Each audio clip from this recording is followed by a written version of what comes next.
Chapter 201 Sister, I'm fine. After noticing the movement at the door, Chu Qingli quickly put on her clothes again, but at this moment, the door opened and a familiar figure appeared in her room. Chu Qingli was stunned for a moment when she saw it was Lu Chen. What happened in the study room flashed through her mind. Ever since she reached a deal with Lu Chen, she had been thinking about completing the deal with Lu Chen as soon as possible. It would be best to serve Lu Chen once a day, and then her sister would be able to regain her freedom in 3 months. But Lu Chen had too many wives and concubines, and her sister often patrolled the inner courtyard, so it was difficult for her to find a chance to be alone with Lu Chen. The key is that Lu Chen himself didn't come to see her. She even suspected that after Lu Chen got her body, he was going to pull up his pants and deny the person, and plan to go back on their deal. Seeing Lu Chen appear in her room, Chu Qingli thought to herself that it seemed that Lu Chen recognized their deal, otherwise Lu Chen would not come to find her. Chu Qingli said coldly at this time, "Meet the prince." Lu Chen closed the door with his backhand, then walked towards Chu Qingli and said, "Qingli, I wonder if you still remember the deal you made with me in my study last time." Chu Qingli said with an expression on her face, "Remember." Lu Chen said, "Since you still remember, why didn't you come to me during this time? Don't you want your sister to regain her freedom as soon as possible and leave Bawang Mansion? It seems you don't care about your sister as much as I thought." Hearing this, Chu Qingli was stunned for a moment. She would never allow anyone to say that she didn't care about Chu Yukan, so she said, "I'm just afraid that my sister will find out." Having said this, Chu Qingli took off her coat again without hesitation, revealing her smooth and delicate shoulders, and said with a righteous and awe-inspiring look, "Come on." Seeing this scene, Lu Chen laughed, which made it seem like they were really completing their mission. It was pointless for Chu Qingli to be too direct. Lu Chen then came to Chu Qingli's side and then lifted up her cyan coat to cover her shoulders. Seeing this scene, Chu Qingli was stunned for a moment. She thought Lu Chen came to find her to do that kind of thing. She had already taken off her clothes, so why did Lu Chen pull her clothes back again? Chu Qingli then said coldly, "What do you mean?" Seeing Chu Qingli's cold face, Lu Chen became even more agitated. Maybe it was because the power he had just absorbed was so much that his body couldn't transform it for a while, which made his body somewhat uncontrollable. Without any hesitation, Lu Chen hugged Chu Qingli's delicate body from behind and pressed his body against Chu Qingli's buttocks. Chu Qingli was speechless. This guy obviously came to do bad things to her, but he still pretended to be a gentleman. He was really a hypocritical guy. No one knows yet what he wants to do or what he is pretending to be. Lu Chen put his head on Chu Qingli's shoulder and whispered in her ear, "Qingli, you are so beautiful." Being hugged by Lu Chen like this, Chu Qingli suddenly felt her body become a little hot, and the strange feeling from last time came again. For a moment, a blush appeared on Chu Qingli's snow-white skin, and even her delicate white collarbone was dyed red. Chu Qingli felt her body getting hotter and hotter, and her mind kept replaying what happened in the study. Chu Qingli bit her silver teeth and tried to control her body, trying to stay awake and not be like last time. At this time, Chu Qingli said coldly, "Don't think that if you use hypnosis on me, you can get my heart. You can only get my body. Apart from that, you can't get anything. I will not be hypnotized by you." Chu Qingli's tone was very firm. In her opinion, all the abnormalities in her body were caused by Lu Chen's hypnosis, otherwise she would not have felt this way. Lu Chen couldn't help but smile when he heard Chu Qingli's words. He liked to see Chu Qingli being tough, but Chu Qingli couldn't keep being tough. Lu Chen said in her ear at this time, "Qingli, turn your head." Hearing Lu Chen's deep voice, Chu Qingli felt as if her body was under control, and actually turned around by some strange coincidence. At this time, Chu Qingli's cold cheeks were already covered with spring glow, and her eyes were shining with autumn water, but Chu Qingli still tried to control herself and stop herself from thinking wildly. Seeing the shy look of the iceberg beauty, Lu Chen couldn't help it anymore, lowered his head and kissed her red lips. After patrolling the inner courtyard for several times, Chu Yukin arrived at the courtyard where she lived. She had no intention of entering the courtyard, but at this moment, some strange sounds came, which instantly attracted her attention. Chu Yukin immediately entered the courtyard, and she quickly located the source of the sound. The sound came from Chu Qingli's room. Chu Yukin thought something had happened to Chu Qingli, so she hurried to Chu Qingli's door and asked, "Qingli, what's wrong with you?" Hearing Chu Yukin's voice, Chu Qingli suddenly woke up and her whole body tensed suddenly. Lu Chen took a breath of cold air. Chu Yukin came at the right time. Chu Qingli said quickly, "Sister, I'm fine." Chu Yukin asked curiously, "Why did I hear you shouting just now? Did you go crazy while practicing? Do you want sister to help you heal?" Speaking of the word conditioning, Chu Yukin couldn't help but picture Lu Chen in her mind. The scene of her conditioning Lu Chen in the study replayed in her mind. When she thought of this, Chu Yukin's expression changed. "I felt a little hot." Hearing that her sister was about to come in, Chu Qingli suddenly became more panicked, and the muscles in her body became tighter. Chu Qingli said quickly, "I have already adjusted it, sister, don't worry, You go and do your work, you can do your own thing." Hearing Chu Qingli's intermittent speech, Chu Yukin frowned slightly. "Qingli, are you really okay?" Chu Qingli wished she could cut Lu Chen in two with one knife. She gritted her teeth and tried to steady her breath and said, I really, have nothing, to do." After hearing Chu Qingli's words, Chu Yukin continued walking towards the door again. "Something's wrong. Something is very wrong. There is definitely something wrong with Chu Qingli." Feeling the footsteps getting closer and closer to the door, Chu Qingli's nervous nerves were completely tense. Chu Qingli quickly said again, "Sister, although the prince has dealt with many assassins, it is at this time that the prince's palace cannot relax its vigilance. You should go back to patrol as soon as possible." "I just went too far in my practice, it's an old problem, and I'll be fine soon." Hearing what Chu Qingli said, Chu Yukin felt that it made sense, even though Lu Chen had already killed many assassins in Yanchange. But there are more assassins lurking in Yanchange. Maybe those assassins will take advantage of the North Palace to relax their vigilance and come to the North Palace to assassinate Lu Chen. Thinking of this, Chu Yukin said, "Well, if you are really uncomfortable, just tell your sister. There is no need to hold it back. If your sister can't handle it well, you can also find Chenner. Chenner has medical skills and can easily cure you." Chu Qingli said, "Well, I get it." Chu Yukin didn't think any more, turned around and left directly. Chapter 202 Becoming a Grand Master.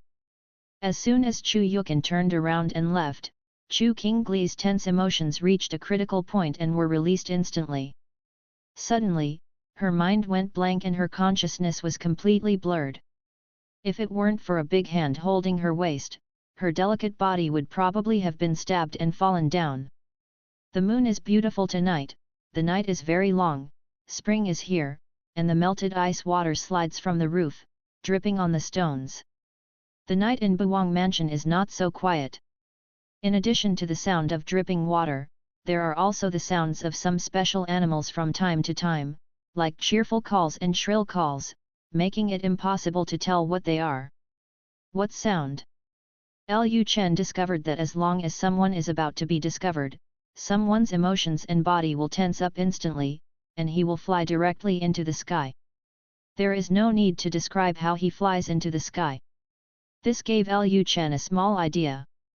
He must do business with Chu Qingli more often in the future, preferably in places where people can easily see him. After an unknown amount of time, the moon's light gradually became dim, but a touch of white appeared in the distant sky. It was about to dawn. At this time, the skills of the three people that Lu Chen absorbed yesterday were basically completely converted into his own skills. At this moment, the system prompt suddenly rang. Ding!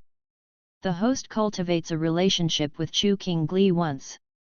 The experience value of Qi refining technique is increased by 600, the experience value of rejuvenation hand is increased by 1000, the experience value of Dragon and Phoenix Yin and Yang technique is increased by 1000, the experience value of absorbing power is increased by 1000, the host triggers a super emotional critical hit, all techniques experience points quadruple.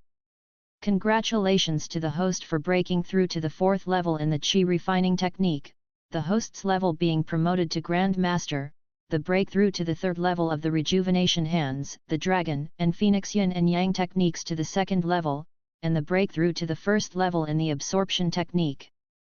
As the system sounded, Lu Chen found that his body was suddenly filled with strange power. Then his brain became extremely clear-headed, and his perception ability also greatly improved. Everything around him seemed to be under his perception. Middle. Lu Chen tried to close his eyes to test his perception.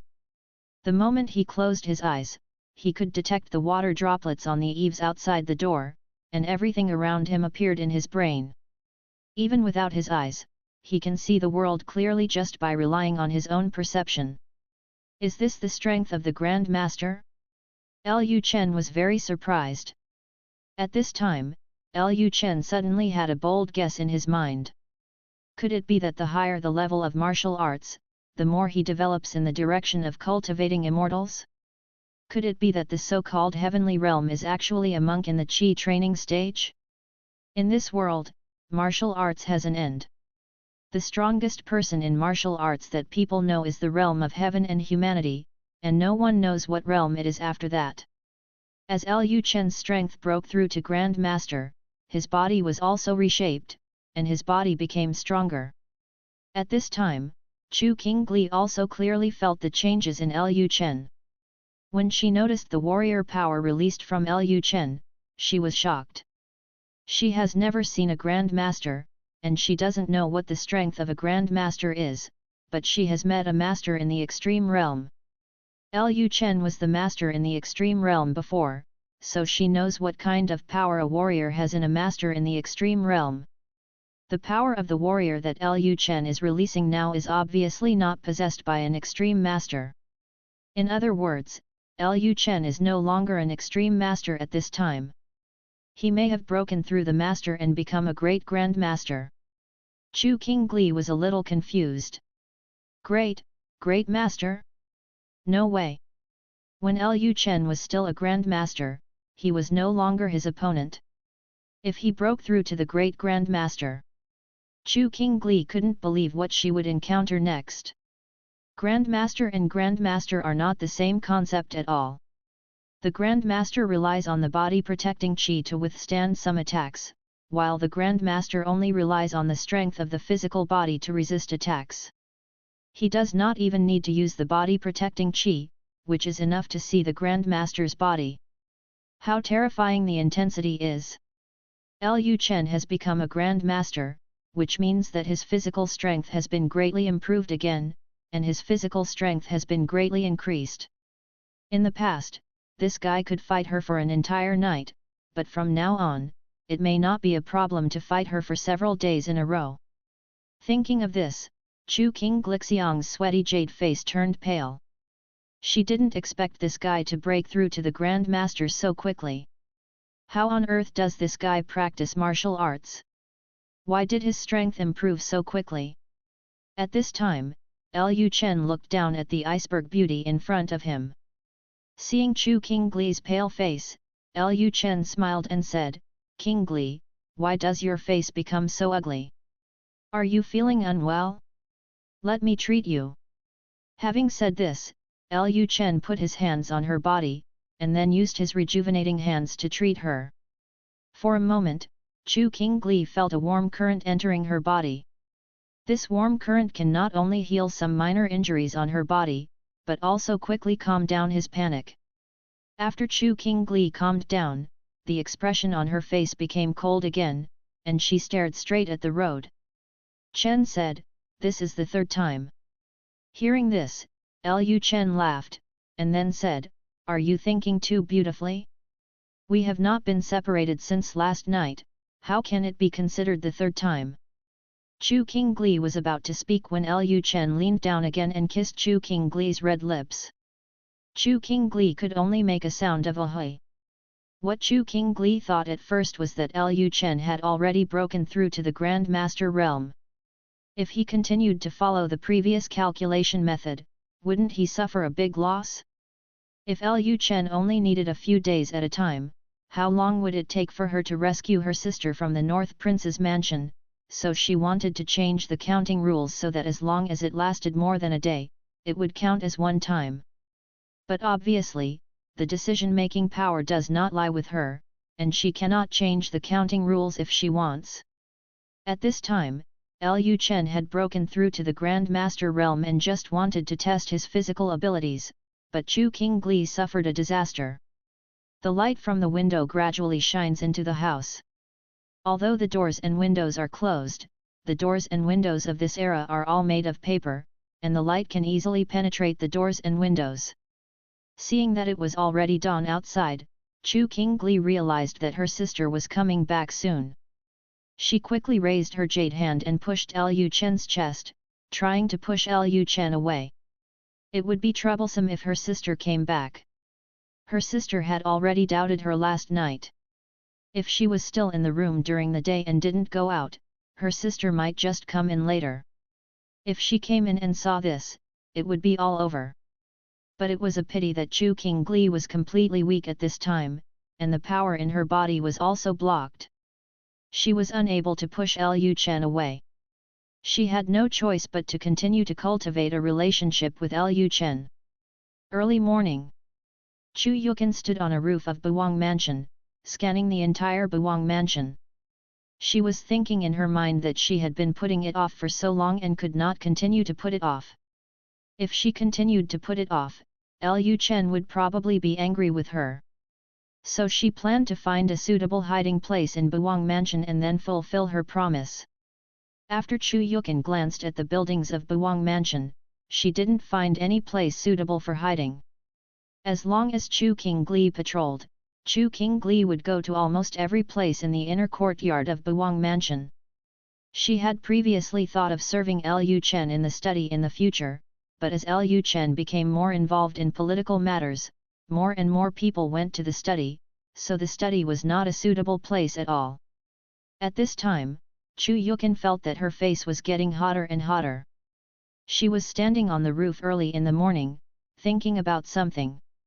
She is really an indiscreet woman, and she is actually thinking about finding a place where she can steal something with a man. After Chu Yukin laughed at herself, her eyes fell on the yard where she lived, and Chu Yukin was startled. The most dangerous place is the safest place. Every time Chu Qingli leaves the courtyard where she lives, she basically never comes back for a day and keeps wandering around the inner courtyard. If this is the case, then next time she helps Lu Chen recuperate, can she let Lu Chen come to her boudoir and fulfill her promise casually while he recuperates? Thinking of this, Chu Yukin secretly made up her mind. Spring is here, and it's time for her to take that step. Thinking of this, Chu Yukin came down from the roof. The night passed and someone else patrolled during the day. She planned to change shifts with Chu Qingli. As soon as she returned to the courtyard where she lived, Chu Yukin vaguely heard the same sound as last night coming from Chu Qingli's room. Chu Yukin was stunned for a moment. One night has passed, and Chu Qingli still hasn't adjusted? It looks a little serious. Chu Yukin quickly came to the door of Chu Qingli's room. "Qingli, are you okay? If you are really uncomfortable, I will go find Chener to help you." Hearing Chu Yukin's voice, the dazed Chu Qingli suddenly woke up. A strange emotion flooded into her heart, and her body instantly tensed up. Lu Chen thought to himself, "Sure enough, it's exciting to be sneaky." Chu Qingli quickly controlled her voice and said to Chu Yukin at the door, "Sister, I'm fine. There was a hint of worry on Chu Yukin's face, and then she said, "How can it be okay? You went crazy last night and you haven't adjusted yet. If you continue like this, you may not only lose all your skills, but also threaten your own life." Having said this, Chu Yukin walked to the door, put her hands on the door, and then said, "King Gli, why don't you let sister nurse you back? Sister is coming in." Hearing Chu Yukin's words, Chu King Gli's inner panic instantly reached its peak, and Lu Chen took a sharp breath. Chu King Gli couldn't help but wailed and said, "Ah! Sister, go find the prince. Let the prince come and help me." Hearing Chu King Gli's words, Chu Yukin at the door was stunned for a moment. She thought that Chu King Gli's obsession was serious, so Chu King Gli asked herself to go find Lu Chen. Chu Yukin said quickly, "Sister, just wait, I'll go find Chen right away." At this point, Chu Yukin's hand left the door, then turned around and went to the main courtyard. She thought Lu Chen spent the night at Musician's place last night. After Chu Yukin left, Chu King Gli fell softly, as if she had become a puddle of mud. Lu Chen knew that Chu Yukin would be back soon, so he didn't stay too long. He stood up and straightened his clothes.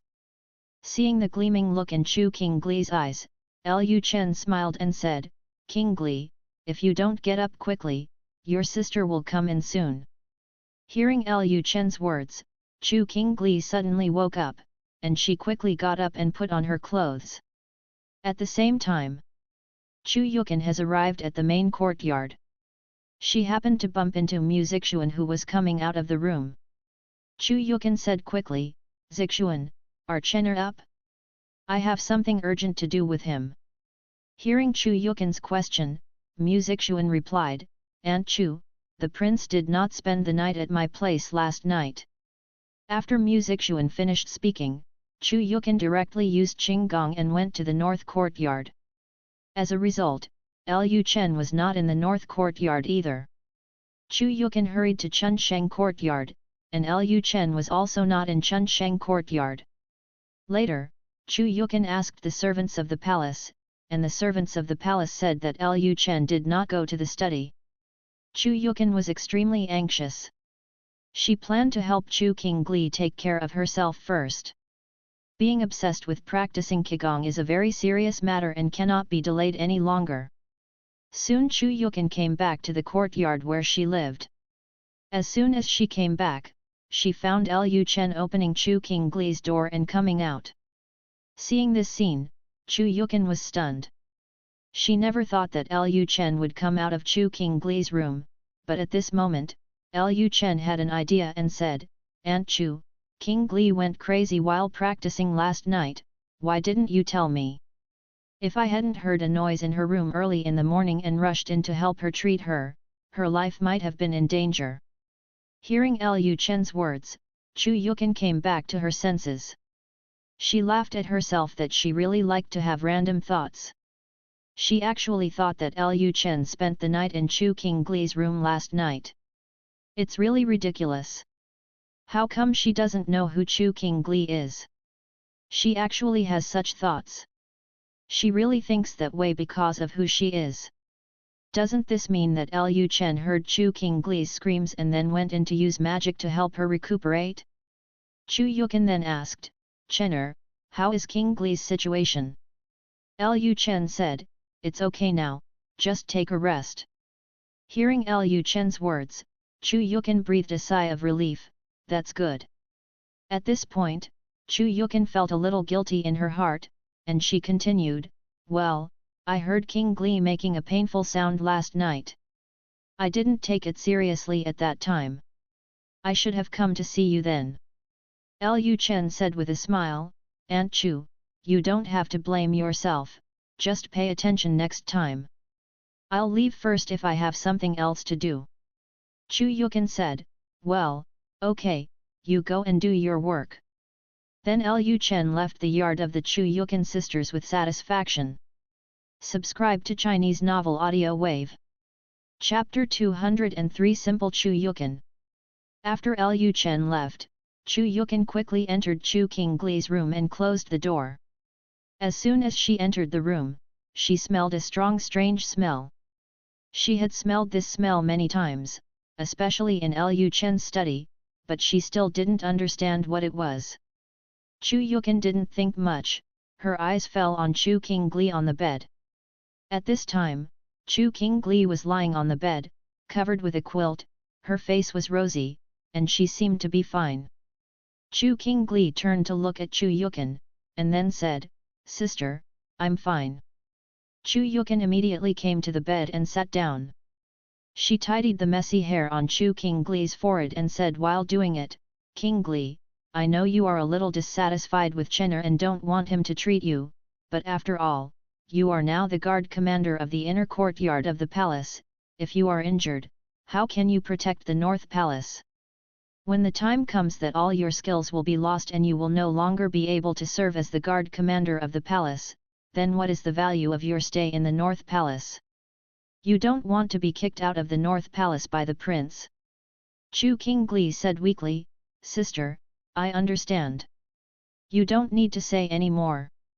I was wrong this time." Chu Qingli quickly gave in and wanted Chu Yukan to leave her room after the harassment. If Chu Yukan continued to stay in her room, she would probably find something. Hearing Chu Qingli's perfunctory words, Chu Yukan sighed, and then she continued, "Qingli, Chen'er probably only repaired your injuries. Your meridians are probably not completely unblocked yet. Ask my sister to help. Take a look." Chu Qingli said quickly, "Sister, no need, I'm fine." Chu Yukan ignored Chu Qingli's objection and directly opened the quilt. Chu Qingli's face suddenly turned pale. When the quilt was lifted, Chu Yukan found that Chu Qingli's sheets were actually wet, and there was a very strange smell.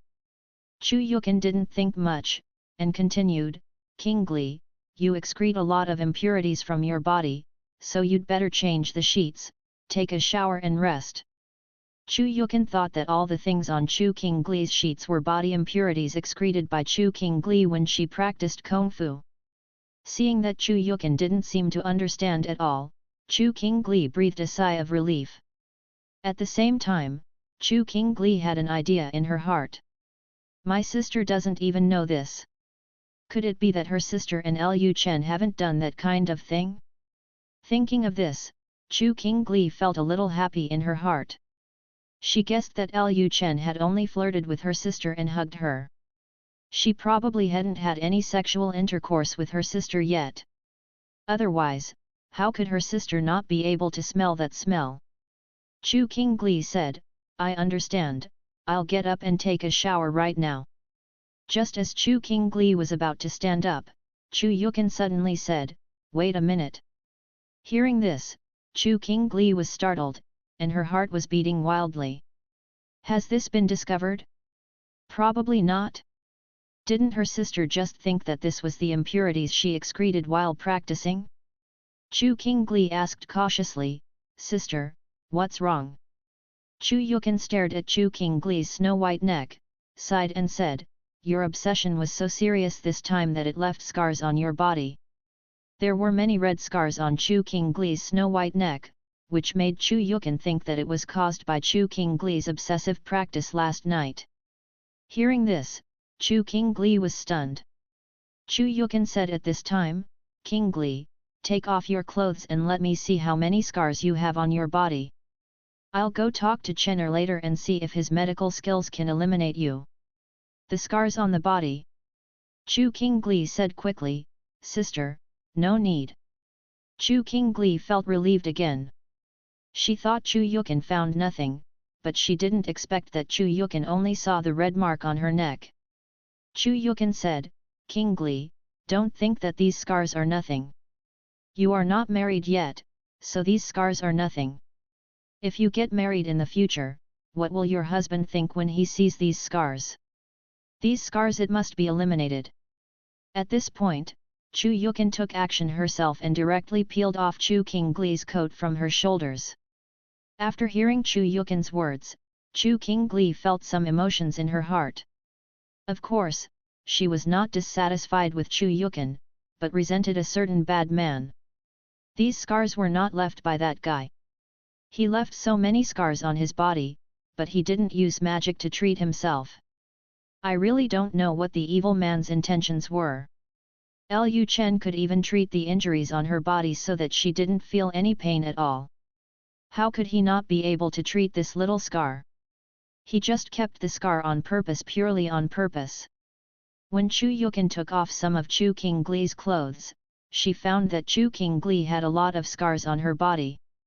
Almost all of her snow-white body was covered in red scars. Chu Yukin frowned and said, "Qingli, if you go crazy again in the future, you will definitely not be able to hold it back anymore. Look at these scars on your body." Chu Qingli said, "Sister, these scars can disappear on their own, it's okay." Chu Yukin sighed again, "I'll tell Chen'er later and let Chen'er help you get rid of all these scars." "Okay, you go take a bath first, and I'll ask the maid to change your sheets." Having said this, Chu Yukin stood up and walked directly to the door. Seeing that Chu Yukin didn't seem suspicious at all, Chu Qingli was completely relieved. Fortunately, her sister didn't notice anything, otherwise she wouldn't know how to face her in the future. When she thought of that demon, Chu Qingli couldn't help but clenched her fists. She was originally a serious person, but it was because of the demon's hypnosis that she became what she was yesterday. Now when she thinks of him, her body will have some strange feelings. Maybe she would never be able to get rid of this man for the rest of her life. Chu Qingli bit her silver teeth gently and comforted herself in her heart. As long as her sister could regain her freedom, everything would be worth it. A little hardship for her would not be a big deal. Already twice, there are only 98 times left. When she thought of the 98 times, Chu Qingli's body couldn't help but tremble. Lu Chen has already broken through to Grandmaster. There are still 98 times left. How can he cope with it? At the same time, Chuxing's courtyard. Chu Xiang sat in the yard, looking at the corpse on the ground and sighing. The corpse on the ground was the assassin sent by the Chu family to kill Lu Chen. After Xian Yuan Chen brought the corpse last night and told Chu Xiang what happened yesterday, Chu Xiang sat in the yard all night without sleeping. He really didn't expect that after he left the Chu family would actually send someone to assassinate his grandson. But think about it, his grandson has touched the bottom line of the aristocratic family, and the Chu family is also one of the Jiangnan aristocratic families. It is impossible to tolerate Lu Chen, even if Lu Chen is his grandson, the former head of the Chu family. Now that he has lost his position as the head of the Chu family is completely out of control. Chu Xiang also understood why Lu Chen sent this body here. He wanted to remind his grandfather that the Chu family was already in a hostile state with him. The North Palace and the Chu family would definitely be enemies in the future. This was to let him know that the Chu family was already hostile to him. His grandfather made a choice. Either choose the North Prince's mansion or choose the Chu family. Of course, he has another option, which is to leave Daxia directly with the Chu family who support him and go to the Great Dynasty or the Great Dynasty. After thinking about it in the yard for a night, Chu Xiang finally made a decision. He has been staying in the North Country for a while and already knows Lu Chen's North Country very well. Although the North Country is still very poor now, he has discovered that if Lu Chen's policies continue to develop, the North Country will definitely become a big country within 10 years. The most powerful feudal state within the Xia Dynasty. The main reason why other feudal kingdoms cannot develop is because there are aristocratic families and local power groups in the fiefdom. Everything the feudal king does needs to be restrained by the aristocratic families. But the North Kingdom is different. Now the North Kingdom is dominated by the North Palace. Whatever the North Palace wants to do, the following must prohibit it.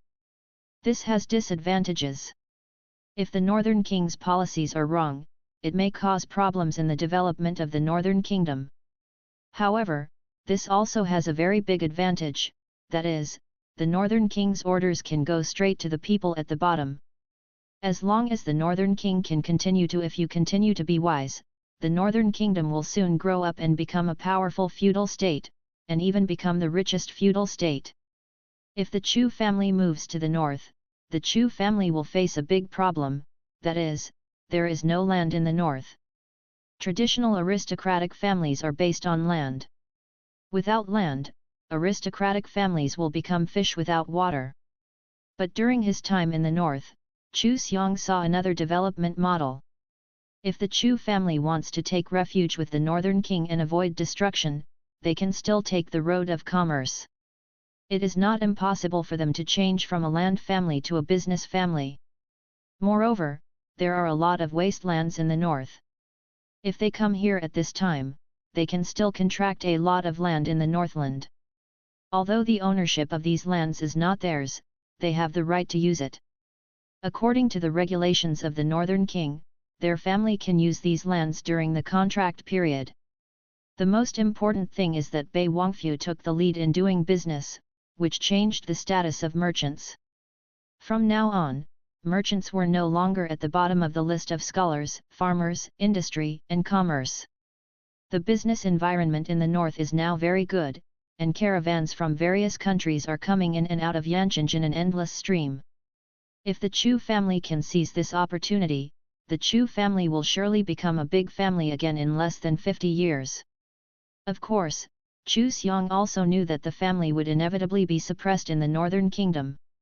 His grandson could not make the Chu family become the kind of family that could control the economic lifeline again. At this time, Chu Xiong got up from the stone bench and said directly to the servants in the yard, "Prepare the car, I am going to the North Prince's mansion." At this time, Lu Chen was drinking the porridge that Mu Zixuan cooked for himself. Lu Chen had a smile on his face while drinking the porridge.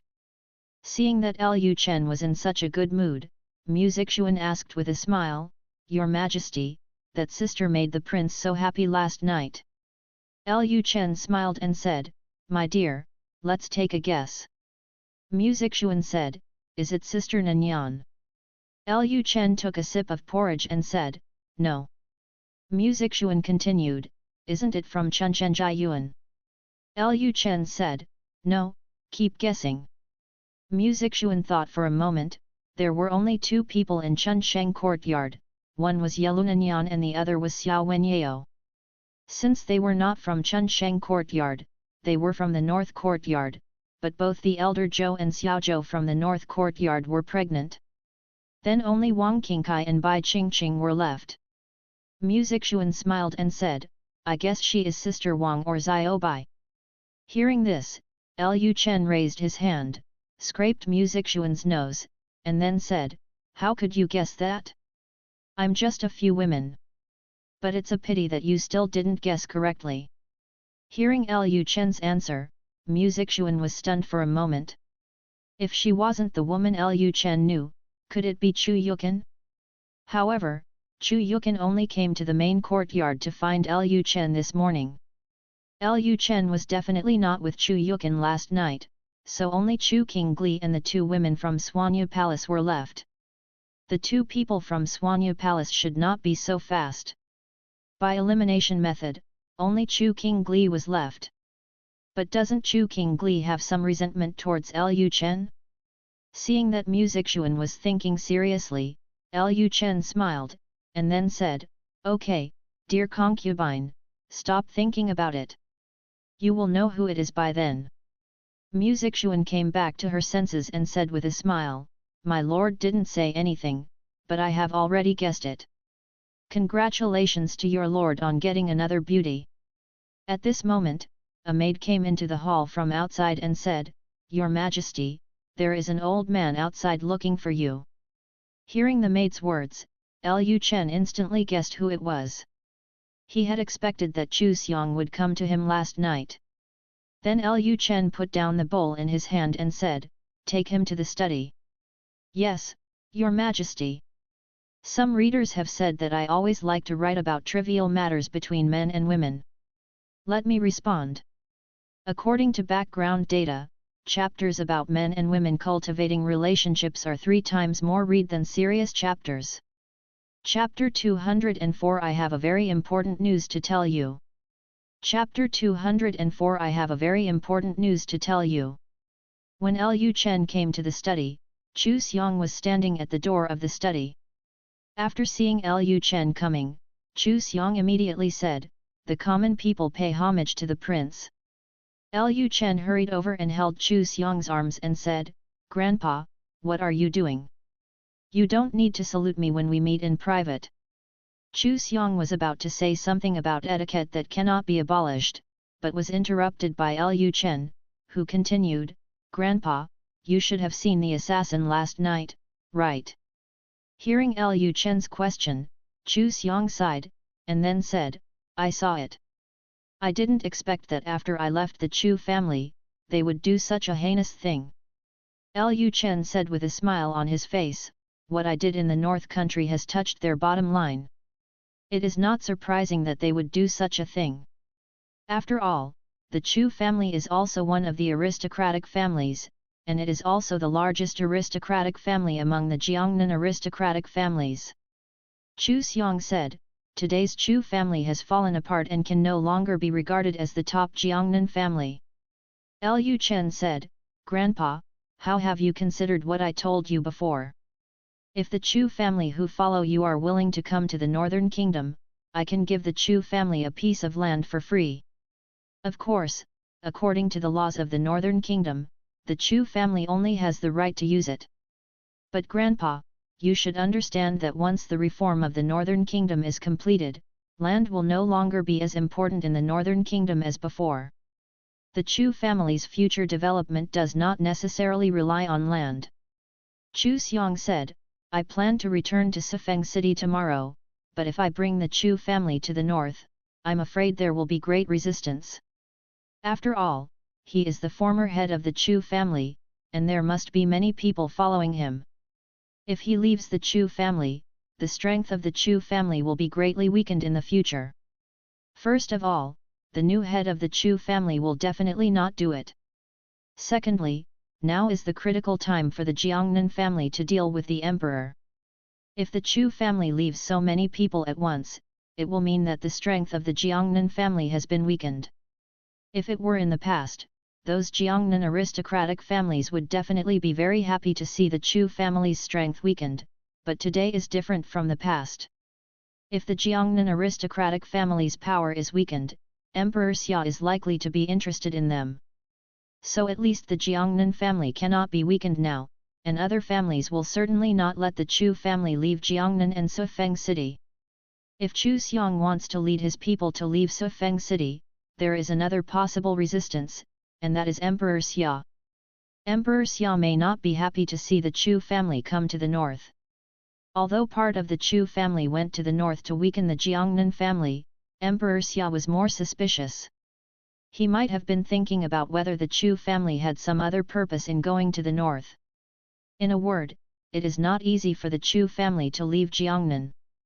Hearing Chu Xiong's words, Lu Chen thought for a while and then said, "Grandpa, if you have any difficulties, you can ask my people for help.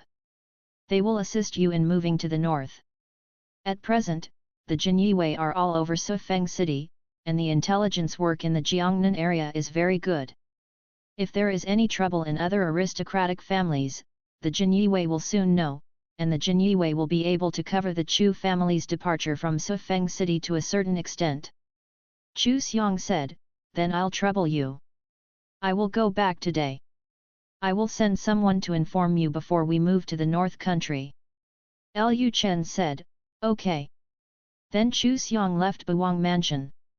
Not long after Chu Xiong left, a vixen appeared at the door of the study room, leaning against the door frame of the door, perfectly highlighting her S-shaped waist. "My lord, such a big thing happened last night. Why didn't you tell the slave family?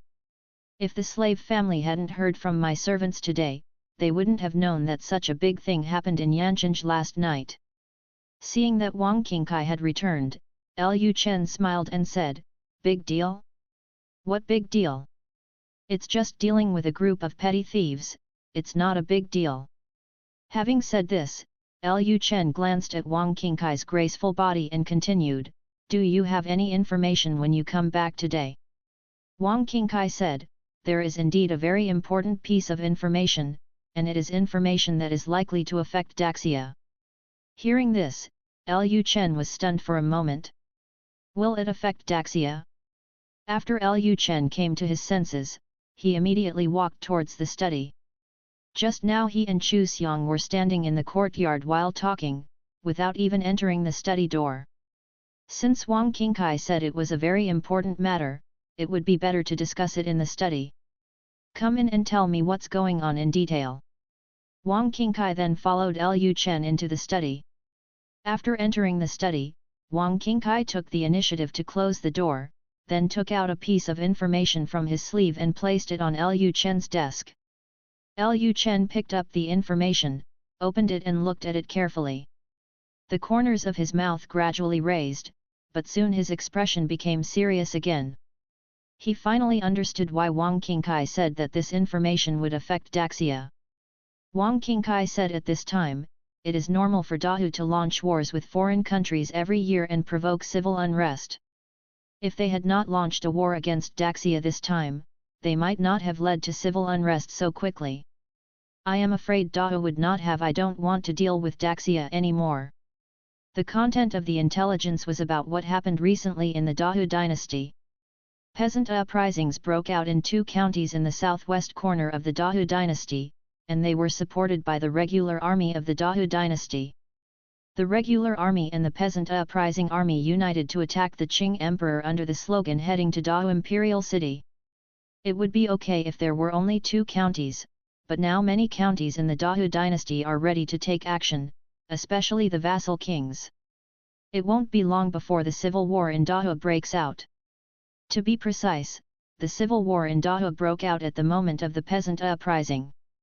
Lu Chen was a little happy to see the civil war in Dahu, but he soon realized that once the civil war broke out in Dahu, the external pressure on Daxia would disappear instantly. Without external pressure in Daxia, my father may be preparing to attack the aristocratic family. If there is a civil war, Daxia will be next. In addition to the Dahu dynasty, there is another piece of information from the new family, but this information is not as important as the outbreak of civil war in the Dahu dynasty, and it has not been confirmed, there are just some rumors. After he finished speaking, Wang Qingkai took out another piece of information from his sleeve and placed it on Lu Chen's desk. Lu Chen opened another piece of information Wang Qingkai gave him, glanced at it, and the seriousness on his face disappeared. He turned to smile and said, it seems that the development window of the North Country has come. God is really blessing me. The second piece of information given by Wang Qingkai recorded some rumors heard by Ting Yulo's caravan in the territory of the Daqian dynasty. It was rumored that a plague broke out in the south of the Daqian dynasty. In order to prevent the plague from spreading, the Daqian dynasty all the troops were mobilized to the south for epidemic prevention. However, this matter is still under lockdown, and people have only heard some rumors, and there is no way to confirm whether the news is true. At this time Wang Qingkai continued, although we have not confirmed the authenticity of this news, judging from the fact that the Daqian dynasty transferred soldiers from the Daxia border, I am afraid that something big happened in the south of the Daqian dynasty. Originally, several major dynasties stationed troops on the border of Daxia at the same time, but when the war broke out, the Yu dynasty stood still and the Daqian dynasty transferred their soldiers back. Only the Dahu dynasty launched an attack on the Daxia dynasty. Now the Dahu dynasty has no intention of dealing with Daxia, and there is only one Dayu left. However, judging from the current situation of Dayu will not expand externally for a while. The Empress of Dayu has just ascended the throne, and like the Northern Kingdom, they also face the threat of barbarians from the north. If the Dayu dynasty expands to the south at this time, and the barbarians move south, it is uncertain whether Dayu's imperial city can be saved. Now the 3 major dynasties bordering the Daxia dynasty all have their own affairs to deal with. In this way, all external pressure on Daxia is gone. Once there is no external pressure, the conflicts that were previously squeezed internally will break out. Chaos in the world is a great thing for the Northern Kingdom. The Northern Kingdom is on the edge. The chaos of other dynasties will not have much impact on the Northern Kingdom. The only impact may be that many refugees will come to the Northern Kingdom. But refugees coming to the North Country is exactly what Lu Chen wants to see. The population of the North Country happens to be relatively small. The refugees come to the North Country to replenish the population of the North Country. Of course, the management pressure may be relatively high at that time. So in the final analysis, the biggest problem facing the North is still too few civil servants. After the Chu family arrives, Lu Chen plans to use some of the Chu family as officials. The split Chu family does not pose much of a threat, but he is not worried that the Chu family will form a new power in the Northern Kingdom. After the Chu family came to the Northern Kingdom, they had no support in the Northern Kingdom and could only stand on the side of the Northern Palace.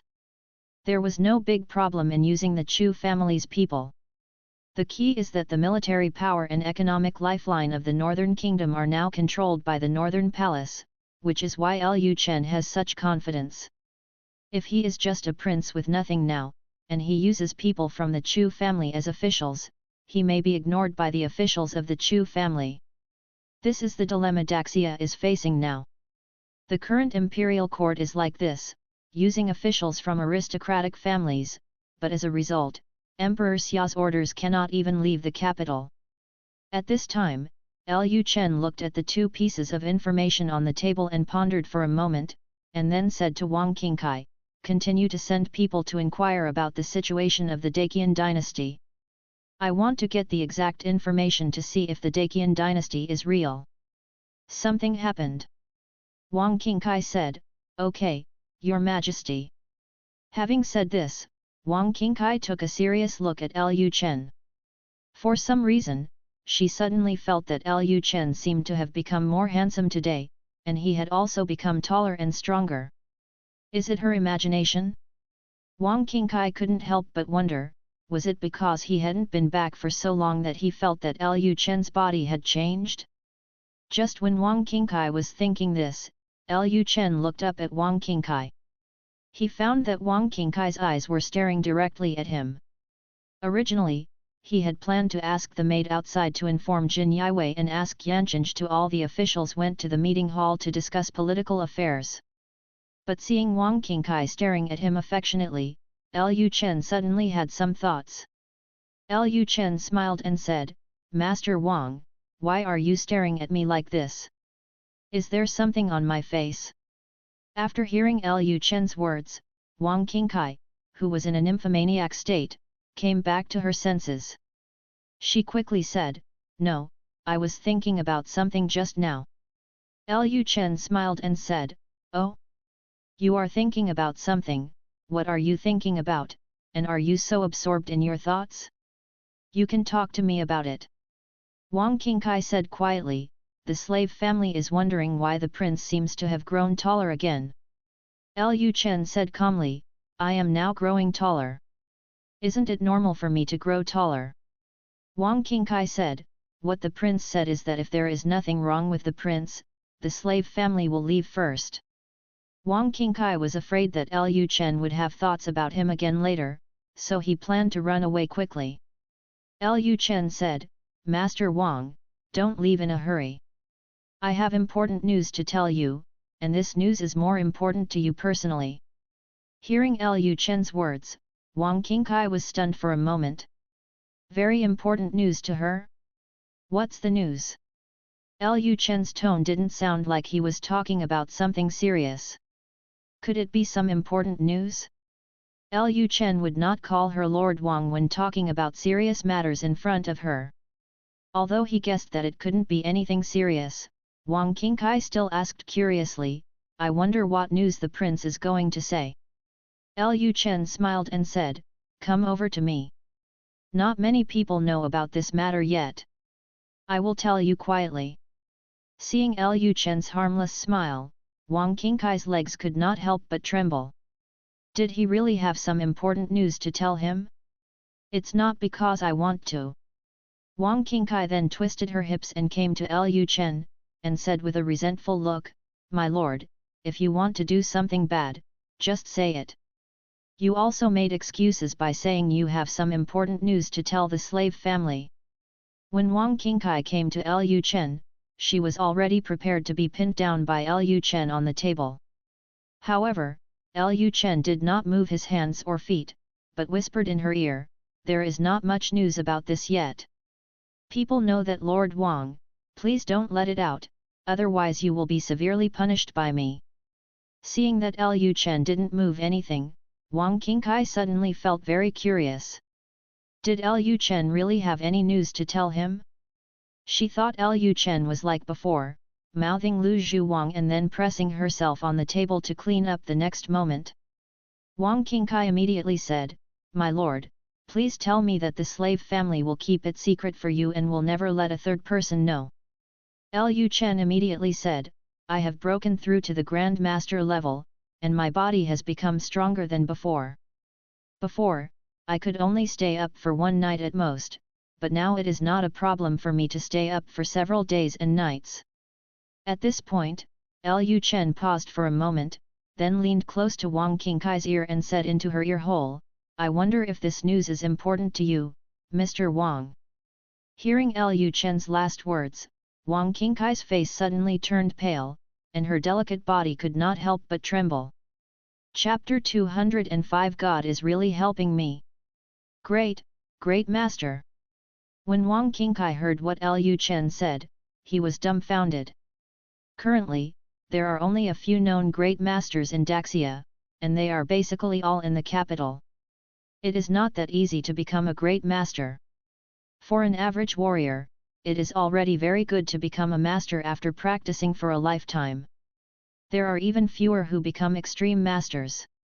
Lu Chen is only 17 years old, how can he become a grand master?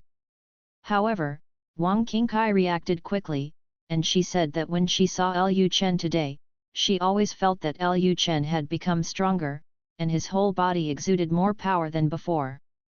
Unexpectedly, Lu Chen was already a grand master. Etc. What did Lu Chen mean by telling him the news first? And he also specifically emphasized that his body became stronger, and even went to the point of not sleeping for several days and nights. Wasn't this telling her from the side that it wouldn't be a problem for him to quarrel with her for days and nights? When she thought of this, a drop of sweat broke out on Wang Qingkai's forehead. She turned to look at Lu Chen with a pale face. At this time, Lu Chen was staring at him with a smile. Lu Chen's smile seemed like a devil's smile, which made Wang Qingkai shudder. Wang Qingkai quickly pretended to be pitiful, looked into Lu Chen's eyes and said, "My lord, I am just a weak woman. Please don't be so cruel to me in the future." Seeing Wang Qingkai playing coquettishly to him, Lu Chen laughed, then put his big hand around her waist, put the other hand on her buttocks, pressed against her body, and said with a smile, "Weak woman? I remember that Mrs. Wang was very arrogant in front of me. She always called me little prince and provoked me. How come you have become a weak woman today?" Wang Qingkai continued to act coquettishly and said, "Your Majesty, the slave family has never provoked you. Didn't the slave family cooperate with your acting?" Lu Chen's big hands wandered around Wang Qingkai's body, and while walking around, he said, "How about this, you give me a child, and I will forgive you for your previous rudeness to me, otherwise." At this point, Lu Chen stopped talking, and slapped Wang Qingkai's buttocks with his big hand. Wang Qingkai immediately let out a squeaking sound, and then she said, "Your Majesty, I am just a female slave. Who has the qualifications? I will bear offspring for you. Even if the slave family is really pregnant with your child, the child will be scorned by others because of the slave family's identity. The prince cannot bear to see his child being bullied by others in the future." Lu Chen said with a smile, "Don't tell me this. I think you just don't want to give me a child. You have been in Buwang Mansion for so long. It is impossible that you don't know my attitude towards my children. I even hold my daughter in the palm of my hand. How could I bear to see my child suffer? You little goblin, you occupied the most time of my body, deceived the most of my feelings, but in the end you didn't give me a child. I think you want to rebel." After hearing what Lu Chen said, Wang Qingkai continued to pretend to be pitiful and said, "Your Majesty, how dare the slave family deceive your feelings? The slave family is also a 9th level warrior after all. Even if the slave family wants to give you a child, it's not that easy to get pregnant." Lu Chen said, "This is simple. From now on, you will go back to the palace every day, and I will go to your room every day. I don't believe that I, a great master, can't get you, a 9th level warrior, pregnant." Hearing this, Wang Qingkai was stunned. "If I go to her room every day, she will die." After Wang Qingkai came back to her senses, she quickly said coquettishly, "Your Majesty, the slave family still wants to help you look after Tingyu Tower. Your great cause has not yet been accomplished, and the slave family still has to do things for you. The slave family doesn't want to delay the slave family from doing things for you because of pregnancy. Why don't I wait until the Northern Kingdom becomes stable in the future before I can give birth to a child for you?" Hearing this, Lu Chen lifted Wang Qingkai's delicate chin with one hand, looked into her eyes, and said with a smile, "Why do I feel that you just don't want to give me a child? Could it be that you dislike me for being just a prince? Isn't it worthy of you to give me children?" Wang Qingkai immediately said, "How could the slave family have such an idea?" At this point, Wang Qingkai blinked with peach blossom eyes and continued to act coquettishly and pretend to be pitiful. Seeing Wang Qingkai's charming look, Lu Chen wished he could press her down on the table now and give her a good beating. However, he had only stayed up all night last night, and he had to take care of her when he got up just now. It was immediately clear that he didn't have such strong thoughts yet. Lu Chen immediately let go of Wang Qingkai and said, "Okay, I'm teasing you. I don't have to let you give birth to my child now." Hearing Lu Chen's words, Wang Qingkai breathed a sigh of relief. It's not that she doesn't want to give birth to a child for Lu Chen, it's mainly because she worries that her status is relatively low and she's just a slave girl of Lu Chen. If she gives birth to a child, her child will probably suffer some unfair treatment, although Lu Chen treats her well and often favor her, but she can still recognize her status clearly. Lu Chen said at this time, "You should go back today and let the caravan in Tingyula continue to pay attention to what happened in the Great Dynasty." Wang Qingkai said, "Okay, Your Majesty." At this time, Wang Qingkai suddenly thought of something, and then asked with certainty, "Well, my lord, have you really broken through to the realm of a Grand Master?" In her heart, Wang Qingkai still couldn't believe that there would be a 17-year-old Grand Master in this world. Although Lu Chen was so powerful, she still felt that this was not in line with common sense and was a bit too exaggerated. Lu Chen asked with a smile, "What? You don't believe it? Why don't you test it yourself?" Wang Qingkai hurriedly said, "No way, I'll leave." Having said this, Wang Qingkai ran away quickly. If Lu Chen really breaks through to the Grand Master realm, his physical fitness will definitely become very strong. In addition, Lu Chen is so young now. When the demand is really strong, how can a weak woman like her be able to bear it? It is better to leave this danger quickly. The place is better. Looking at Wang Qingkai's panicked running back, Lu Chen laughed. This little goblin has completely surrendered now. In the past, she always provoked herself, but now she is afraid that her legs will tremble when she sees her in the future. After Wang Qingkai left, Lu Chen said to the maid at the door of the study, "Inform the Jinyi guards and ask them to summon all the officials in Yancheng to discuss the affairs of the palace." "Yes, Your Majesty." At the same time, Daxia capital, inside the palace. Emperor Xia couldn't help but reveal a comfortable smile as he listened to the Shadow Guard's report. Okay.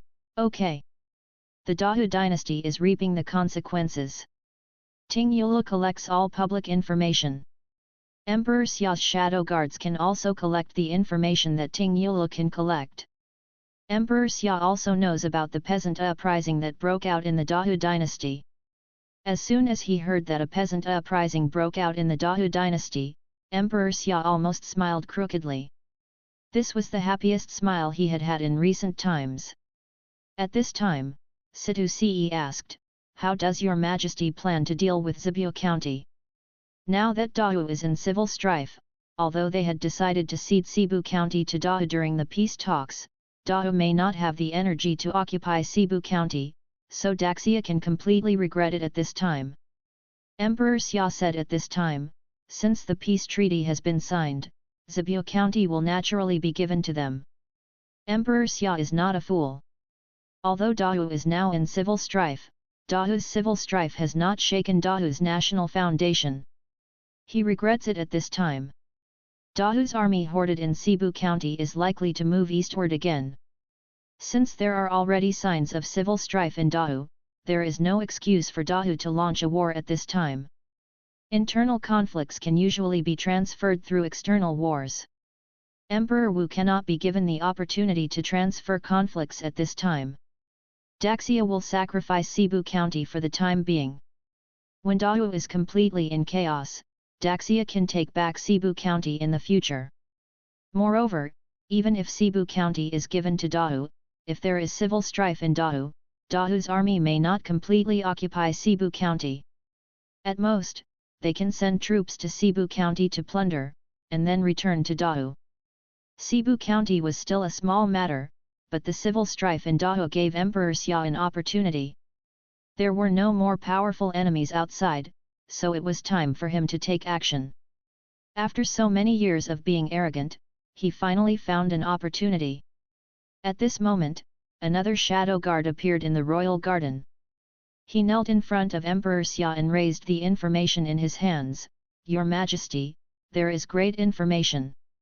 Upon hearing this, Emperor Xia took the information from the shadow guard's hand and glanced at it. Then he laughed and said, "Ha ha ha, God is really helping me. I didn't expect it. I didn't expect it." Seeing Emperor Xia being so excited, Synopsis knew that something must have happened within Dakian. It seems that the civil war in Daxia is about to begin. Thinking of this, Lu Chen's figure appeared in Synopsis' mind. After the civil war breaks out in Great Xia, there will definitely be a lot of refugees. By then, these refugees will most likely flock to the Northern Kingdom, and the Northern Kingdom will soon usher in a window period for development. If Emperor Xia wins the civil war and successfully cleans up the Daxia family, then the Daxia that King Bei will inherit in the future will inevitably become stronger. Synopsis also began to look forward to it. In the beginning, he did not really support Emperor Xia in cleaning up the family. After all, there was external pressure in Daxia. Now that there is no external pressure, he would naturally side with Emperor Xia. Chapter 206 Even if the Northern Kingdom is given another 100 years, they will not be able to die.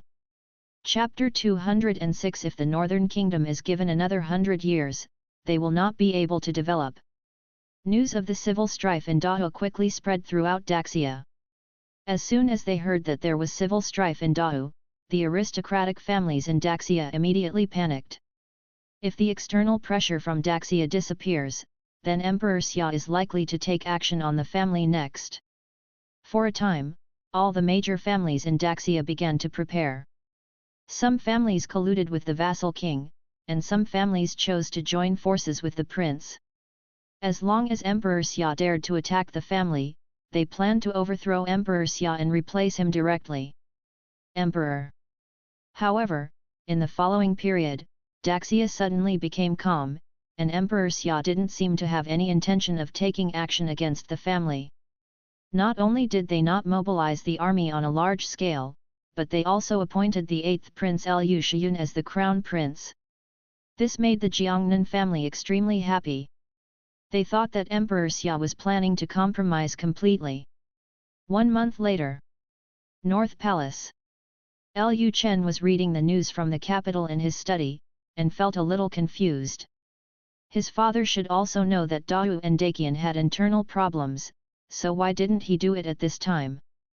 Not only did he not take action against the aristocratic family, but he made the 8th prince the crown prince. This move seemed like a compromise with the Jiangnan aristocratic family. Could it be that his father planned to take things slowly and establishing the crown prince was just a cover-up? Although now is the best time to attack the aristocratic family, the power of the aristocratic family has been deeply bound to Daxia after all. Getting rid of the ancient aristocratic family is like scraping bones to cure poison. Although now is the best time to get rid of the ancient family, we still have to take our time to resolve the matter. Anyway, Lu Chen didn't think that his father had completely given up on the idea of taking action against the aristocratic family. Just when Lu Chen was in a daze looking at the information sent from the capital, Wu Yuan came to the door of the study and said, "Your Majesty, King Qi has sent an envoy to Yanqing." Hearing this, Lu Chen was stunned for a moment. He put down the information in his hand, and then said, "King Qi? That King Qi?" Wu Yuan reacted instantly and said immediately, "It's your imperial uncle." King Qi and King Qi have similar pronunciations. Lu Shiyun is the king of Qi, and the other King Qi is Lu Chen's uncle, a vassal king with a fief. Lu Chen just thought it was Lu Shiyun who sent an envoy again. After hearing Wu Yuan's words, Lu Chen said curiously, "Why did he send the envoy?" King Qi fiefdom is closely adjacent to the Northern Kingdom, just to the south of the Northern Kingdom. Wu Yuan replied, "Most likely it's because of the refugee issue." After hearing what Wu Yuan said, Lu Chen seemed to understand something. A smile appeared on his face, and then he said, "Bring the envoy to see me in the study." "Yes, Your Majesty." Soon, Wu Yuan came to the study with a middle-aged man wearing a grey gown. When the man saw Lu Chen, he immediately saluted and said, "Foreign Minister Lu Zhong pays his respects to the King of the North." Hearing this, Lu Chen smiled and said, "Foreign Minister? You are all subjects of Daxia. How can you call yourself a foreign minister? Is it possible that this king's uncle has other ideas?" Although they are all in the same dynasty, ministers between feudal states can call themselves foreign ministers. Lu Chen obviously knew this. He just made a joke to see how Lu Zhong would react, which was considered a test. There was no panic on Lu Zhong's face. He said in a neither humble nor condescending manner, "What the prince said is that it was my fault. After I returned, I confessed to my king and asked him to punish me." Lu Chen didn't intend to continue this topic, so he asked directly, "Tell me, what is the purpose of my uncle sending you?" Lu Zhong replied, "Your Majesty, I heard that there are many wastelands in the Northern Kingdom, but there is a lack of population development. Recently, Your Majesty has been worried about the population. It just so happened that many refugees from Ziwu County came to Qi State. Our king plans to send these refugees to the Northern Kingdom. Help me, my lord, to open up wasteland." Hearing this, Lu Chen suddenly laughed, and then said, "My uncle is really good at planning. What does it mean to help me open up wasteland? According to my opinion, your Qi state clearly doesn't want to take in those refugees. Thought they were a burden, so they wanted to send them to the north." Lu Zhong said calmly, "Your Majesty, what you said is wrong. Now that Qi state has sufficient food and the country is rich and strong, there is no problem in accepting the refugees from Ziwu County. Our king plans to send them to the Northern Kingdom just to make good relations with the Northern Kingdom. That's why I took the initiative to help you, Your Majesty." Lu Chen said, "I accept the good intentions of your Qi state. Since your Qi state can accept those refugees, then those refugees should stay in your Qi state. The northern country is so poor that it can't even feed its own people. There is still excess food to feed the refugees." Lu Zhong still did not panic. He said calmly, "My lord, please rest assured. My king has said that if the prince is willing to accept those refugees, the rations of those refugees for 1 year will be provided by Qi state." Hearing Lu Zhong's words, Lu Chen said, "Oh? Is that king's uncle so kind?" He also prepared rations for the refugees. When the time comes, your Qi country won't send people here first and then ignore them, right? Lu Zhong replied, the food rations for the refugees will be sent to the north together with the refugees. The north can count the food first when they receive the refugees. Lu Chen finally figured it out. The refugees in those 3 counties had already made Qi state miserable, otherwise Qi state would never have been so humble. Lu Chen stopped bargaining. He planned to accept it as soon as possible. The refugees' rations for 1 year were just enough to help the refugees survive the year stably. When the corn, potatoes, and sweet potatoes matured, they would not have much to feed the refugees in the coming year. The problem. Seeing that Lu Chen didn't say anything, Lu Zhong thought that Lu Chen still wasn't going to agree, so he continued, Your Majesty, before I left the Qi state, my king had a discussion with the grain merchants of the Qi state. If the Northern Kingdom is willing to accept those refugees, the Northern Kingdom will be in Qi state. The country purchases grain according to the grain prices before the outbreak of the Great Xia and Dao wars, and the Qi state promises not to raise prices within 1 year. Lu Chen thought to himself that it seemed that those refugees had seriously affected the local landowners and aristocratic families in Qi state, otherwise they would not have been able to meet this condition. Seeing that Lu Chen still didn't speak, Lu Zhong frowned. He was thinking that King Bei would still refuse to agree. Is this a little too greedy? Everyone can see that the Northern Kingdom needs people now, and the Qi state is sending people and food, and its attitude has been so low. If the Northern Kingdom still refuses to agree, then it is a bit ignorant. At this time, Lu Chen said, For the sake of King Qi being my uncle, I will give your Qi country a face. The refugees can be sent to the North Kingdom, but those refugees cannot lose a grain of food for a year. At that time, the king will arrange for the army to receive it. Seeing that Lu Chen agreed, Lu Zhong was relieved and then said, This is natural. Then Lu Chen said to Wu Yuan, Wu Qunhu, Mr. Lu has come all the way, so he must be well entertained. Wu Yuan immediately said, Yes, Your Majesty. Lu Zhong immediately said, Thank you, Your Majesty, I will retire. Wu Yuan then left the study with Lu Zhong. After the two of them left, Lu Chen immediately went to have officials from Yanqing come to discuss the matter of accepting the refugees. There must be a lot of refugees in those 3 counties, hundreds of thousands of them are indispensable, otherwise Qi state would not pay such a high price. There is a lot of land and wasteland in the north, so arranging the refugees is not a big problem, but it is not easy to manage these refugees, so it is necessary to discuss how to settle these refugees and where is the best place to place them. At the same time, Daxia capital, East Palace. Prince Lu Shiyun was handling some government affairs in the study. At this time, his disciples entered the study one after another. After seeing them coming, Lu Shiyun put down what he was holding and said, There have been a lot of refugees outside the capital recently. My father asked me to deal with these refugees, but I haven't found a good way yet. Solving the problem of refugees was the first political matter that Lu Shiyun took over after becoming the crown prince.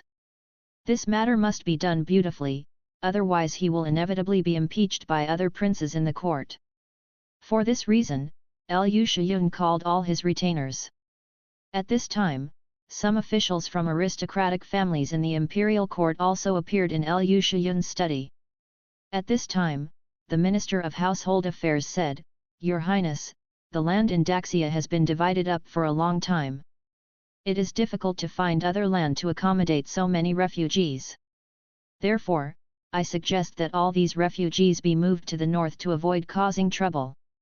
Chaos. The Northern Kingdom is full of wastelands, and the Northern Kingdom is lacking in population. I believe that the Northern King is also willing to accept those refugees, so that the refugee problem can be easily solved. Hearing these words, Lu Shiyun frowned slightly.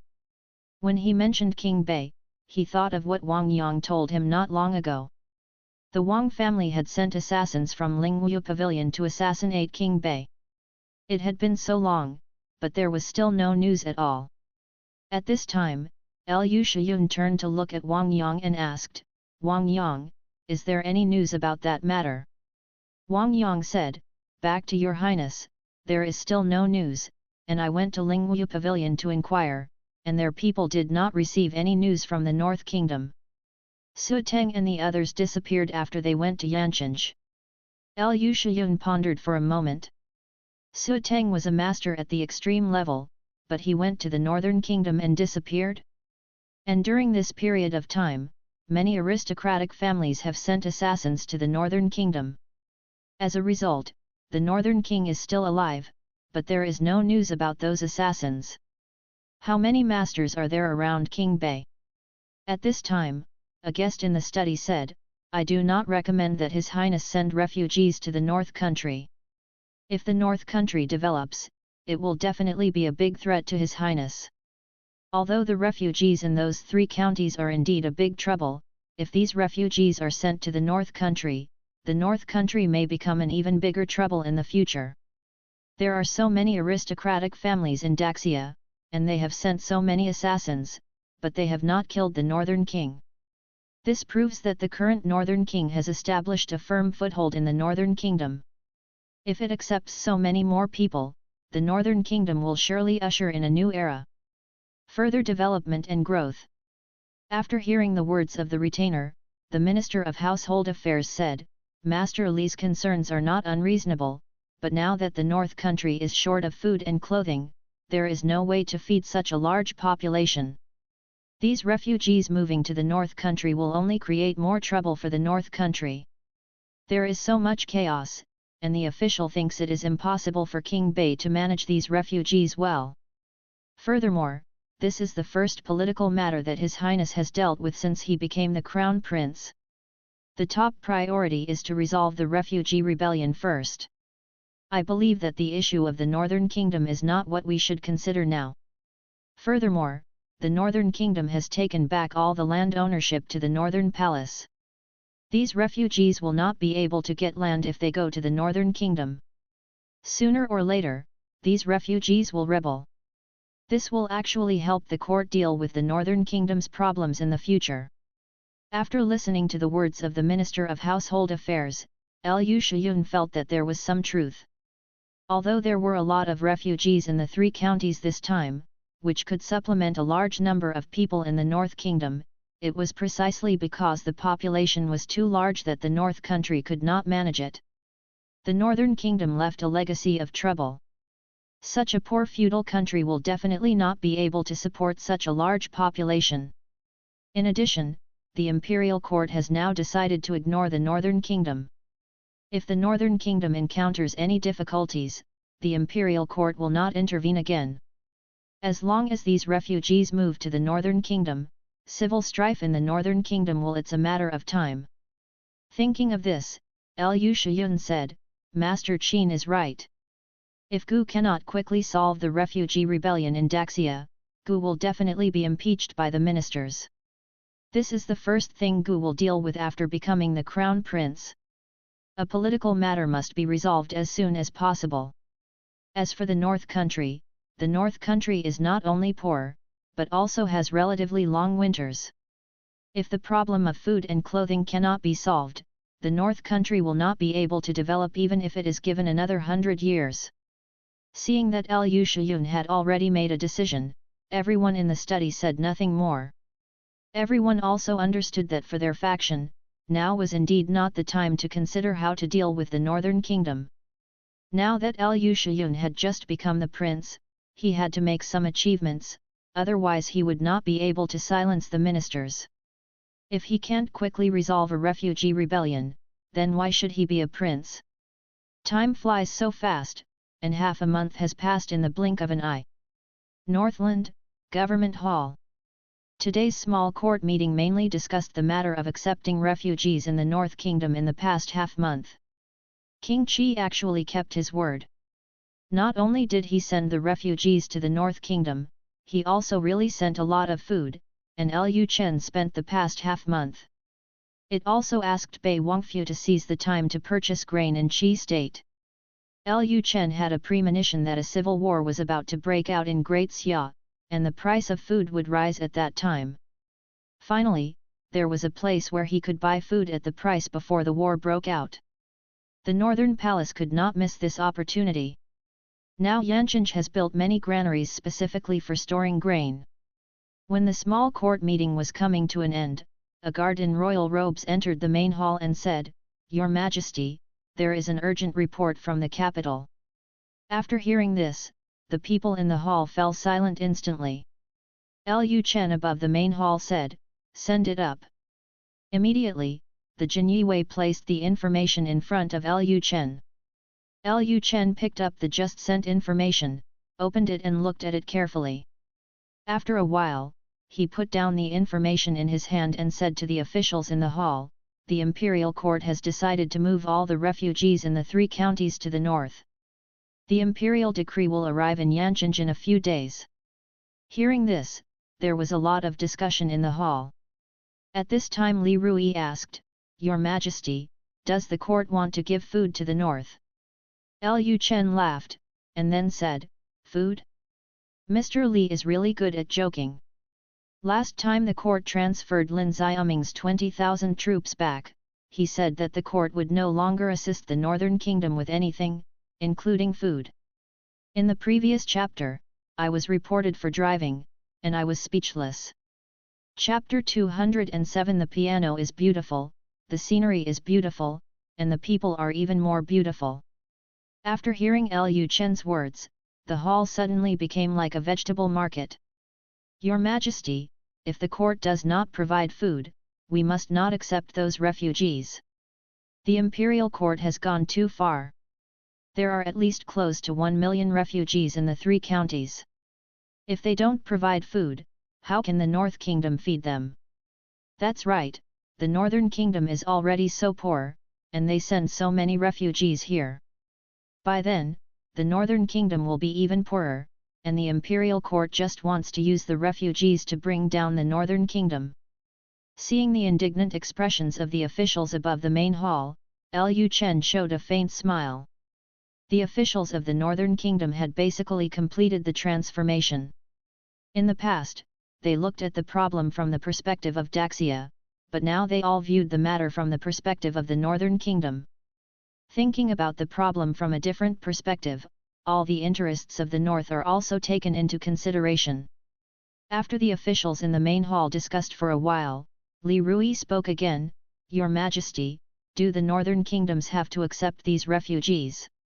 Lu Chen said, "Judging from the information I have received, the imperial court means that accepting those refugees is the obligation of the Northern Kingdom as a feudal state, so the Northern Kingdom cannot refuse this."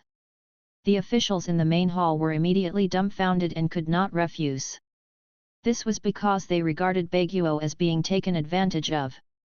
If the imperial court refuses to provide food and throws all the refugees to the north, then when the refugees come to the north and have nothing to eat, why not immediately rebel?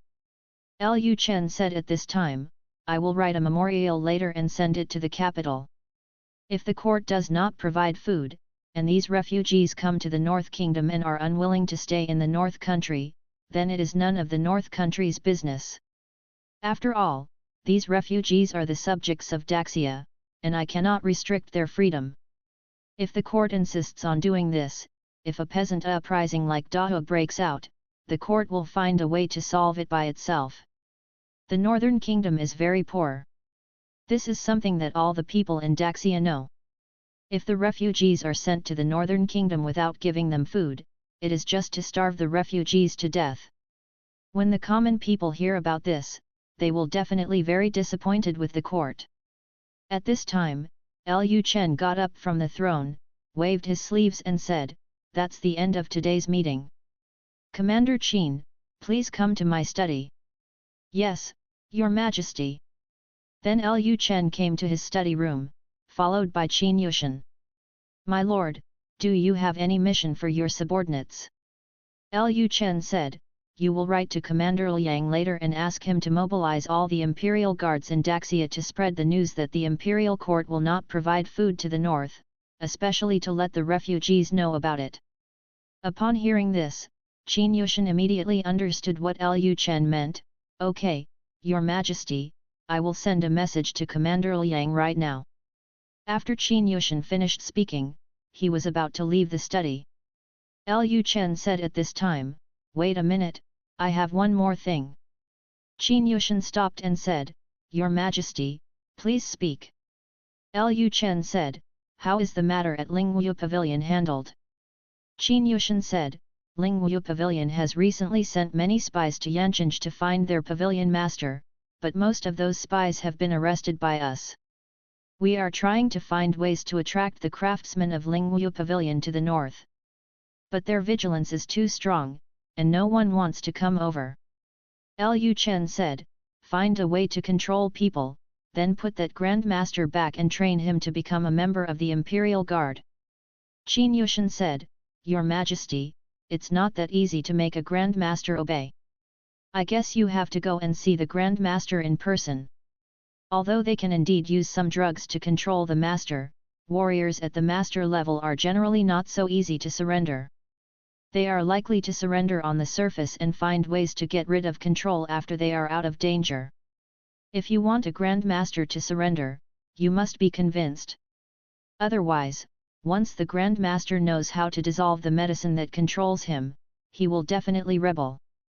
Generally speaking, as long as it is a poison that controls people, there will be an antidote. If there is an antidote, it is impossible for only one company to have the antidote. Even if Qin Yushan fed poison to the Lingwu Pavilion Grand Master, there is a high probability that the Lingwu Pavilion Grand Master would look for the antidote everywhere after returning. Therefore, Qin Yushan's idea was to let Lu Chen go directly to the Lingwu Pavilion Grand Master and show let's find out Lu Chen's true strength. Except for Wang Qingkai, Lu Chen has not publicly told anyone that he has broken through to the realm of Grand Master.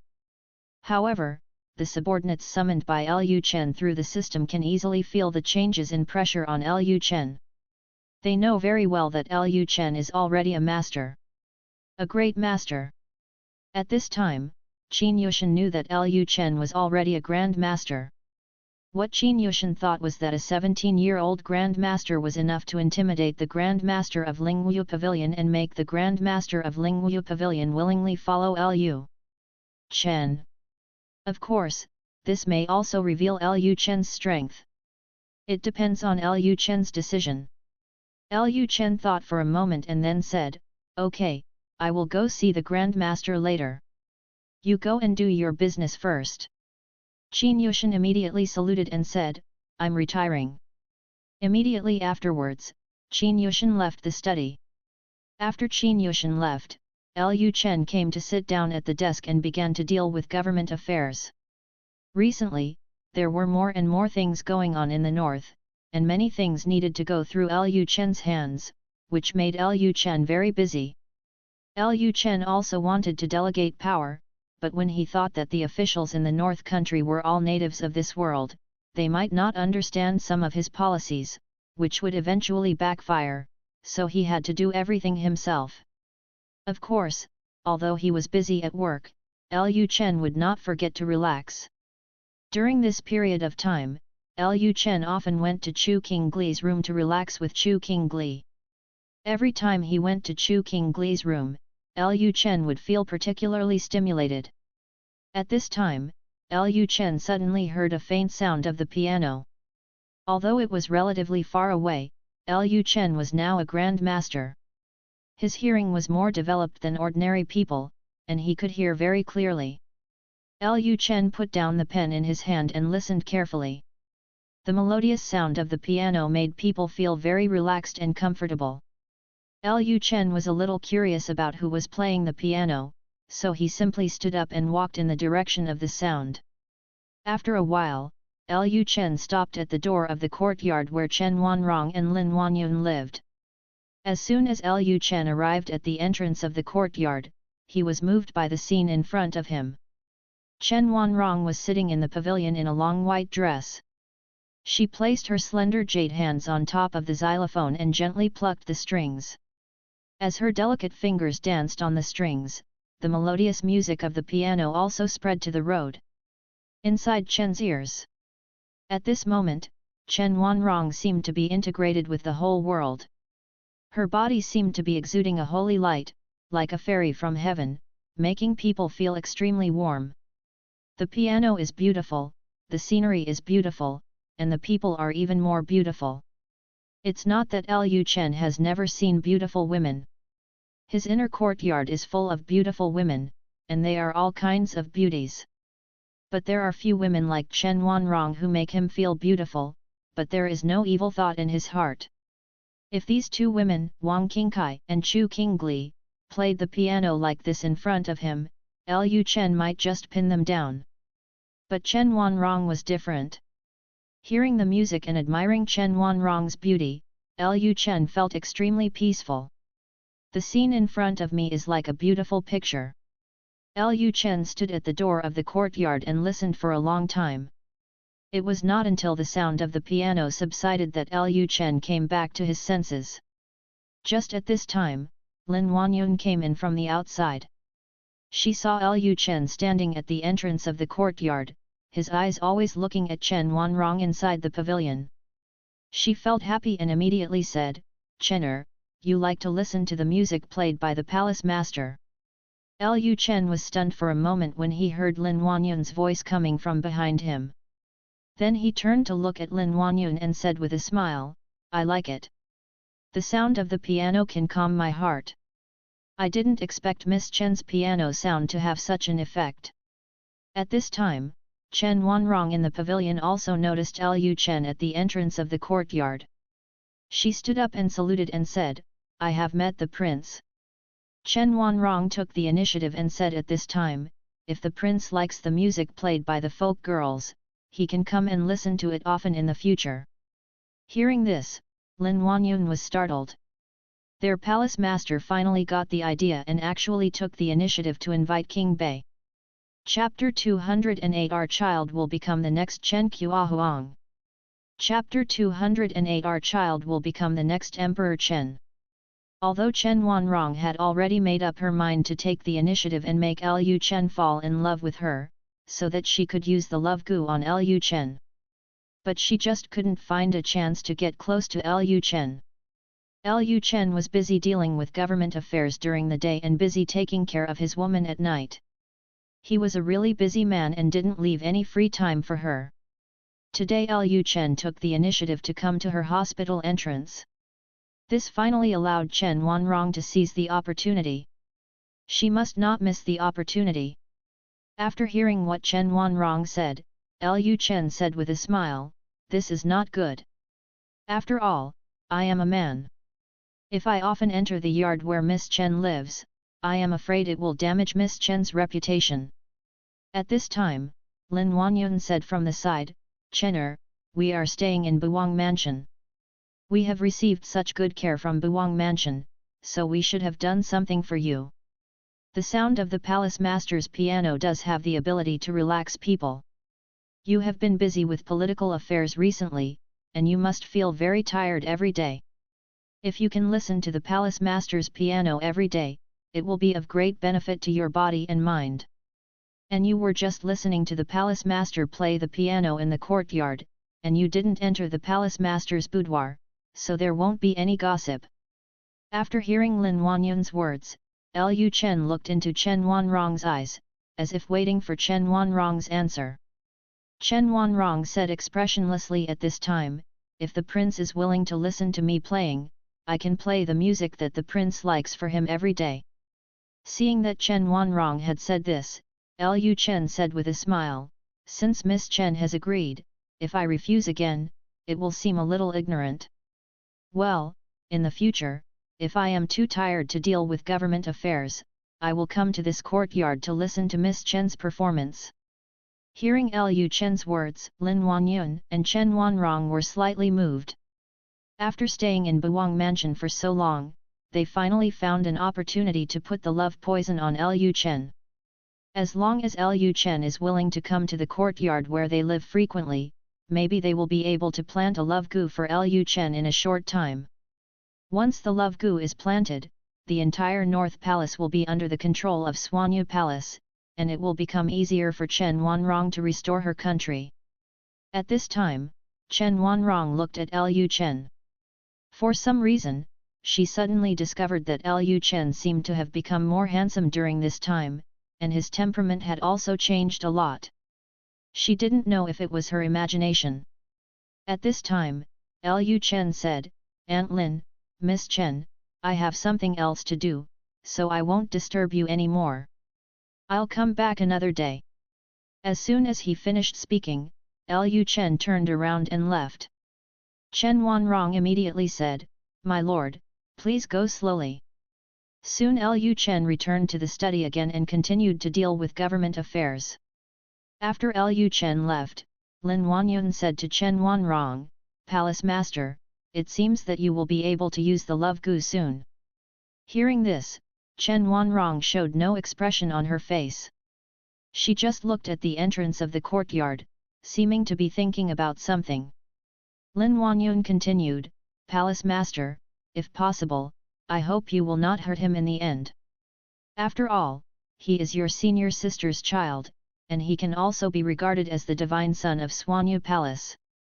At this time, Chen Wanrong slowly sat down and placed her delicate hands on the guqin again. "Don't worry, Aunt Lin, I won't kill him." Hearing what Chen Wanrong said, Lin Wanyun felt relieved. Although Lu Chen was of Emperor Xia's blood, Lu Chen was also Chu Yu's child. If anything happened to Lu Chen, she would definitely feel guilty for the rest of her life. Since Chen Wanrong has already said that she will not kill him, there is a high probability that she will let Lu Chen go after using him. Just when Lin Wanyun was thinking this, Chen Wanrong said, "After Chen Guo returns to the country, I need a child. He has good conditions and is suitable to be my husband. I will have a child with him then, and our child will become the next emperor of Chen." Hearing Chen Wanrong's words, Lin Wanyun was stunned. Is this what Chen Wanrong actually thinks? She always thought that Chen Wanrong just wanted to use Lu Chen to refine the dragon curse, kill Emperor Xia, and then restore the country. In the end, she abandoned Lu Chen after using him. Unexpectedly, Chen Wanrong actually fell in love with Lu Chen. But having said that, Lu Chen is handsome. Although he is a little lecherous, his conditions are not bad in all aspects. Moreover, Lu Chen will be controlled by the love gu in the future. Under the control of the love gu, Lu Chen will 100% listen to Chen Wanrong. From now on, Lu Chen will have to do whatever Chen Wanrong wants Lu Chen to do. When the time comes, she will be able to monopolize Lu Chen, and Lu Chen's lustful character will also change in the future. After coming back to her senses, Lin Wanyun said quickly, "Palace Master, Xuanyu Palace has regulations. Disciples of Xuanyu Palace are not allowed to have children. Although Xuanyu Palace allows men and women to form Taoist couples, in order to avoid some worldly troubles, male and female disciples are prohibited from having children." Chen Wanrong said calmly, "After my child inherits the throne of Chen Kingdom, I will return to Xuanyu Palace to practice in seclusion, and will not be concerned with worldly affairs from now on." This. Lin Wanyun thought for a while. Chen Wanrong was the disciple of the Venerable after all. Even if she really gave birth to a child, the elders of Xuanyu Palace were not qualified to punish her. Only the Venerable was qualified to punish Chen Wanrong. But after the Venerable retreated this time, I don't know how long it will take to come out. Maybe they all turned into a pile of bones, and their Venerable is still in retreat. So for now, no one can stop Chen Wanrong from doing anything she wants to do. But for some reason, Lin Wanyun always felt that Chen Wanrong didn't just regard Lu Chen as a tool. Maybe she really had a crush on Lu Chen? Lin Wanyun did not dare to continue thinking about it. After all, Lu Chen is the child of Chen Wanrong's enemy. If Chen Wanrong really falls in love with Lu Chen, she doesn't know what kind of torture she will experience in the future. Time flies so fast, and another month has passed in the blink of an eye. Daxia capital, Xianzhang Hall. Today's court meeting is a little noisy. A lot of things have happened in Daxia recently, which has made Daxia officials very worried. At this time, an official from the eldest prince's faction stood up and said, "Your Majesty, I am impeaching the prince for not doing his job and being idle all day long. The prince has been unable to complete the political affairs that your Majesty has entrusted to the prince. The prince is not worthy of his position and should be removed." This Yangwen was very aggressive, almost pointing at Lu Chen and scolding him for being useless. As soon as he finished speaking, another speaker also stood up and said, "Your Majesty, I am also impeaching the prince. The prince has allowed the refugees to wander around, which has led to frequent murders in Daxia recently." As soon as the two officials finished speaking, other officials stood up. They also said something about impeaching Lu Chen. At this time, Lu Chen frowned and his face looked very ugly. Emperor Xia sat on the dragon chair and looked at everything that happened below indifferently. After a long while, he said, "Prince, you did such a poor job on the first political matter I entrusted to you. Why don't you ask me to do it in the future? How can I trust you to leave the entire Great Xia to you?" Hearing this, Lu Chen quickly knelt down and said, "Father, I know my mistake. Please allow me some more time."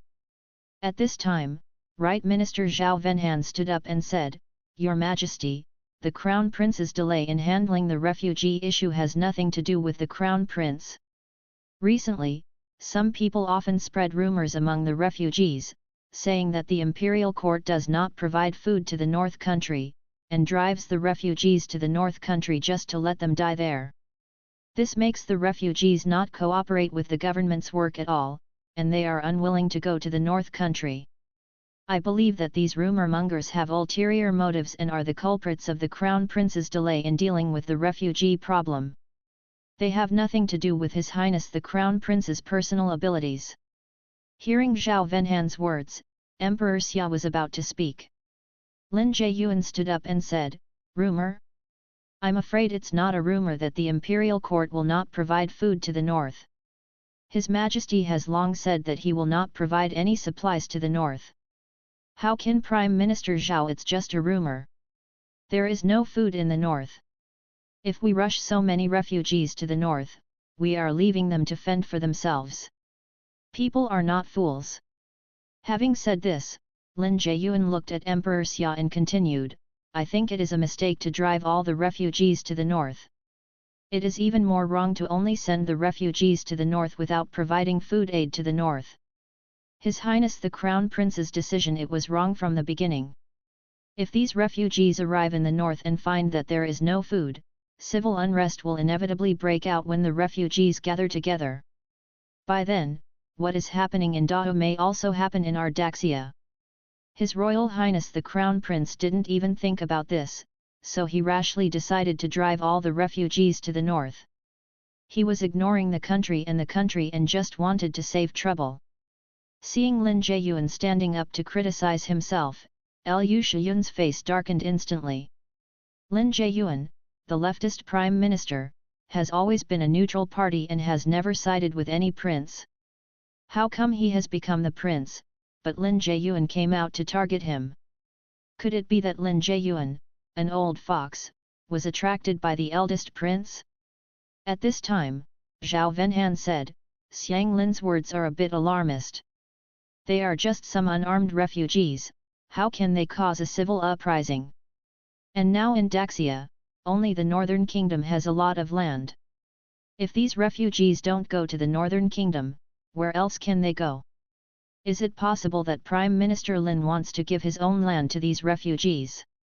Seeing the two prime ministers quarreling, the other officials in the hall suddenly stopped talking, and then they watched the two of them argue. After the two of them argued for a while, Emperor Xia finally said, "There are many wastelands in the north, which is indeed a good place for these refugees. However, I have already said that I will no longer provide any supplies to the north. Since it is what I have already said, I will not take it back again." The refugee issue is the first political matter that the 8th prince has dealt with since he became the crown prince.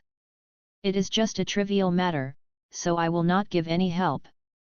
If you cannot handle this matter well, you will not be qualified to inherit my throne in the future. This location. Zioba, I will only give you 2 months in the end. Within these 2 months, you must deal with the refugee chaos. Lu Chen immediately kowtowed and said, "Thank you, father." Emperor Xia continued, "In addition, many officials have reported recently that there are many people in remote places in Daxia who cannot afford salt. The government does not care about it, and the court does not care. They hope that I will delegate the management rights of salt to allow caravans to." Before Emperor Xia finished speaking, Lin Jiayuan quickly said, "Your Majesty, you must not do it. Salt is related to the national economy and people's livelihood. It has been managed by the imperial court since ancient times. How can we delegate management rights to others? Once the management rights are released, there will be businessmen who will drive up the price of salt. Not only people in remote mountainous areas will not be able to eat salt, but even ordinary people in wealthy places will not be able to afford salt. Once the salt management rights are decentralized, it is likely to shake the national foundation, and it will also lead to a significant reduction in the revenue of the national treasury." Lin Jiayuan really couldn't understand why Emperor Xia would bring such a matter to the court. As soon as Lin Jiayuan finished speaking, an official from an aristocratic family stood up and said, "I agree to decentralize the management rights of the salt industry. The price of salt is generally high now. Because it is a monopoly of the imperial court, the output of salt has never been high. I believe that after the salt industry management rights are decentralized, more businessmen will make salt, which will help lower the price of salt and allow the common people to eat cheaper salt." As soon as this official from aristocratic family finished speaking, another official from aristocratic family also stood up and said, "I also agree to decentralize the management rights of the salt industry." Subsequently, more officials came forward to express their opinions, and they all agreed to decentralize the management rights of the salt industry. Seeing this scene, Lin Gao frowned. Once the salt industry is liberalized, these aristocratic families will be the first to benefit. Of course, they are eager to decentralize the management rights of the salt industry. Next, it depends on what Emperor Xia thinks. Emperor Xia has always felt uncomfortable with the aristocratic families and feels that these aristocratic families are an eyesore. He can't still listen to the officials of these aristocratic families and really let go of the salt industry, right? However, just when Lin Jiayuan thought that Emperor Xia would not be in favor of liberalizing the salt industry, Emperor Xia said, "Everyone loves what you say is beneficial. Businessmen pursue profits. Once the salt industry is liberalized, more businessmen will surely participate. When the salt-making industry comes, the price of salt will also fall, allowing more people in Daxia to afford salt. I have decided to decentralize the management rights of the salt industry from today on." Hearing this, Lin Jiayuan was dumbfounded. When did Emperor Xia become so dim? Is it really true that the management rights of the salt industry have been delegated to lower levels? Doesn't he hate the aristocratic family the most, and Emperor Xia is secretly preparing to take action against the aristocratic family? Why should he compromise with the aristocratic family at this time? The appointment of the 8th prince as the crown prince can also be explained as an attempt to stabilize the family and prevent the family from noticing what Emperor Xia is going to do next. The policy of decentralizing the management rights of the salt industry would not bring any benefits to Emperor Xia at all. Although he was puzzled, Lin Jiayuan said no more. Civil strife is about to break out, and the family can no longer survive for a few days. Emperor Xia can do whatever he likes. After leaving the court, Lu Chen brought a group of low-level officials from his own faction to the East Palace. His father only gave him 2 months. He must hurry up and deal with the refugees, otherwise his reputation will be greatly affected in the future. The atmosphere in the main hall of the East Palace seemed a bit dull. Lu Chen was impeached by the ministers in turn at the court meeting today. He was in a very bad mood now. After a long while, Lu Shiyun said, "Tell me, how should the refugee issue be resolved? Now the refugees know that the court will not give food to the North Kingdom. In addition, the land ownership of the North Country is in the Buwang Mansion. They went to the North Country. There is no land, so they are even less likely to take the initiative to go to the North. Recommend a book." Recommended words, became a zombie? Fortunately, it doesn't affect the injection. Don't be afraid of the beautiful zombie, the cat-eared beast girl, the cute little human nurse, and the charming and slender spider girl. I only move 3 times for the injection, 1, 1, 1, 2, 1. Chapter 209 His Royal Highness the Crown Prince's Help. After hearing Lu Shiyun's words, the people in the hall did not speak immediately. Most of them agreed to drive the refugees to the north. They did not expect that the matter that they thought could be solved easily would now become so difficult. After a while, the Minister of Household Affairs said, "His Majesty's attitude is very clear. The imperial court will never give food to the north. The only way now is to raise food ourselves and send it to the north so that the refugees can eat in the north. But in this case, I'm afraid we will need the cooperation of all the major families in Jiangnan. Originally, the matter of dealing with the refugees should be a matter for the court, but now Emperor Xia has completely left it to the Prince Lu Shiyun. If Lu Shiyun cannot handle the issue of the refugees well, he may not be able to be the prince for a few days." The first political matter was not handled well. Officials from other prince factions would not miss this opportunity. His position as the prince was not right in the first place.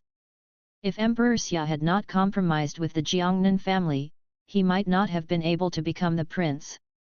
Now that Dao is in civil strife, De Qian is also in civil strife, and there is no external pressure on De Xia. Emperor Xia can easily depose him as the crown prince. As long as officials from the other prince factions put pressure on him, Emperor Xia would follow suit and depose him as the crown prince. At that time, officials from the Jiangnan aristocratic family faction would not be able to say anything. After all, Lu Shiyun did not handle the refugee rebellion well.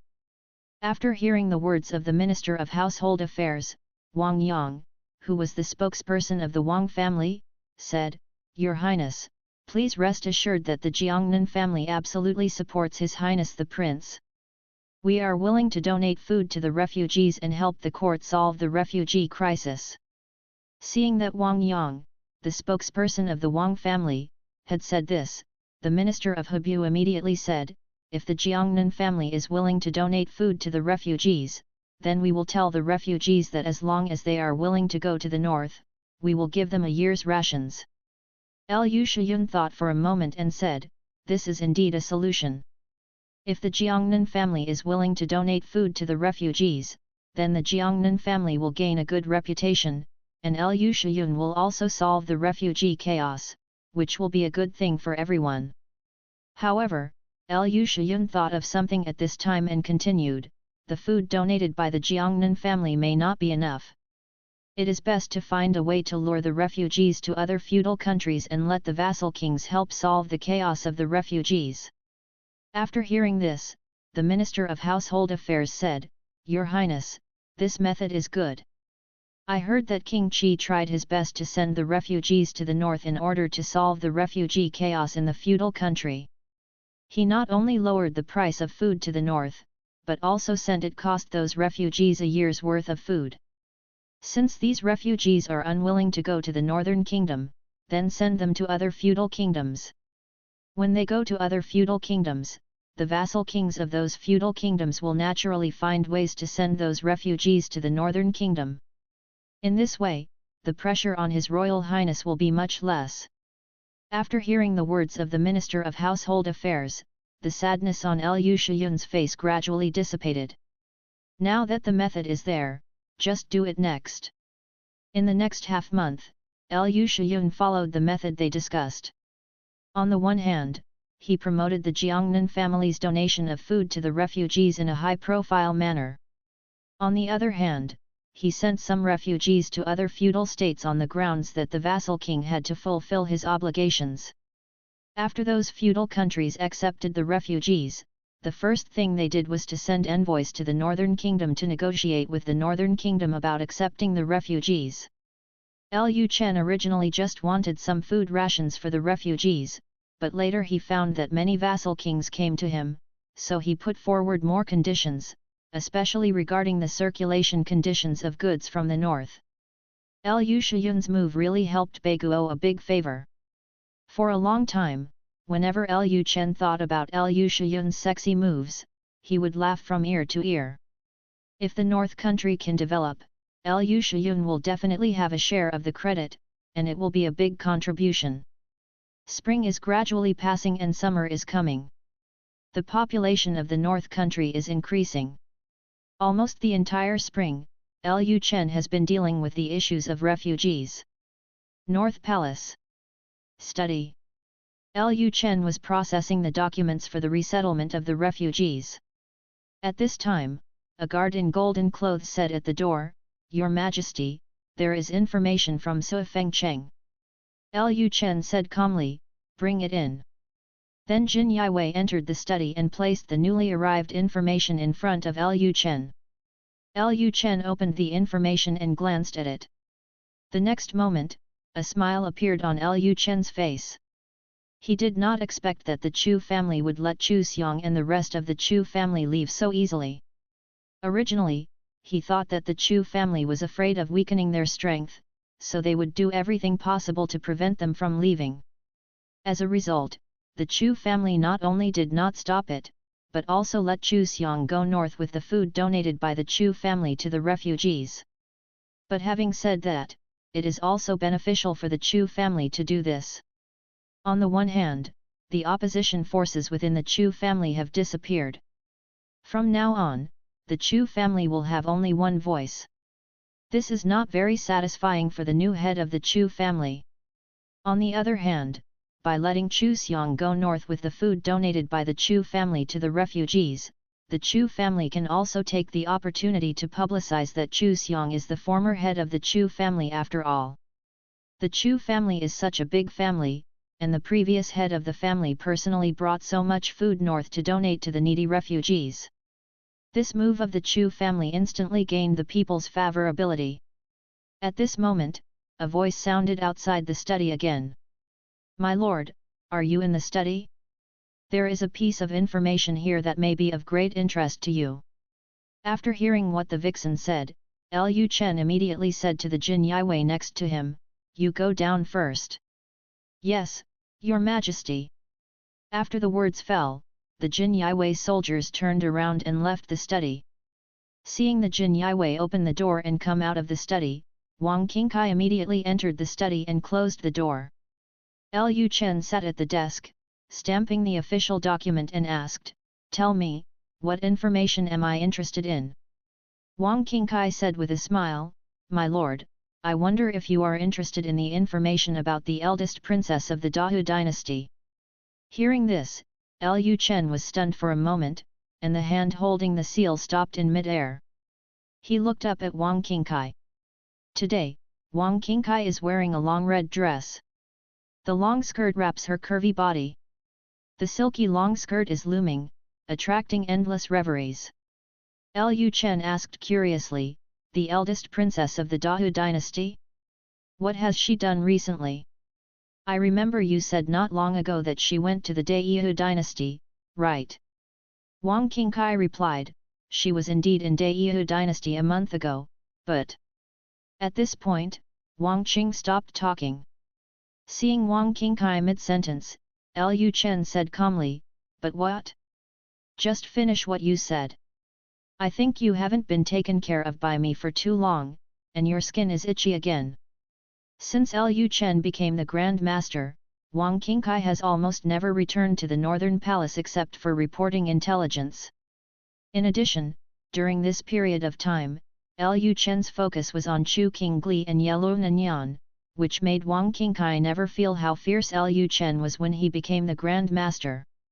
Chapter 210 Princess Dahu is in the North Kingdom.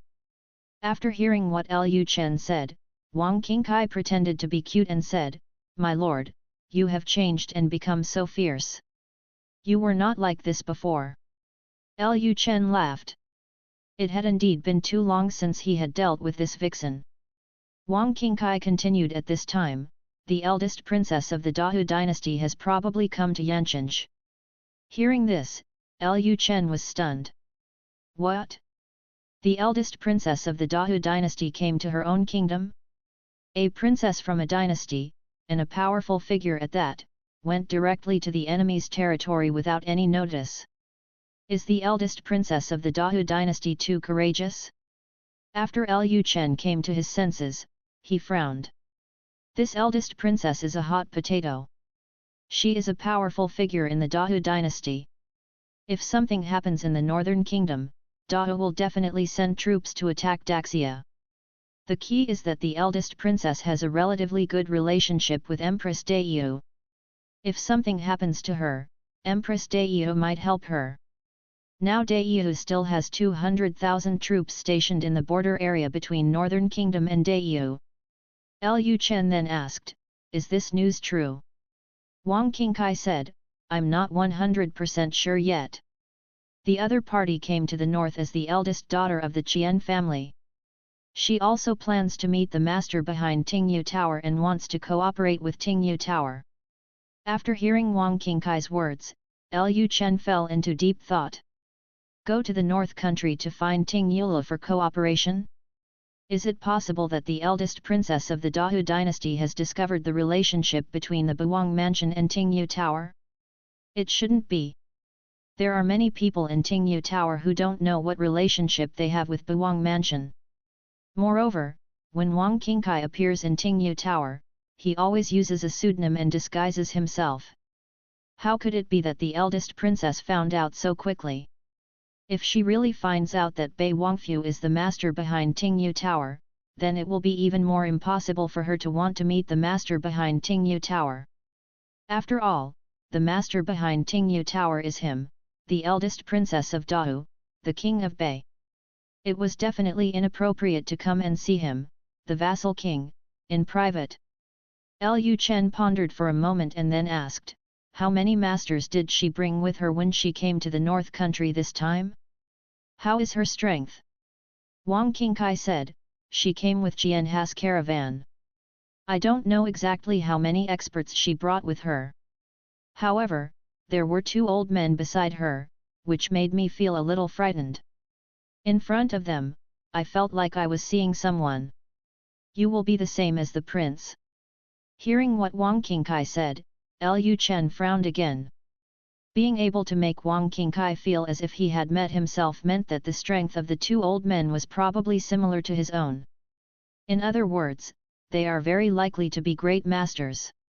Just think about it, how could a dynasty princess dare to run away to an enemy country without a strong person around her? However, all countries have a tacit understanding, and the Grand Master usually does not take action. The Great Master of Dahou came to Daxia without prior notice. This is no different from provoking a war. It seems that the eldest princess of Dahou does not take Daxia seriously at all. At this time, Wang Qingkai asked, "Your Majesty, do you plan to meet this eldest princess? I've checked it out for you. This eldest princess is very beautiful. Her beauty can even be compared with that of the palace lord of Swanyu Palace. It is definitely in line with your preferences." Hearing Wang Qingkai's words, Lu Chen smiled and said, "You dare to tease me, it seems that Mr. Wang has become swollen recently. Come here for me." Hearing Lu Chen's words, Wang Qingkai was startled and said quickly, "Your Majesty, the eldest princess of Dahou is still waiting for the slave's reply. The slave will go back today. When will the prince want to see the eldest princess? Tell the slave family, and the slave family will arrange a time for you to meet." At this point, Wang Qingkai wanted to run away. Although she had not yet experienced how powerful Lu Chen was when he became the Grand Master, she only needed to know that the current Lu Chen was even more powerful than the above. Even before Lu Chen became the Grand Master, he was able to control her and make her cry. If she were caught by Lu Chen, Wouldn't she be beaten to death by Lu Chen later? Just when Wang Qingkai was about to run away, he suddenly found that his body could not move. Wang Qingkai was stunned. What was going on? Lu Chen said with a smile, Master Wang, you dare to disobey my order, are you ready to accept the punishment? While speaking, Lu Chen raised his hand to mobilize the spiritual energy throughout his body. The next moment, a powerful suction force was released from Lu Chen's palm, directly sucking Wang Qingkai's delicate body in front of him. What Lu Chen used was not the method of absorbing energy, but the ordinary method of releasing spiritual power. As long as one reaches the realm of the Grand Master, he can use the method of releasing spiritual power. Soon, Wang Qingkai's delicate body was completely controlled by Lu Chen's big hands. When Lu Chen held her in his arms, Wang Qingkai simply stopped struggling. She couldn't run away today anyway. Seeing Wang Qingkai's resigned look, Lu Chen smiled and said, Why doesn't Mr. Wang run away now? Wang Qingkai turned to look at Lu Chen, and said like a dead pig not afraid of boiling water, Your Majesty has already controlled the slave family, how can the slave family run away? Lu Chen raised his big hand and slapped her on the buttocks. Wang Qingkai's delicate body suddenly trembled, and he made a squeaking sound from his mouth. Lu Chen put his arms around Wang Qingkai's waist and said in her ear, I haven't touched Lord Wang's body for a long time. I didn't expect Lord Wang to be so sensitive.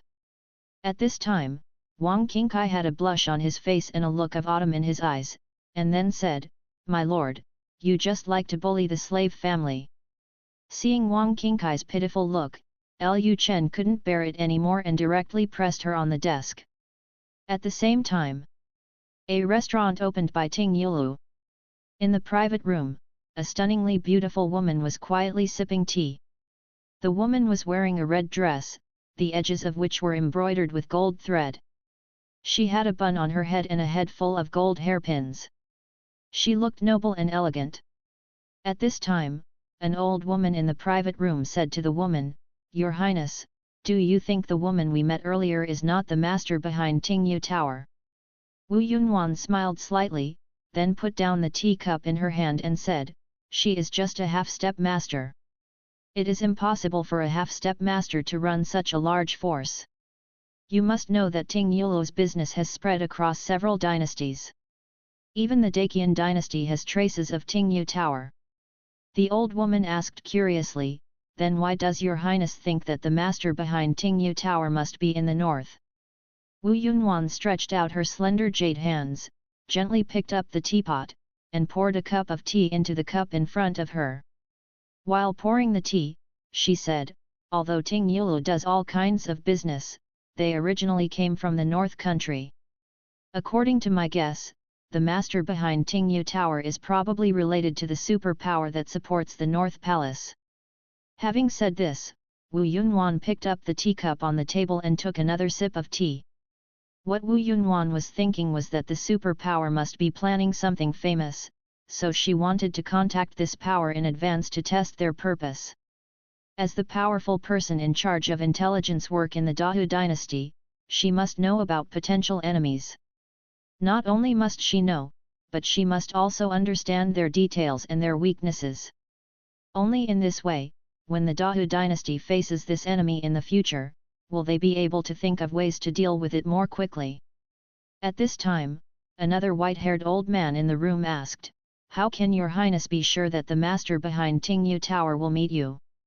Wu Yunhuan smiled, and then said, It doesn't matter whether he wants to see me or not. I proposed to meet their landlord this time, nominally for business cooperation. As soon as Wu Yunhuan finished speaking, a fat man entered the private room. After entering the private room, he immediately saluted and said, My lord, please see the eldest princess. Your highness is 1,000 years old. Wu Yunhuan nodded, and then said, President Jian, from today on, you will stay in the Northern Kingdom. I found that the Northern Kingdom has a lot of good things, and the business environment is also very good. The Northern King and the general vassal kings different, he attaches great importance to business, which is of great benefit to Qinhai Chamber of Commerce. Qian Dahai immediately said, "Yes, eldest princess." At this time, Qian Dahai said, "Elder princess, do you want to meet the king of the north this time when you come to the North Kingdom? Our Chamber of Commerce has been frequently communicating with Bei Wang Mansion recently. If you want to meet with Bei Wang, Qinhai Chamber of Commerce can take this line." On the surface, the Qinhai Chamber of Commerce is just an ordinary Chamber of Commerce, but in fact, the Qinhai Chamber of Commerce is an intelligence agency under Wu Yunhuan.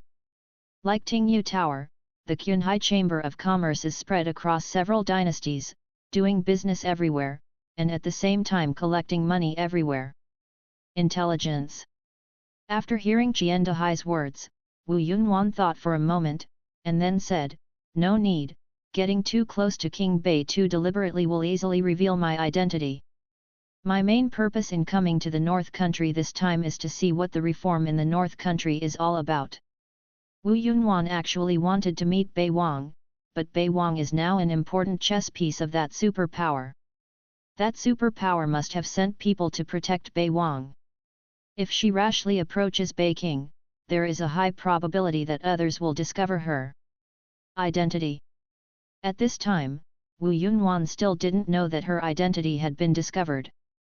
Ever since Wu Yunhuan left the Dahu dynasty, Ting Yulo had been paying attention to their movements. When they left the Daehu dynasty, they apparently returned to Dahu, but secretly came to the North Kingdom. They did not expect that Ting Yulo would discover their little moves. Coupled with the two great masters behind Wu Yunhuan, Wang Qingkai was basically certain that the so-called eldest lady of the Qian family she met was actually Dahu's eldest princess. Wang Qingkai was pretty good at judging people. Even if she had never met Dahu's eldest princess, she could tell from the temperament exuding from Wu Yunhuan that the so-called eldest daughter of the Qian family was a high-ranking figure. A person with such a noble temperament as Wu Yunhuan cannot be owned by the eldest lady of a business family. Whether she speaks or moves, she exudes the temperament of a superior. She looks like a person with great power. In the Dahu dynasty, the only woman who held great power was their eldest princess. Wang Qingkai actually couldn't believe her guess at first, but then she thought about it. This woman was protected by two warriors with an aura close to that of Lu Chen. Even if she came to the North Country, the North Country might not be able to do anything to her, so it's normal for her to dare to come to the North Country. Although I don't know why she came to the North Country quietly, but since she is here, she must have some special purpose. As for whether she is really the eldest princess of the Dahu dynasty, this is left to Lu Chen to judge. At this moment, Wang Qingkai was in Lu Chen's study, enduring Lu Chen's endless anger. It had been too long since I had dealt with Wang Qingkai. Lu Chen was very angry today. This little slave girl dares to disobey her. This is a big deal, and she must be dealt with severely.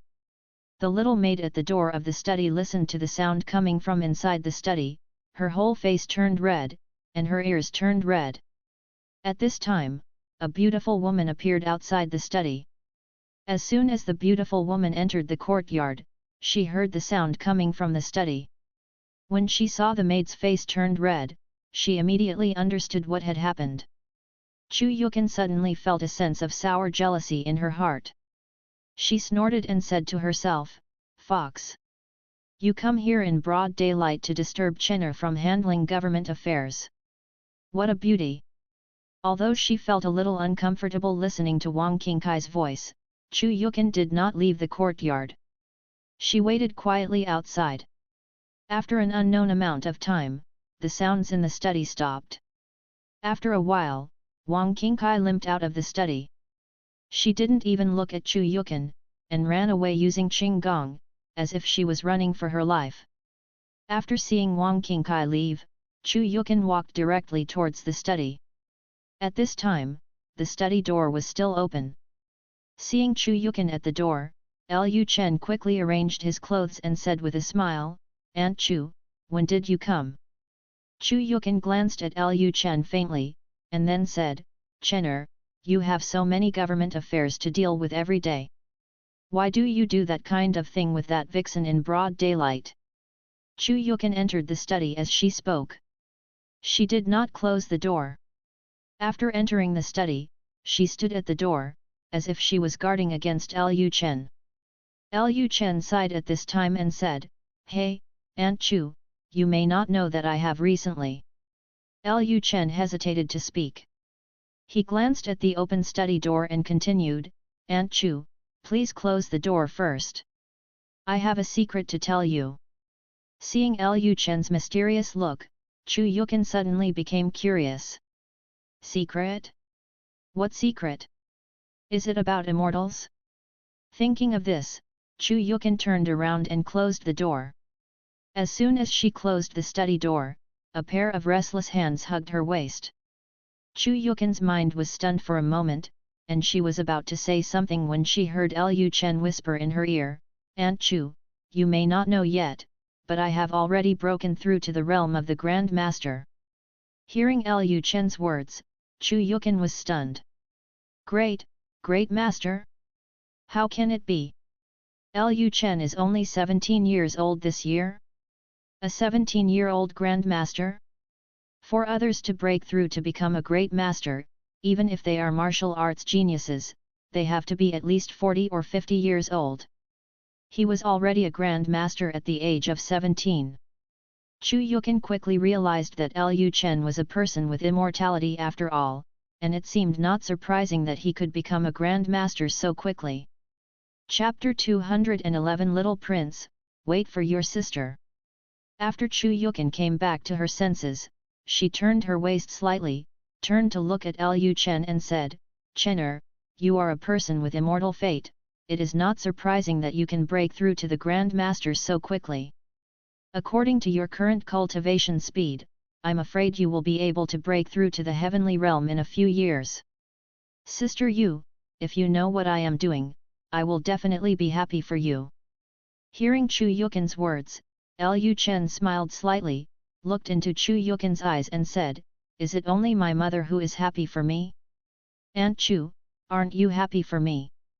Being stared at by Lu Chen's hot gaze, Chu Yukin felt a little restless inside and her throat felt a little dry. "Of course I'm happy for you too."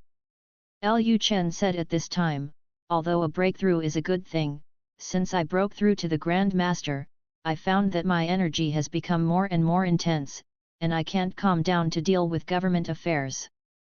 Now that Zixuan and Dazhu and Xiaozhou are pregnant, Nanyan and Yayao can't help me release my energy, even if I go to Xiaobai's from time to time. Aunt Chu, you should have noticed that Nanyan rarely leaves Chunshenzhaiyuan recently." At this point, Lu Chen's deep eyes stared closely at Chu Yukin. After hearing Lu Chen's words and feeling the restlessness in Lu Chen's body, Chu Yukin instantly understood what Lu Chen meant. Chu Yukin was about to speak when she heard Lu Chen continue, "Aunt Chu, a few months have passed, do you still remember what you said in my study?" Chu Yukin blushed and replied, "Auntie still remembers, but Auntie also wants to help you, but King Gli is now the deputy commander of the palace's guards. She often patrols everywhere. If she finds out that Auntie is serving you, she will probably be resentful of you. King Gli grew up with me and has special feelings for me. I'm afraid that after she discovers our affairs, she will do something extreme and be detrimental to you. You should have noticed that once she decides on something, no matter what others say, it's useless. Her character can easily go to extremes." Hearing this, Lu Chen said with a smile, "So, as long as I can get King Gli away and let her leave the North Prince's mansion temporarily, Aunt Chu, are you willing to help me?"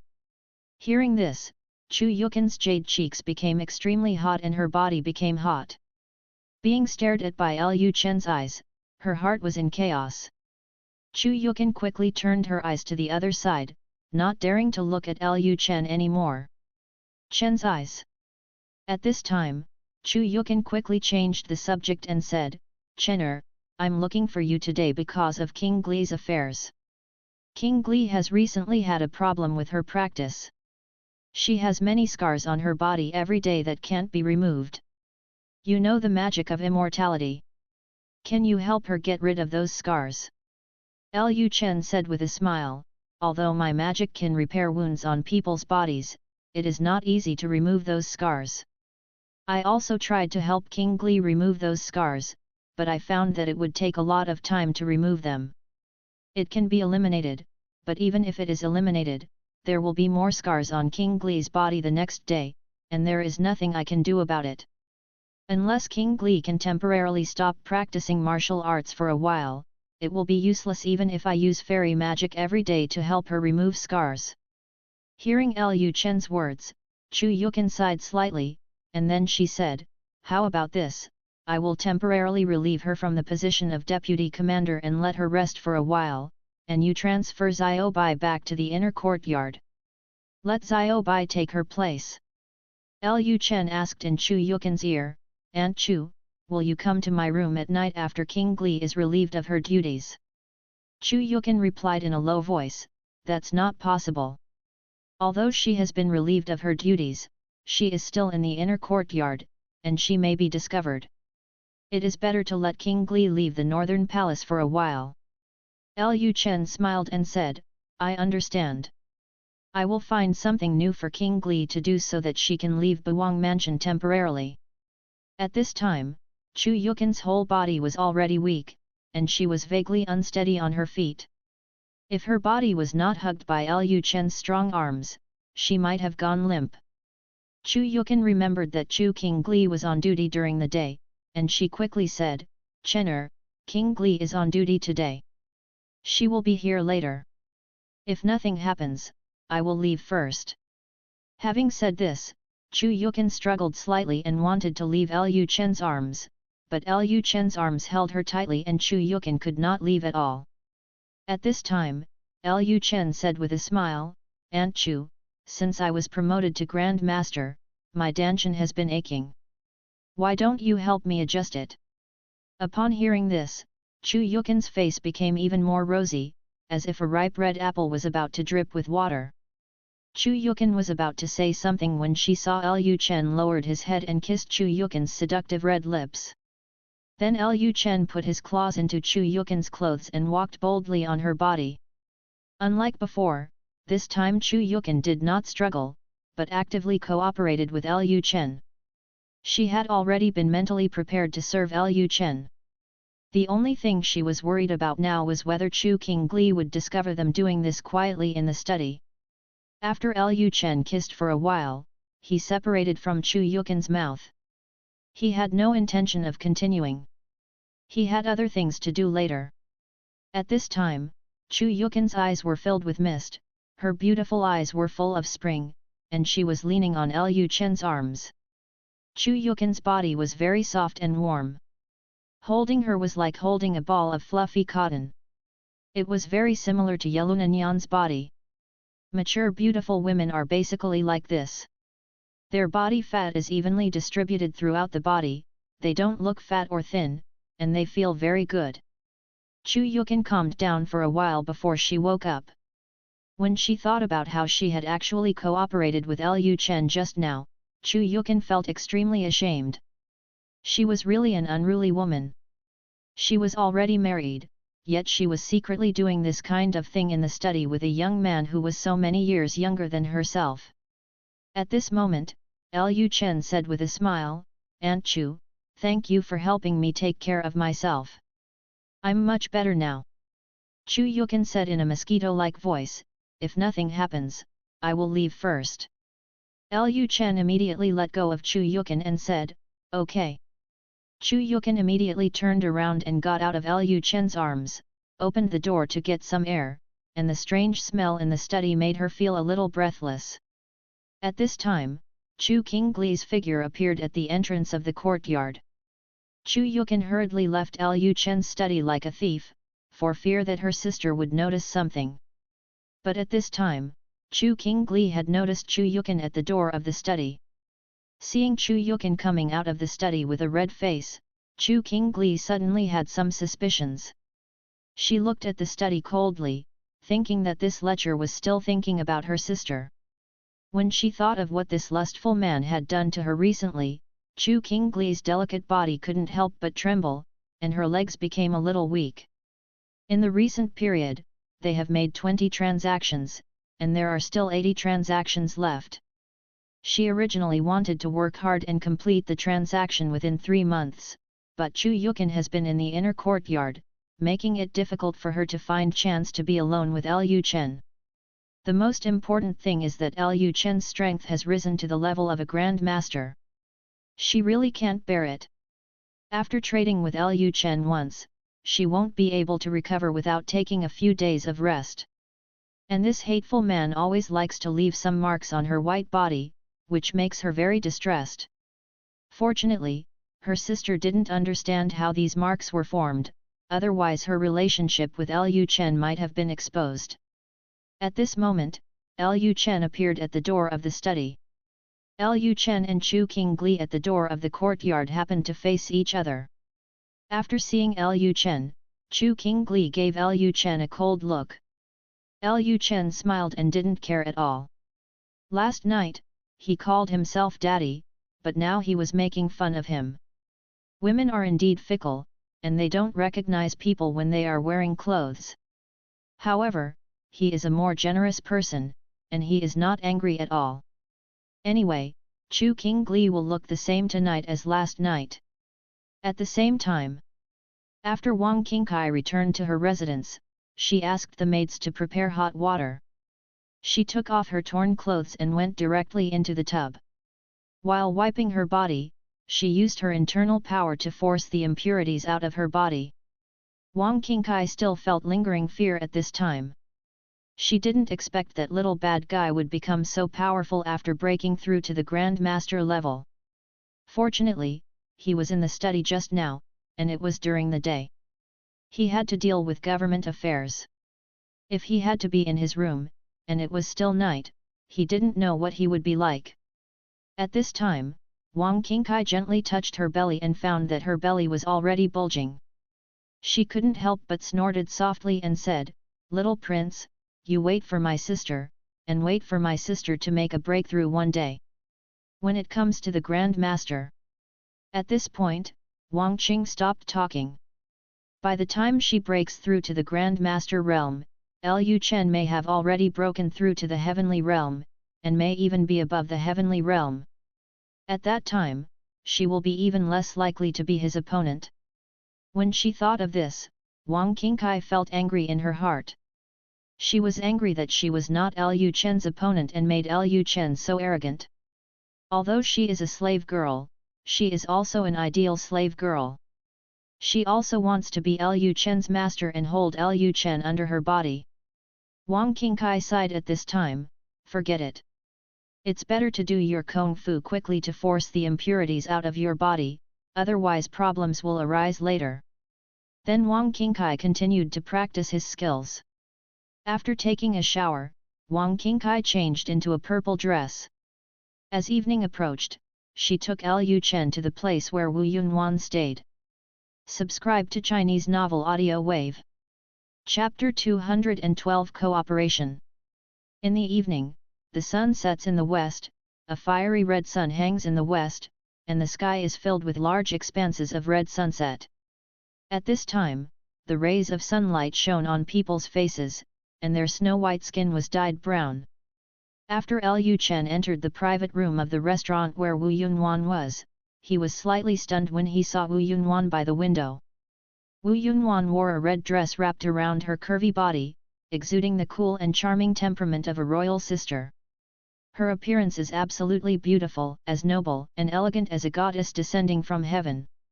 At this time, Wu Yunwan turned to look at Lu Chen at the door. Lu Chen was wearing a mask and his face could not be seen. However, it could be seen from Lu Chen's clothes and skin that the young man who came in was only in his 20s at most. Seeing that such a young person was able to give her a sense of oppression, Wu Yunwan couldn't help but raise her eyebrows, but her brows only wrinkled slightly, which was not obvious. At this time, the two old men in the room became nervous instantly.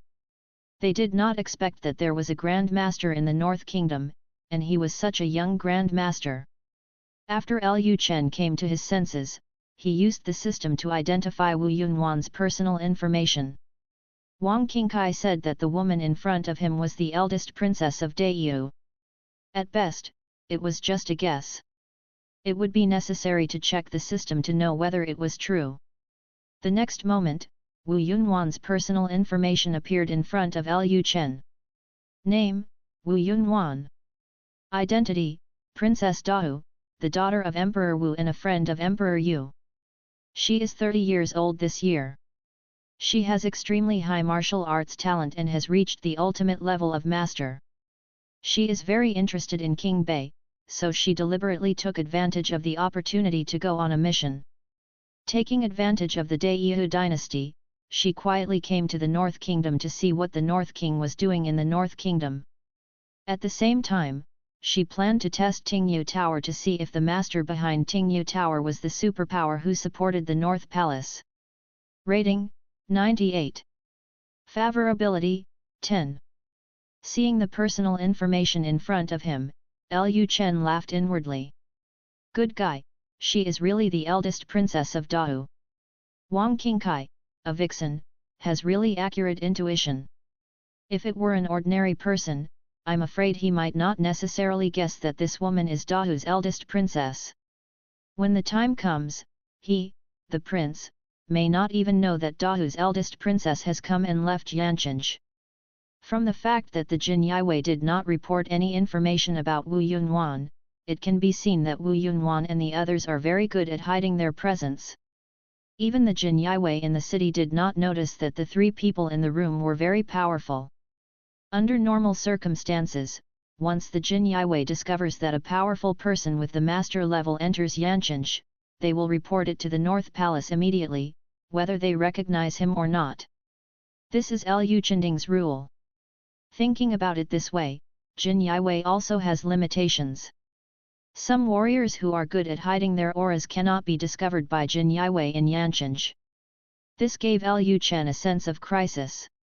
Jin Yiwei didn't notice these three people, so are there more powerful people hiding in Yanqing that Jin Yiwei didn't notice?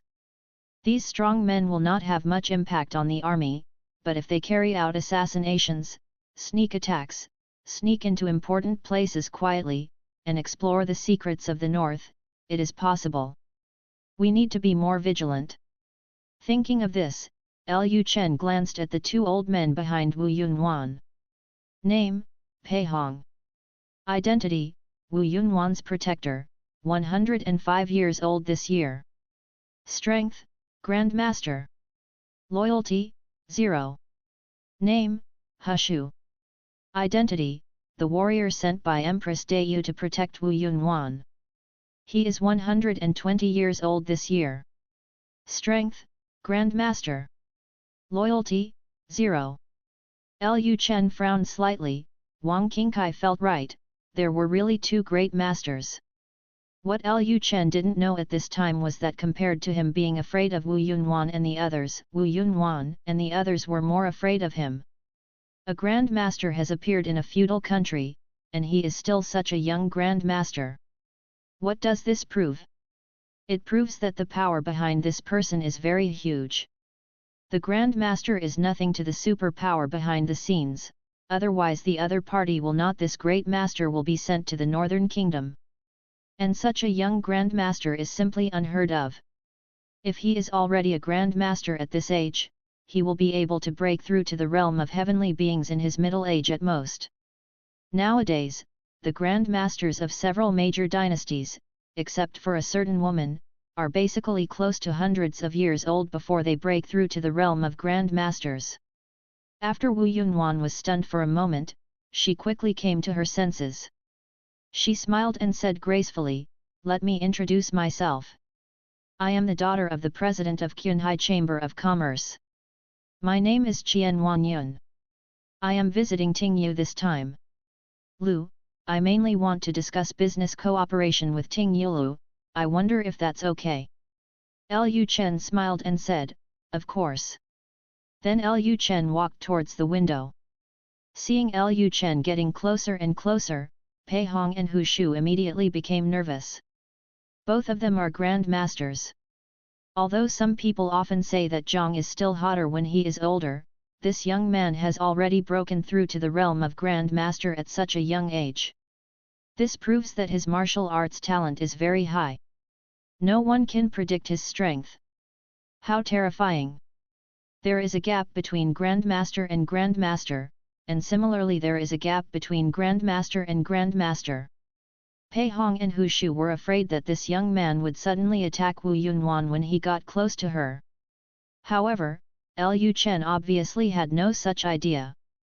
He came to the window, sat down directly, and said, "Let me introduce myself.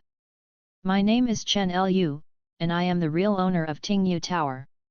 Hearing Lu Chen's words, Wu Yunwan smiled and said, "I was thinking from the beginning that if Tingyu Tower's business could be spread across several dynasties, it would be impossible for the owner of Tingyu Tower to be just a half-step master. It seems that I guessed it right. Only a great master warrior like Master Chen has the strength to develop Tingyu Tower to its current scale."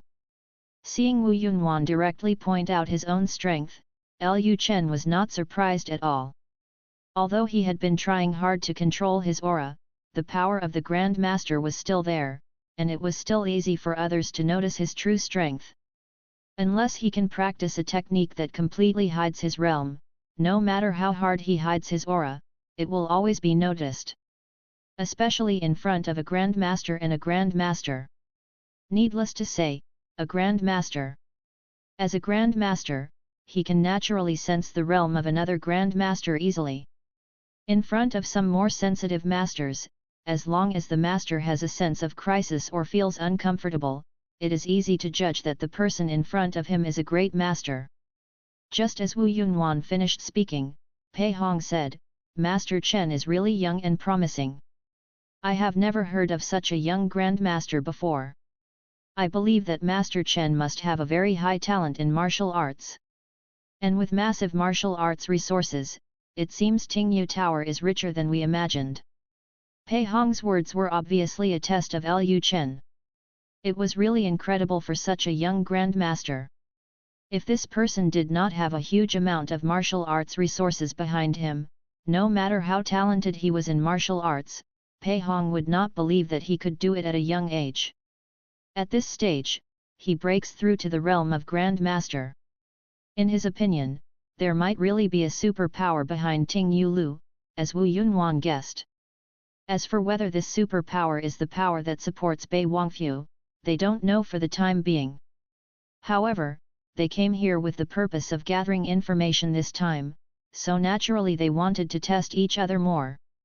Lu Chen smiled faintly, and then said, "Senior, you are joking, Tingyu Lu is just a small chamber of commerce, and it was only established not long ago, how can it be rich? In terms of wealth, the Qunhai Chamber of Commerce is even richer. Not only is the daughter of the president of the Chamber of Commerce a master, but there are even 2 Grand Masters in charge. As far as I know, there is only one Grand Master in the Xia Dynasty, but there is only one Grand Master. The Qunhai Chamber of Commerce has 2 Great Masters, and in terms of wealth, I am afraid that no other force is qualified to compare with the Qunhai Chamber of Commerce." Wu Yunwan said with a smile at this time, "Master Chen, that's all for the compliments. Let's discuss cooperation." Lu Chen said, "No problem, I wonder what cooperation method Miss Jian plans to use." Wu Yunwan said, "As far as I know, Master Chen has always wanted to do business in the Dahu dynasty, but due to some obstacles, Tingyu Lu was unable to enter the Dahu dynasty." Lu Chen smiled faintly, and then said, "Yes, my people came back and told me that the eldest princess of the Dahu dynasty was very domineering. The restaurant we opened in the Dahu dynasty was closed down by their eldest princess within a few days on the grounds that it threatened the security of the dynasty. Our caravan from Tingyu Lu cannot enter the Dahu dynasty, and is often excessively inspected by soldiers from the Dahu dynasty." Having said this, Lu Chen stared at Wu Yunwan with a smile. For a moment, the atmosphere in the room became tense. Pei Hong and Hu Shu were both ready to take action. They couldn't help but wonder if Chen Lu had already discovered Wu Yunwan's identity when he mentioned Dahu's eldest princess. This is not good. After all, they were in a foreign country, and they came to the northern kingdom quietly. If their identities were leaked, not only might it trigger another conflict between the two dynasties, but Wu Yunwan might also be in danger. Before they came to the North Country, they didn't think there was anything in the North Country that could threaten Wu Yunwan's safety, until they saw the owner of Tingyu Tower. Being able to train such a young warrior into a Grand Master proves the power of Tingyu Tower. Maybe there are more Grand Masters behind Tingyu Tower, which makes them have to guard against Lu Chen. Wu Yunwan didn't pay much attention to Lu Chen's words. She said calmly, "What if I say that I can help Ting Yulu enter the Dahu dynasty without being censored?" Lu Chen pretended to have a puzzled expression. "Oh? Miss Jian, do you have any idea? I heard that the eldest princess of Dahu is a very unreasonable woman. Once she has determined something, it is useless what others say. Moreover, she is still a powerful figure. There are few people in Dahu's court who dare to challenge her." Wu Yunwan raised her eyebrows slightly, and there was an imperceptible black line on her forehead, as if she was angry, but she still sat on her seat dignifiedly, and said with a smile, "Master Chen may not know, our Qian family and the eldest princess's relationship is very unusual. The reason why the Qunhai Chamber of Commerce can develop to the scale it is today is inseparable from the support of the eldest princess. If Ting Yulu can reach cooperation with the Qunhai Chamber of Commerce, the eldest princess will naturally not cause trouble for Ting Yulu in the future."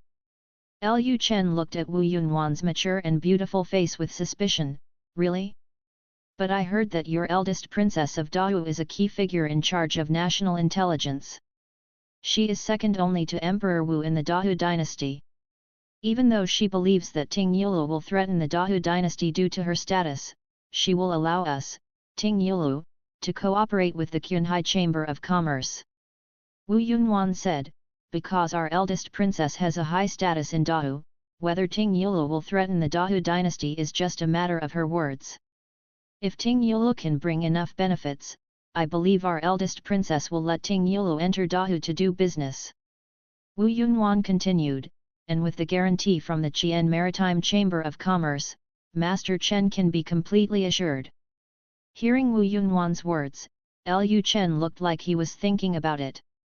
After a moment, Lu Chen said, "If Tingyu Tower can be allowed to enter the Dahu dynasty, Tingyu Tower will naturally give up the profits that should be given.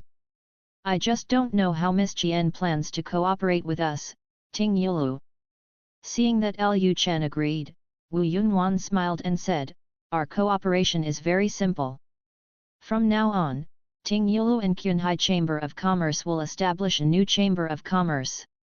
Ting Yulu's business in the Dahu dynasty will be handled by the new Chamber of Commerce, and both parties will each hold 50% of the shares.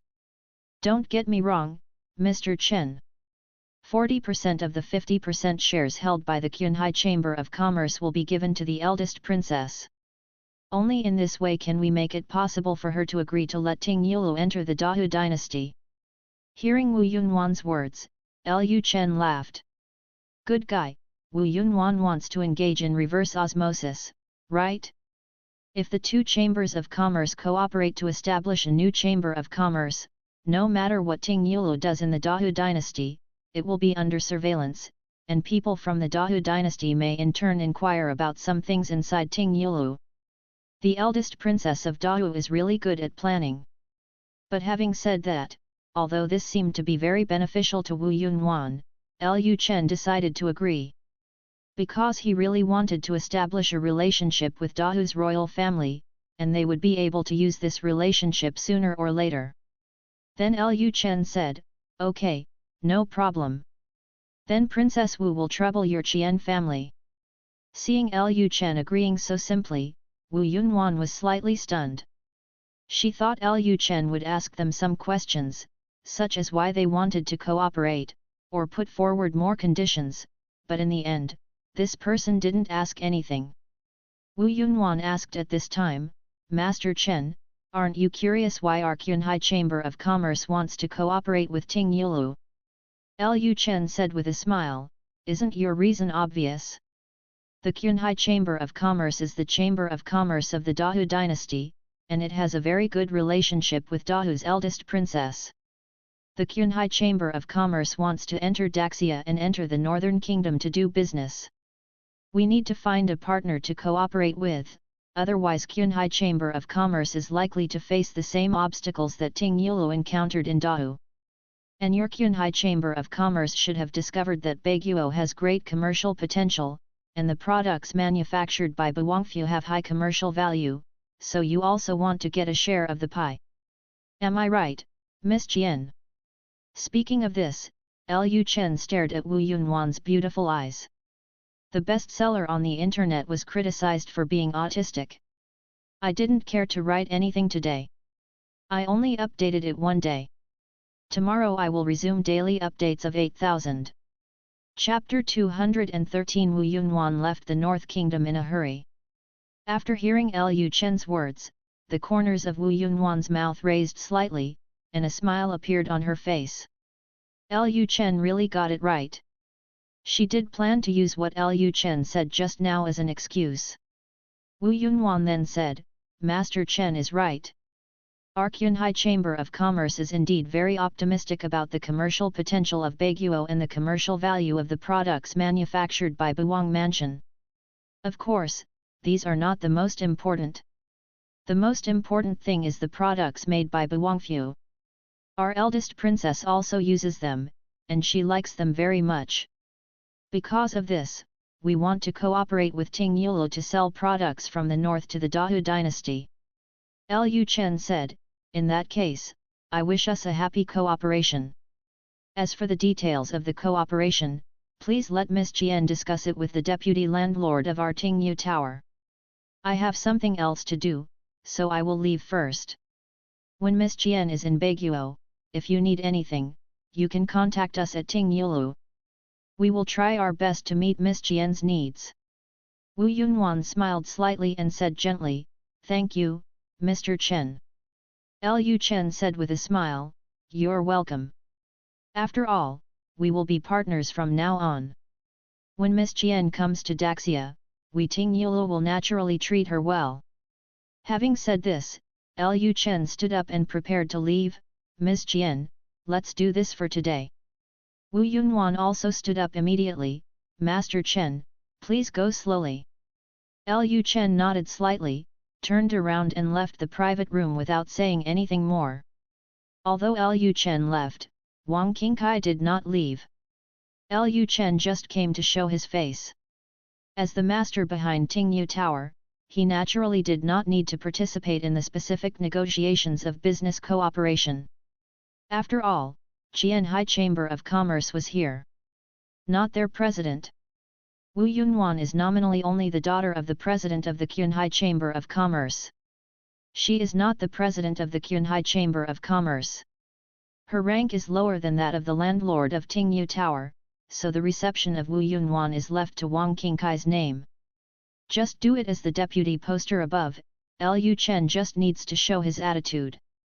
After Lu Chen left, Wu Yunwan and Wang Qingkai finalized the details of the cooperation and established a new chamber of commerce called Tingai. This chamber of commerce was mainly responsible for doing business within the territory of the Dahu dynasty. The business of other dynasties was not allowed. It is under the management of Tingting Maritime Chamber of Commerce. After the cooperation was officially confirmed, the two parties identified two people to manage the Tingai Chamber of Commerce. Wu Yunwan made some concessions in managing the Chamber of Commerce, letting the person appointed by Ting Yulu be the president of the Chamber of Commerce, while they, Qunhai Chamber of Commerce, appoint someone to be the vice president. After everything was discussed, the sky had completely darkened. Night. Wu Yunwan sat in the private room of the inn and adjusted her internal strength. After a while, Wu Yunwan opened her beautiful eyes and looked at the two old people in front of her. Hu Shu said at this time, Princess, we should hurry up and leave the North Country. The North Country is more dangerous than we imagined. Hu Shu was sent by Queen Dayu to protect Wu Yunwan, so she was very worried about Wu Yunwan's safety. If something happened to Xiao Wenyao, she would have no way to explain to Queen Dayu. After hearing what Hu Shu said, Wu Yunwan said calmly, we will leave the North Kingdom early tomorrow morning. Wu Yunwan doesn't plan to stay too long in the North Country. She also feels that the water in the North Country is a bit too deep. Not only did the owner of the Swanyu Palace come to the North Country and stayed there for several months, but now there are actually such people in the North Country. The young Grand Master, coupled with the heavy cavalry of the Northern Kingdom, made Wu Yunwan realize that the Northern Kingdom was a place of right and wrong. As the eldest princess of the Dahu dynasty, it would be better for her to leave this place of right and wrong as soon as possible. Originally, she had planned to stay in the Northern Kingdom for a while to see what the Northern King was doing there, and to inquire about the situation of the Northern Kingdom's heavy cavalry.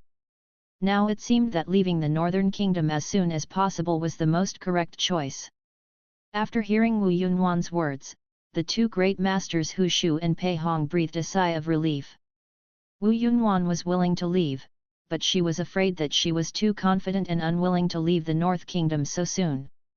At this time, Wu Yunwan asked, "Granny Hu, Senior Pei, if you and that Chen Lu start a fight, are you sure you can defeat him?" Hearing this question, Hu Shu and Pei Hong were stunned for a moment. Pei Hong was the first to answer, "Your Highness, it is difficult for us to judge his specific strength before taking action, but he can become a Grand Master at such a young age. His attainments in martial arts must be very high. And in front of him, I have a strong sense of crisis. If I take action, I really may not be his opponent." Pei Hong had fought against Situ Ce before, and he never had the same sense of crisis in front of Situ Ce. Obviously he felt that Chen Lu was at a similar level to him, but he always felt like he was being watched, as if he was being watched by a beast, which made him feel very uncomfortable. Therefore, Pei Hong judged that Chen Lu was probably stronger than him. If he really made a move, he would most likely not be a match for that young man, and he might not even be able to last for half an hour. Wu Yunwan was a little surprised when she heard Pei Hong's words. She didn't expect that even Pei Hong didn't have the confidence to defeat Chen Lu. Her eyes then fell on Hu Shu, who said at this time, "I and Mr. Pei have the same view. If I fight against Chen Lu alone, I will most likely not be his opponent." Seeing what Hu Shu said, Wu Yunwan also realized how scary Lu Chen was.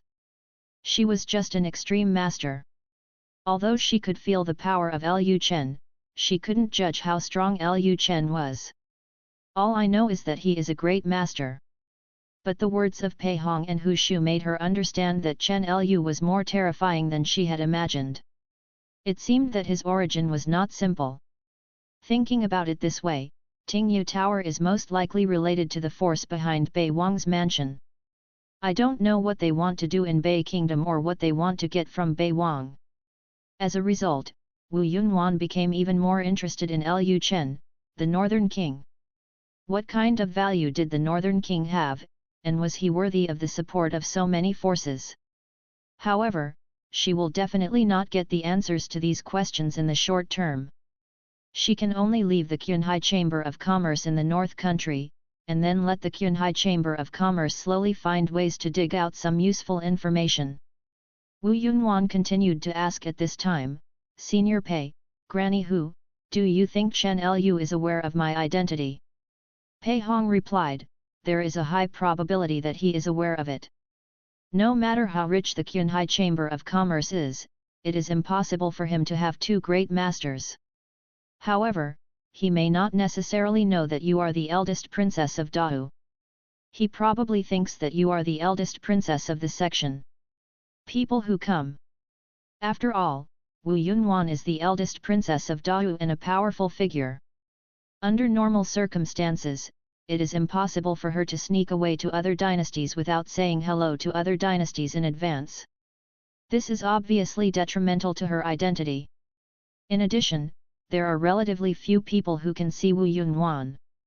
Not many people in the Dahu dynasty even know what their eldest princess looks like, so Pei Hong thinks that the owner of Tingyu Tower just now may not be able to recognize that Wu Yunwan is them. The eldest princess of Dahu, at most he could guess that the three of them were related to the eldest princess of Dahu. Of course, this is just Pei Hong's idea. Hu Shu also said at this time, Pei Gong is right, and I think so too. Wu Yunhuan fell into deep thought and said nothing more. Early the next morning, the genius was dim, and Wu Yunhuan took the carriage arranged by the Qinhai Chamber of Commerce back to the Dahu dynasty. Lu Chen was not surprised at all when he heard that Wu Yunhuan left the northern kingdom so quickly. After all, Wu Yunhuan was the eldest princess of the Dahu dynasty. Her life safety was the most important thing. Now someone who could threaten her life appeared in the northern kingdom. She will naturally not stay in the north country for too long. In the morning, after Lu Chen finished the porridge cooked by Mu Zixuan, he went to the Yizheng Hall for a small court meeting. The topic discussed today is still related to the arrangements for the refugees in the north. In the recent period, basically 9 of the 10 Umram meetings in the north were related to the refugees. After the discussion on refugee-related matters at the Xiaoqiao meeting, Li Rui stood up and said, Your Majesty, the population in the north is growing too fast now. The number of existing officials is seriously scarce and it is impossible to manage such a large population. I suggest adding more officials. Quantity. Almost every civil servant at the court has several positions. Although there will be more subsidies for holding multiple positions according to the current Northland official management system, it also means that there are a lot of things. They used to be lazy every day, and so much work was added to them all at once, and they, the officials, couldn't adapt at all. After killing the chicken to scare the monkeys last time, these officials are loyal, but they are not capable enough. There is an urgent need to increase the number of officials. After hearing Li Rui's words, Lu Chen said, I am also considering adding more officials. However, the northern kingdom is poor and most of the people have not even read books.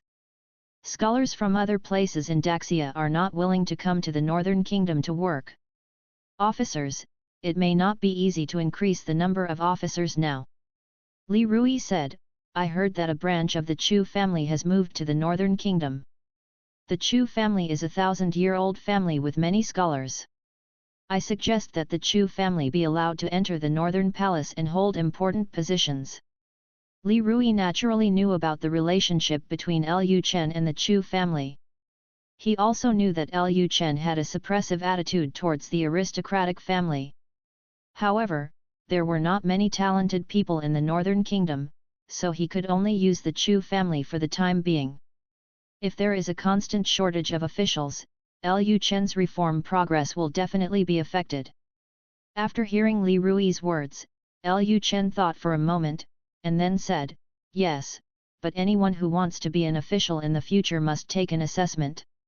I will personally come up with the questions for the assessment. Only after passing the assessment can you be qualified to do so. Officials from the Northern Kingdom. After talking about the officials, Li Rui stepped aside. At this time, Lu Chen continued, I have something to announce today. Yancheng is too small and too dilapidated to meet the growing commercial needs of the north. I plan to build another new city and move the northern palace to the new city from now on. Hearing this, the officials in the hall immediately started talking. To build a new city, the first problem that must be faced is where the money comes from, and the second is the working population. Now that there are so many refugees in the north, there is naturally no shortage of working population, but the key issue is money. Lu Chen continued, You are worried about the money issue. There will be many chambers of commerce taking the initiative to participate in the construction of the new city, and the main construction funds will come from the royal palace's treasury. Hearing Lu Chen's words, the officials immediately stopped talking. As long as the palace provided the money and they were not allowed to find ways to make money, then everything would be fine. What they fear most is that the palace will let officials like them make money. The north is so poor now, and officials like them have no place to make money. The only place to make money is through various tax collections.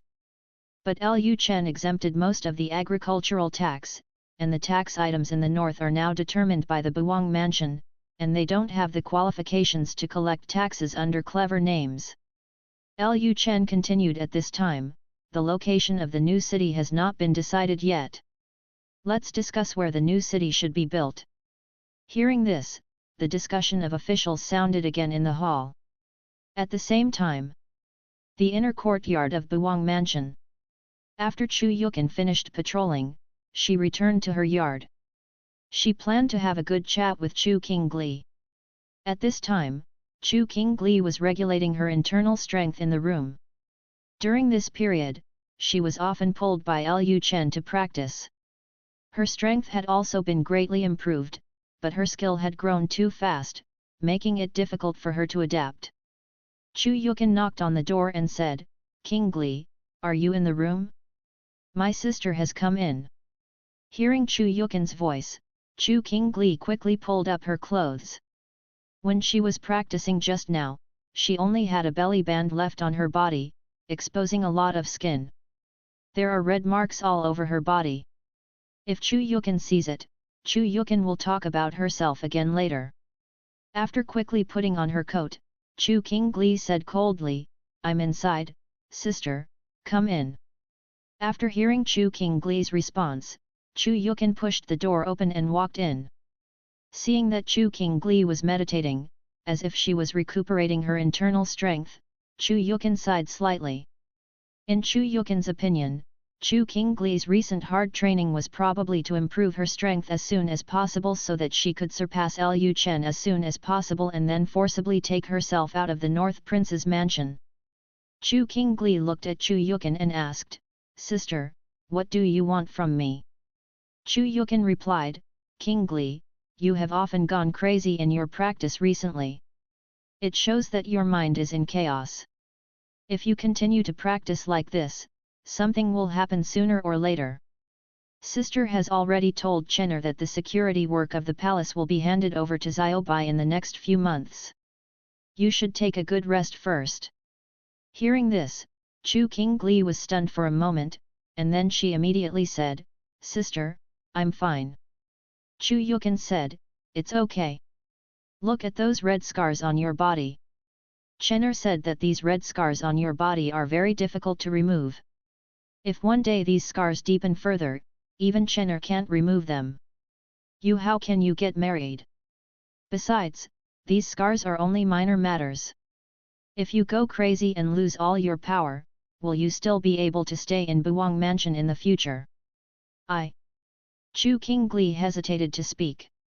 She now wants to say that these scars have nothing to do with her obsession, but the lie has been told long ago and she can't take it back now.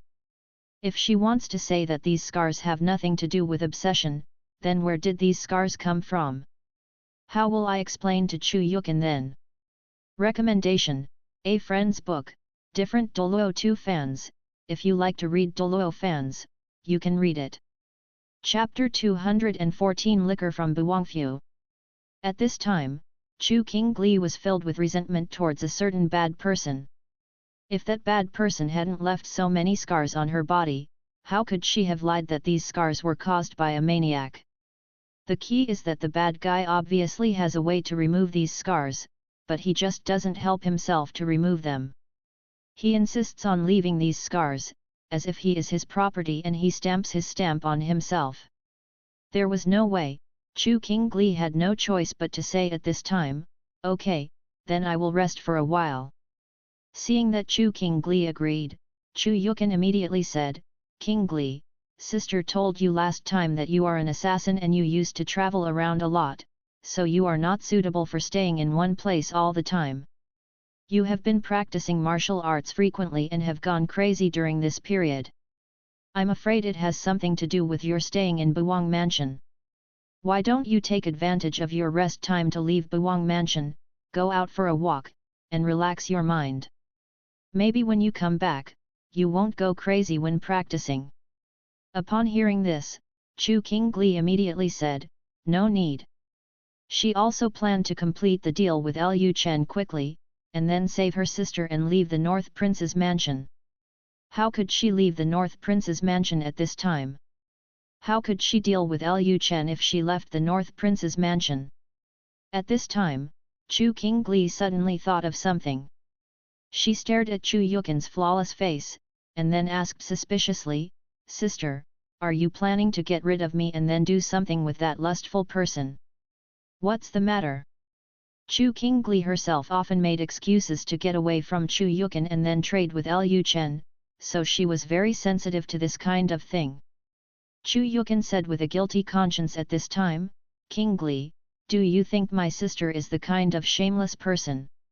Chu Qingli said, "Why does the elder sister always want to drive the younger sister away?"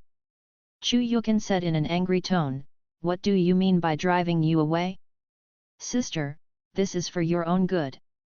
Why don't you call me sister? How can I bear to see you hurt?"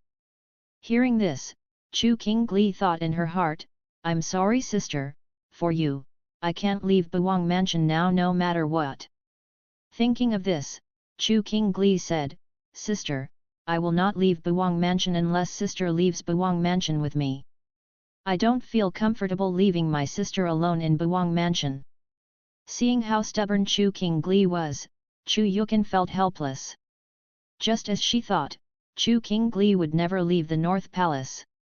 If Chu Qingli had not left Buwang Mansion, would she have been delaying her promise to Lu Chen?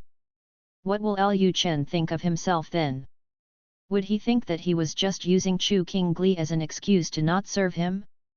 Chu Yukin sighed deeply, and then said, "Forget it, no matter how much my sister tells you, you won't listen."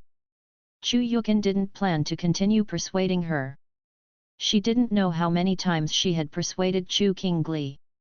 Chu Qingli just refused to leave Buwang Mansion.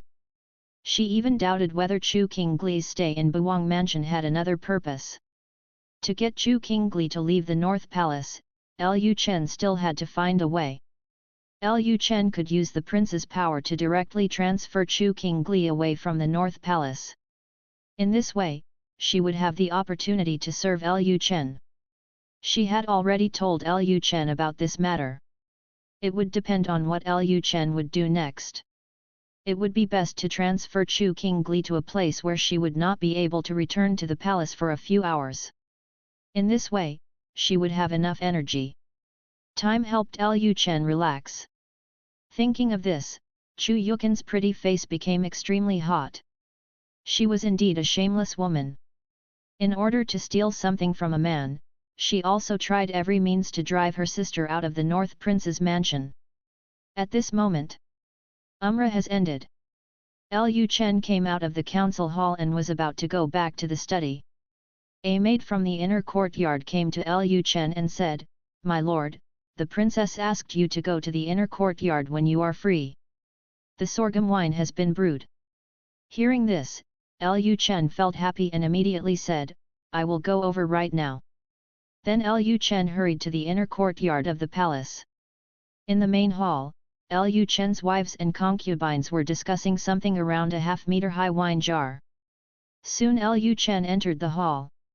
Seeing Lu Chen coming back, Xiao Wenyao and Yellow Nanyan immediately moved out of the way. Lu Chen came to the wine jar, looked at the clear white wine in the jar, smelled the strong aroma of wine in the air, and then said, "It's indeed strong enough." At this time, Music Xuan, who was bulging her belly, smiled and said, "Your Majesty, with this wine, the palace will have another profitable industry. From now on, the palace's treasury may not be able to hold any money." Hearing Music Xuan's words, Lu Chen smiled, and then said, "That's not the case. The palace's money will be spent soon. I have decided to build a new city. By then, the palace's money may not be enough." Hearing Lu Chen's words, Music Xuan was stunned for a moment. She did not expect that Lu Chen would actually build a new city. In this case, all the money earned by the palace would be spent soon. After all, it was all the money he earned, and Music Xuan was still a little reluctant to give it up, but she soon felt relieved. Money has to be spent when you earn it. If you don't spend it, what's the use of keeping it in the treasury? This money can be used where it should be used, then it makes sense for her to earn this money. At this time, Lu Chen picked up a bamboo spoon next to the wine jar, and then scooped out a spoonful of white wine from the wine jar. He leaned closer to the spoon and continued to smell the aroma of the wine. While smelling, he asked, "Do you have a bowl? Give me one bowl, let me taste how this wine tastes." Upon hearing this, Xiao Wenyao immediately handed over a bowl. "Your Highness, bowl." Just as Lu Chen was about to take the bowl from Xiao Wenyao's hand, Xiao Wenyao's body shook, and Lu Chen's hand was empty. Lu Chen was stunned for a moment. He turned to look at Xiao Wenyao. Only then did he realize that Xiao Wenyao's face was red, she smelled of alcohol, and some of her hair was blowing up. "This." Lu Chen smiled and said, "Yao Yao, did you fall into the wine vat?" Hearing this, Xiao Wenyao said with a drunken face, "Your Majesty. Your Majesty, I just drank a little." At this point, Xiao Wenyao's body began to shake again. At this time, Yellow Nanyang on the side quickly supported Xiao Wenyao's body. Lu Chen suddenly discovered that not only Xiao Wenyao, but also Yellow Nanyang's face was flushed. It was obvious that they had drank just now. At this time, Zhou Yuyu covered her mouth and snickered and said, "Your Majesty, just now Yayao and Sister Nanyang said that they are from the grassland, the best drinkers, and can't get drunk from any wine, so the two of them drank a bowl in one gulp. I didn't expect that I would get sick in just a few breaths." Hearing Zhou Yuyu's words, Lu Chen laughed, and then said, "How dare you drink a bowl of such strong wine?" The beautiful woman Yellow Nanyang felt extremely ashamed, and her face became even more rosy. She did not expect that the wine was so strong and had such strong stamina. She had not drank in the palace for a long time, so she smelled such a mellow aroma of wine. Some couldn't hold it back. Who would have thought that this wine was completely different from the grain wine they drank before? At this time, Xiao Wenyao handed the bowl to Lu Chen again. "Wang Jai, bowl." Lu Chen took the bowl, poured the wine from the spoon into the bowl, and took a sip. A feeling of burning in the throat came up instantly. The alcohol content of this wine was obviously very high. It was best to dilute it. Not many people could stand it just drinking it like this. But having said that, Lu Chen found that the alcohol evaporated immediately after entering his stomach, and the alcohol did not enter his blood for circulation. This. Lu Chen instantly understood what was going on. It was obvious that the invincible body had played a role. Alcohol is also regarded as a poison by the invulnerable body, so as soon as the alcohol enters his stomach, it is directly decomposed, and the alcohol has no effect on him at all. In other words, no matter how much he drinks from now on, there will be no problem. Lu Chen didn't know whether this was a good thing or a bad thing. One of the biggest effects of alcohol is actually to numb the nerves. As a result, none of the alcohol he drinks enters the blood circulation. From now on, he will not know what it feels like to be drunk. Seeing Lu Chen take a sip of the wine in front of him, Mu Zixuan asked with concern, "My lord, what do you think of the taste?" Lu Chen pursed his lips and said, "The alcohol content is relatively high and not suitable for drinking. It is best to dilute it and lower the alcohol content." After hearing what Lu Chen said, Mu Zixuan said, "I understand, I will talk to the brewing workers later and ask them to lower the alcohol content of the wine." The brewing method of sorghum wine was provided by Lu Chen, so Mu Zixuan has learned many things. Not only her, but now even the brewing workers in the palace also know what the alcohol content is. In the past, they only had strong and not strong drinks.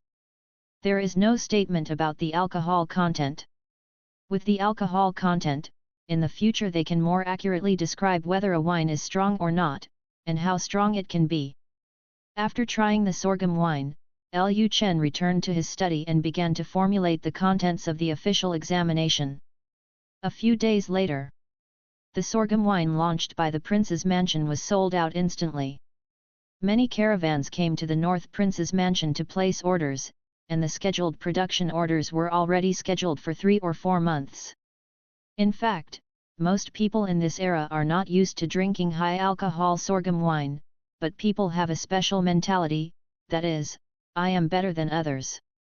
As soon as Wangfu's sorghum wine entered major restaurants, it was regarded as a wine by restaurant customers. The previous rice wine was directly eliminated because sorghum wine has a higher alcohol content and is easier to get drunk.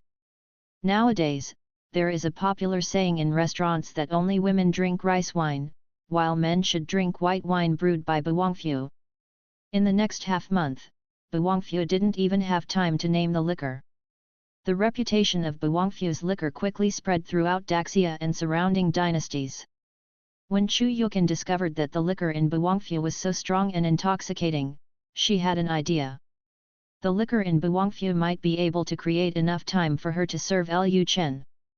As long as Chu Qingli is drunk, wouldn't Chu Qingli be able to keep staring at her? Chapter 215 Come to my aunt's room tonight. After Chu Yukan thought of a way to fulfill her promise without being discovered by Chu Qingli, she immediately began to prepare.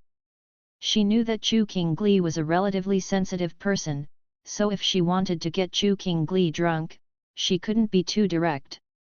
She had to think of a reason that seemed reasonable. But before getting Chu Qingli drunk, she had to ask Lu Chen a question. Early morning. The soft sunlight filtered into the windowsill and scattered on the bed, which was covered in white. The sleeping person gradually woke up. After Lu Chen opened his eyes, he buried his head into the soft pillow and took a deep breath. This pillow has a milky fragrance, which is really nice. When Lu Chen stood up, he saw Yellow Nanyang looking at him with a resentful look on his face. Lu Chen raised his hand, touched Yellow Nanyang's cheek, and said with a smile, "Nanyang, what's your expression? Are you angry with me?" Yellow Nanyang said, "Your Majesty is my husband, how could I be angry? Your Majesty's aura seems to have become much more majestic recently. I wonder if His Majesty's realm has improved." As a 9th-level warrior, Yellow Nanyang was vaguely aware of the improvement in Lu Chen's warrior power. In addition, Lu Chen was stronger and more energetic than before, so she doubted whether Lu Chen's realm had improved. However, Lu Chen is already a Grand Master. If his level is still improved, wouldn't he be a great master? A 17-year-old Grand Master? Yellow Nanyang didn't dare to think so. She knew a little about several major dynasties, but she had never heard of a 17-year-old Grand Master. Hearing Yellow Nanyang's question, Lu Chen smiled, looked into Yellow Nanyang's eyes and replied, "Can't you still feel whether my realm has improved?" Hearing Lu Chen's rhetorical question, Yellow Nanyang was stunned for a moment. Has Lu Chen's level really improved? Wouldn't that be the Great Master? 17-year-old Grand Master? Oh my god! Yellow Nanyang was so surprised that his face turned slightly red. No wonder Lu Chen looked more powerful and physically stronger. Unexpectedly, he really broke through to the Grand Master realm. It seems that when Lu Chen comes to Chunchenyuan again in the future, she will have to drag Xiao Wenyao along with her. But she is so old, and it is difficult for her to talk about some things. She is afraid that someone will say that she is shameless. Seeing Yellow Nanyang slightly stunned, Lu Chen said, "I am indeed a Grand Master, Nanyang, don't be surprised." After Yellow Nanyang came to her senses, she tentatively said, "Your Majesty, how about you take in a few more concubines?" If it were in the past, Yellow Nanyang would not have said such things, because the prince's concubinage was mainly the princess's business. She was just a concubine and was not qualified to say such things. However, she and Lu Chen are already very familiar with each other, and she is not as cautious as before. The environment in the palace is relatively harmonious now. It is impossible for her to let Lu Chen take a concubine, and the princess will cause trouble for her. Moreover, when Lu Chen was still a Grand Master, these women in the palace's inner courtyard could no longer meet Lu Chen's needs. Now Musixuan and the other three are pregnant, and Lu Chen has broken through to become a great master. For Lu Chen's sake, and for the sake of the women in the palace's inner courtyard, Lu Chen should have a few more concubines. Hearing Yellow Nanyan's words, Lu Chen smiled and said, Nanyan, what does this mean? Do you want me to take a concubine and let someone else take care of me because you don't want to serve me anymore? Having said this, Lu Chen stretched out his hand, lifted Yellow Nanyan's chin, and gently rubbed it with his thumb and index finger. Yellow Nanyan blushed and said, That's not what I meant. The prince is too brave. I have some. Yellow Nanyan was about to speak but stopped. Lu Chen laughed, and then said, You don't have to worry about taking in concubines. When it's time to take in concubines, I will naturally take them in. At this point, Lu Chen patted Yellow Nanyan's plump buttocks with his paws, and then said, If you feel it's too much, get pregnant with my child as soon as possible, so you don't have to worry about me coming to your place every day. Hearing Lu Chen's words, Yellow Nanyan felt helpless. She also wanted to get pregnant with Lu Chen's child as soon as possible, but it was too difficult for a high-level warrior to get pregnant. She has been in the palace for so long, and Lu Chen didn't know how many times he favored her, but she still didn't get pregnant. Not only did she not get pregnant, but Xiao Wenyao didn't get pregnant either. Yellow Nanyan said at this time, I know, I will try my best to conceive the prince's child. At this time, Lu Chen let go of Yellow Nanyan's body and got up from the bed. Yellow Nanyan also quickly got up and dressed Lu Chen. After getting dressed, Lu Chen was going back to the main courtyard to have breakfast, but as soon as he walked out of Chunsheng courtyard, he saw a mature and beautiful woman. Chu Yukin was wearing a long cyan skirt, and the belt tied around her waist perfectly showed off the shape of her body. Chu Yukin was walking around the door of Chunsheng Yuan, looking a little nervous. Lu Chen said at this time, Aunt Chu, are you waiting for me? Hearing Lu Chen's voice, Chu Yukin came back to her senses. She couldn't help but blush on her face. She looked into Lu Chen's eyes and said, Chener, I want to ask you something. Lu Chen asked curiously, What's the matter? Chu Yukin asked, Can your magic help people sober up? Hearing this, Lu Chen was stunned for a moment. Why did Chu Yukin ask this question? Lu Chen looked at Chu Yukin in confusion and asked, Aunt Chu, did you drink wine this morning? Chu Yukin said, No, I'll just ask.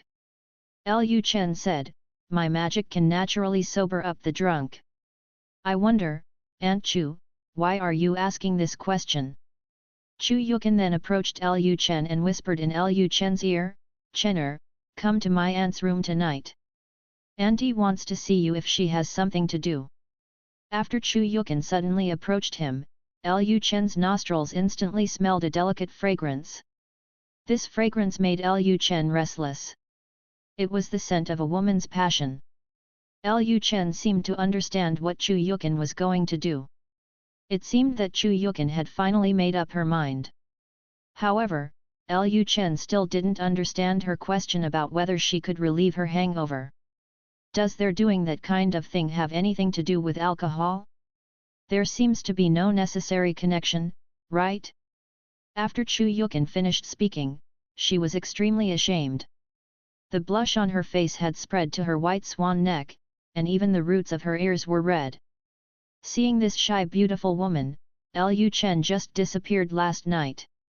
His anger rose again. But Lu Chen didn't mess around here.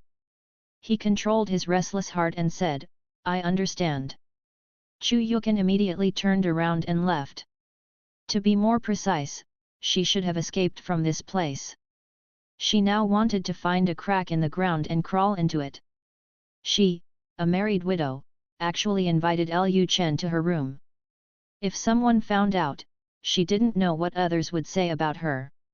Seeing Chu Yukin's leaving figure, the corners of Lu Chen's mouth raised slightly. It seemed like something good was going to happen tonight. At this moment, Su Fengcheng, Dongfang family, drawing room. Sitting on the seat facing the door in the hall was a middle-aged man. The man was wearing a grey gown and had a long beard. Sitting in the lower right corner of the man is Wang Yang, who is known as one of the 5 most talented people in the south of the Yangtze River and is the most popular person around the prince recently. He is also the person most likely to become the next head of the Wang family. At this time, Dongfang Yi asked, I wonder what important matter Mr. Wang has when he comes to our Dongfang home this time. Did His Highness the Crown Prince have any instructions? Wang Yang picked up the teacup on the side and drank the tea, then said with a smile, That's not true. This junior came here mainly because he wanted to inquire about something from the head of the Dongfang family. Of course, he is asking for His Highness the Crown Prince. Hearing this, Dongfang Yi asked curiously, Oh, Mr. Wang, tell me. Wang Yang asked directly, Miss Dongfang is not married yet, right? Hearing this, Dongfang Yi frowned and his face seemed to become a little ugly. Then he asked, Is His Highness the Crown Prince interested in my daughter? Wang Yang said, It's natural. Miss Dongfang is both civilized and military. There is no man who doesn't like her. His Highness the Crown Prince has been thinking about Miss Dongfang ever since he met her once at the Jiangnan Poetry Society. Dongfang Yi said, Master Wang, my daughter is more lively and has a bad character. I'm afraid she is not suitable to marry the prince. His Royal Highness the Crown Prince has been staying in the capital and doesn't know much about her, but Prince, you should know very well how many of the talented men in Jiangnan have their legs broken by their little girls. I don't know how much I have to pay for this every year. Dongfang Yi's daughter Dongfang Longjiu is indeed a great beauty, and is even called the most beautiful woman in the south of the Yangtze River. Not only is she proficient in poetry, but she also has a high talent for martial arts. As long as Sui Fengcheng has met any man who has met her, almost you will have some thoughts about her that you shouldn't have. Moreover, many people came to propose marriage, but without exception, they were all rejected, and they were directly rejected by Dongfang Longjiu. When it comes to getting married, even Dongfang Yi, a father, is not qualified to say anything. Dongfang Longjiu won't marry if she doesn't want to. Direct marriage proposals failed, so some romantic talents wanted to use their talents to impress Dongfang Hajiu. Then these people tried various ways to get close to Dongfang Hajiu, but in the end they ended up having their legs broken by Dongfang Hajiu. Of course, even so, there are still many men who like Dongfang Longjiu. It is precisely because Dongfang Longjiu is so tough on other men that those talented men are more interested in Dongfang Longjiu, because no one can tell whether Dongfang Longjiu is for themselves. That's why he is so protective. It can be said that all the talented people in Jiangnan were fascinated by Dongfang Longjiu. Of course, the Dongfang family is the third largest family in the Jiangnan family. Even if someone covets Dongfang Longjiu's body, they would not dare to use evil methods. Dongfang Yi didn't understand why the prince would be interested in his daughter. His daughter even gave him a headache. If she married the prince, she wouldn't cause turmoil in the prince's house. Moreover, their family is quite special. Unlike other Jiangnan aristocratic families, his daughter is not suitable to marry into the Daxia royal family. Their family has a special mission. After hearing Dongfang Yi's words, Wang Yang smiled slightly and then said, Miss Dongfang is smart. I believe she will learn to restrain herself after marrying the prince. Wang Yang also saw Dongfang Yi's reluctance at this time, so he continued, Master Dongfang, although Miss Dongfang cannot be the main concubine after marrying His Highness the Crown Prince, her status will not be low either. This is for the Dongfang family. But it's a great opportunity. His Royal Highness's concubine is usually married by the Emperor. On the one hand, Emperor Xia will most likely not marry a daughter from the Jiangnan family to the prince as his concubine. On the other hand, the Wang family will not let Dongfang Longjiu become the crown prince. After all, the Wang family also wanted to send their daughter to Lu Chen to become the queen in the future. Hearing Wang Yang's words, Dongfang Yi sighed and said, Master Wang, my daughter is loved by His Highness, but my character is really not suitable for entering the palace. If her character enters the palace, one day she will bring trouble to the entire Dongfang family. If you come here to cause trouble, I hope the prince can speak to His Highness the Crown Prince so that he can be considerate. Dongfang Yi could see that the Wang family was so anxious to get Dongfang Longjiu to marry the prince, mainly because they wanted to completely tie the Dongfang family to their chariot. Although the Dongfang family is also a Jiangnan family, the Dongfang family is more special. Their attitude towards the royal family is more erratic, which makes the Wang family a little uneasy. If Dongfang Longjiu could be allowed to marry Lu Chen, they would be completely on the same ship, and the Dongfang family would have to advance and retreat with them. Wang Yang continued, Patriarch Dongfang, your family moved to Sifeng City 100 years ago. There is not much land in the Jiangnan area. It has always been mainly engaged in business and has an unstable foundation. Hasn't Patriarch Dongfang ever thought about letting his family will the family take a further step? Stabilize your family's status. His Royal Highness the Crown Prince likes Miss Dongfang very much. When His Highness the Crown Prince inherits the throne in the future, even if Miss Dongfang cannot become queen, His Highness the Crown Prince will bring many benefits to the Dongfang family because of his doting on Miss Dongfang. Master Dongfang, I know that your family has always wanted to enter the court, but it just lacked an opportunity. Now that the opportunity has come, you must seize it. After hearing Wang Yang's words, Dongfang Yi said, I need to discuss this matter with my daughter and see what she says. After all, it is a major event in her life, so she naturally needs to make the decision. Wang Yang frowned slightly after hearing Dongfang Yi's words. It was obvious that Dongfang Yi was stalling for time. In this era, parents' orders and matchmakers' opinions are all important. Wherever the child's opinion needs to be sought, especially when it comes to marrying off a girl, usually there is no need to consider the woman's thoughts. However, in order not to offend Dongfang Yi, Wang Yang did not continue to persuade him. He stood up and said, well, if the head of the Dongfang family and Miss Dongfang have reached an agreement, you can send someone to tell me that I will not leave during this period of time. Sifeng City. Junior will go back today. Having said this, Wang Yang turned around and walked towards the outside of the hall. At this time, Dongfang Yi said, Master Wang, please walk slowly. I will let you know when I have made up my mind. After a while, Wang Yang left Dongfang's house. After Wang Yang's figure completely left Dongfang Yi's sight, Dongfang Yi's face darkened instantly. Then he went to the backyard and told his daughter Dongfang Longjiu about the incident. Chapter 216 Eastern Hazy Moon. In a courtyard of the Dongfang family, a woman wearing purple clouds was standing in the pavilion, holding a paintbrush and drawing on paper. The woman's bun is high and her black hair is draped around her waist like a waterfall. Her whole body is as graceful as a fairy. At this time, Dongfang Yi, who was standing aside, said, tell me what you think. Dongfang Longjiu did not stop painting. She asked while painting, Dad, you should know that he will not be the prince for long, right? Dongfang Yi said, although he will not be the prince for long, he is still the prince after all. I estimate that it will be at least half a year before Emperor Xia takes action against the Wang family. The Dongfang family is special.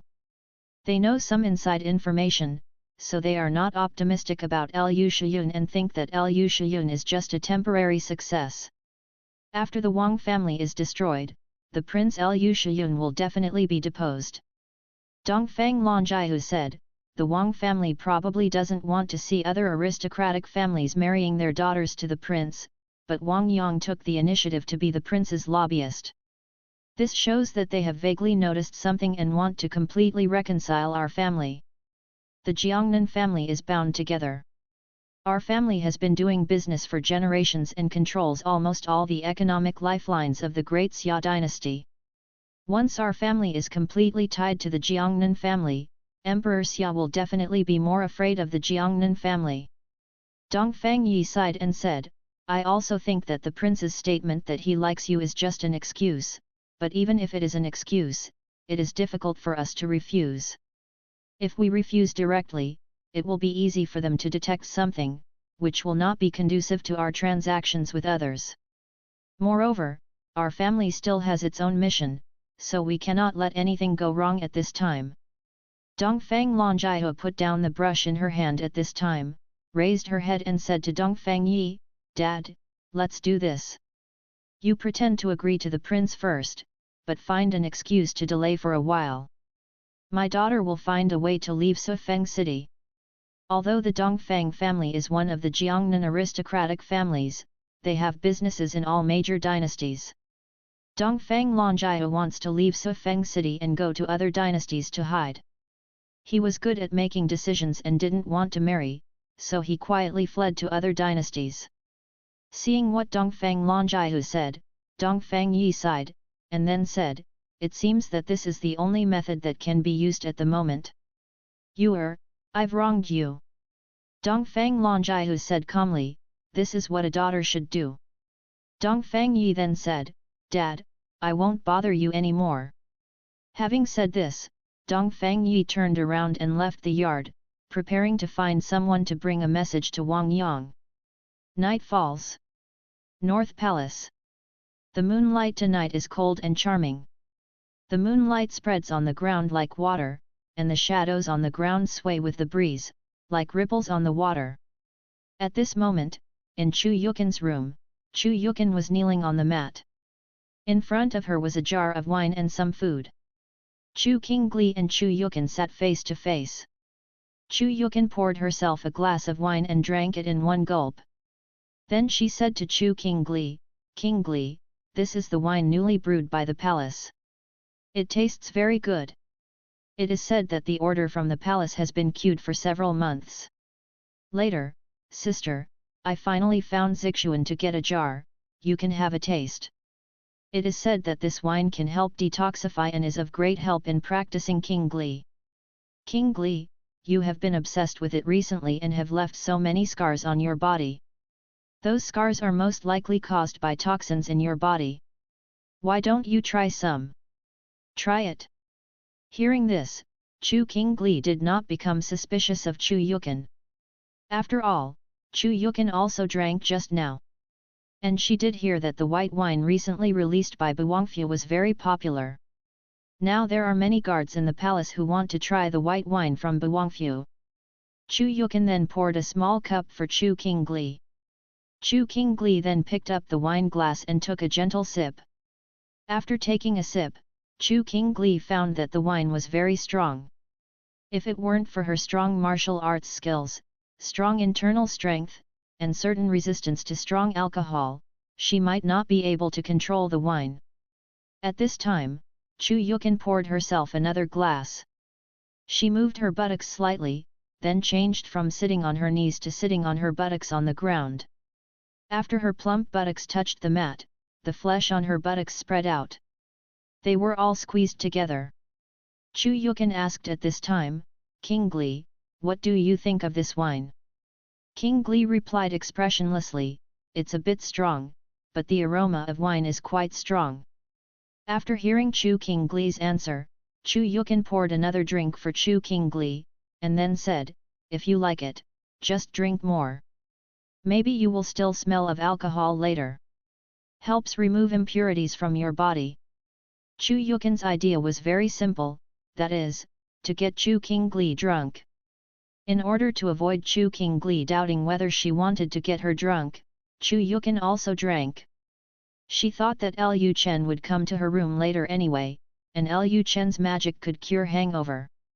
When Lu Chen came to her room and found that she was drunk, he would definitely take the initiative to help her hangover. By the time she woke up, her sister was already drunk and unconscious, so she could safely serve Lu Chen tonight and fulfill her promise. Chu Qingli may not be able to discover it until dawn tomorrow. When Chu Qingli woke up again, she and Lu Chen had finished their work.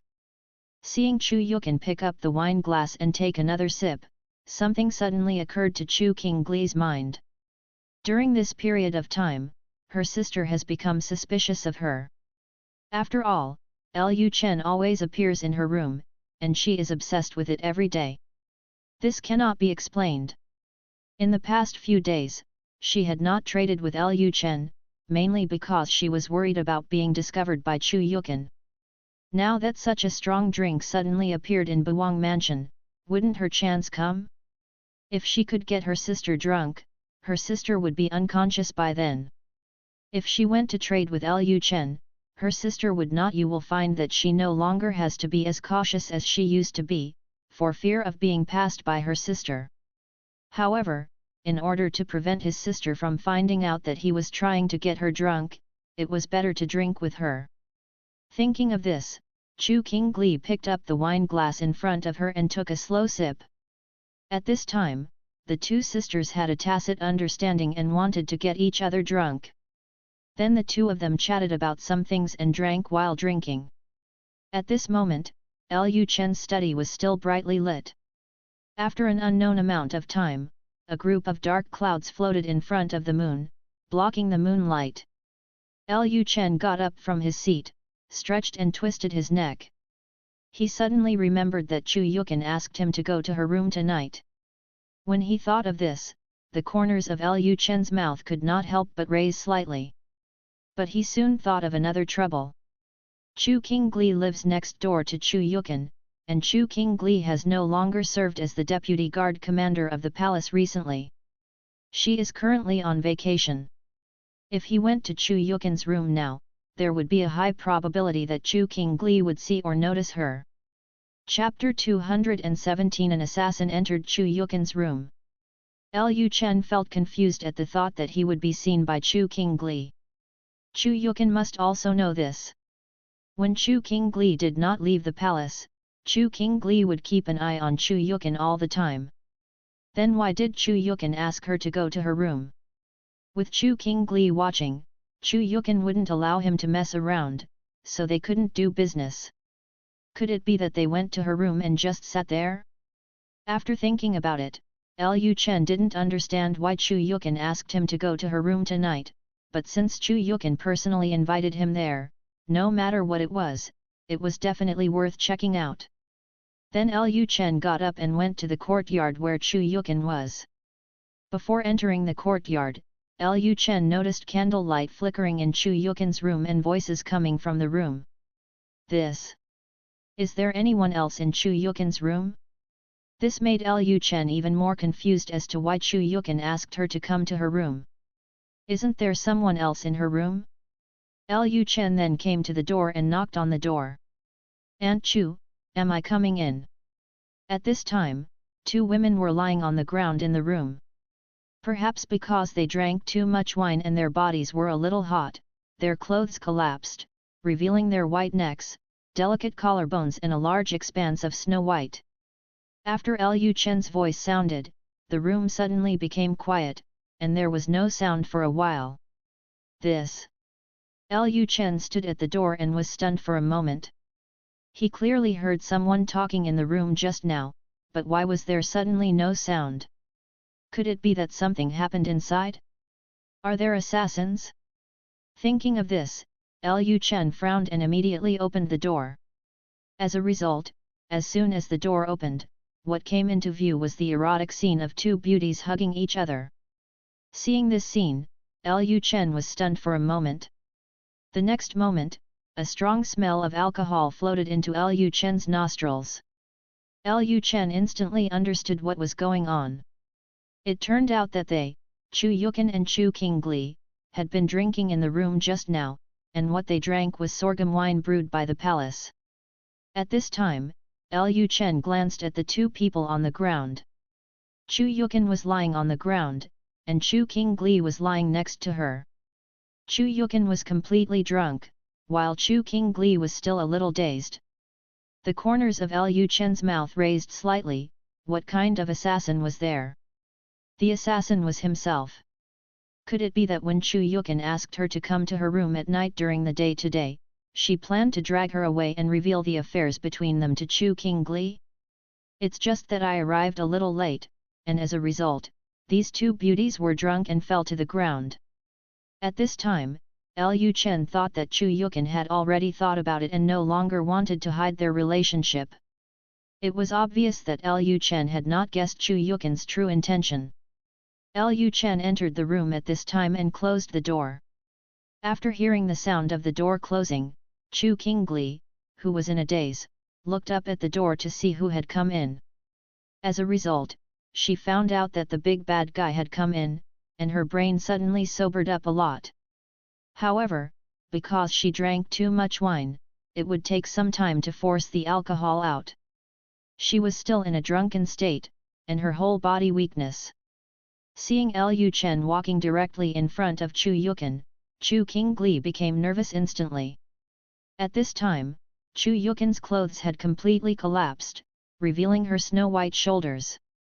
In order to prevent Lu Chen's eyes from seeing what they shouldn't see, Chu Qingli used all her strength to raise her hands and slowly pull Chu Yukin's clothes up.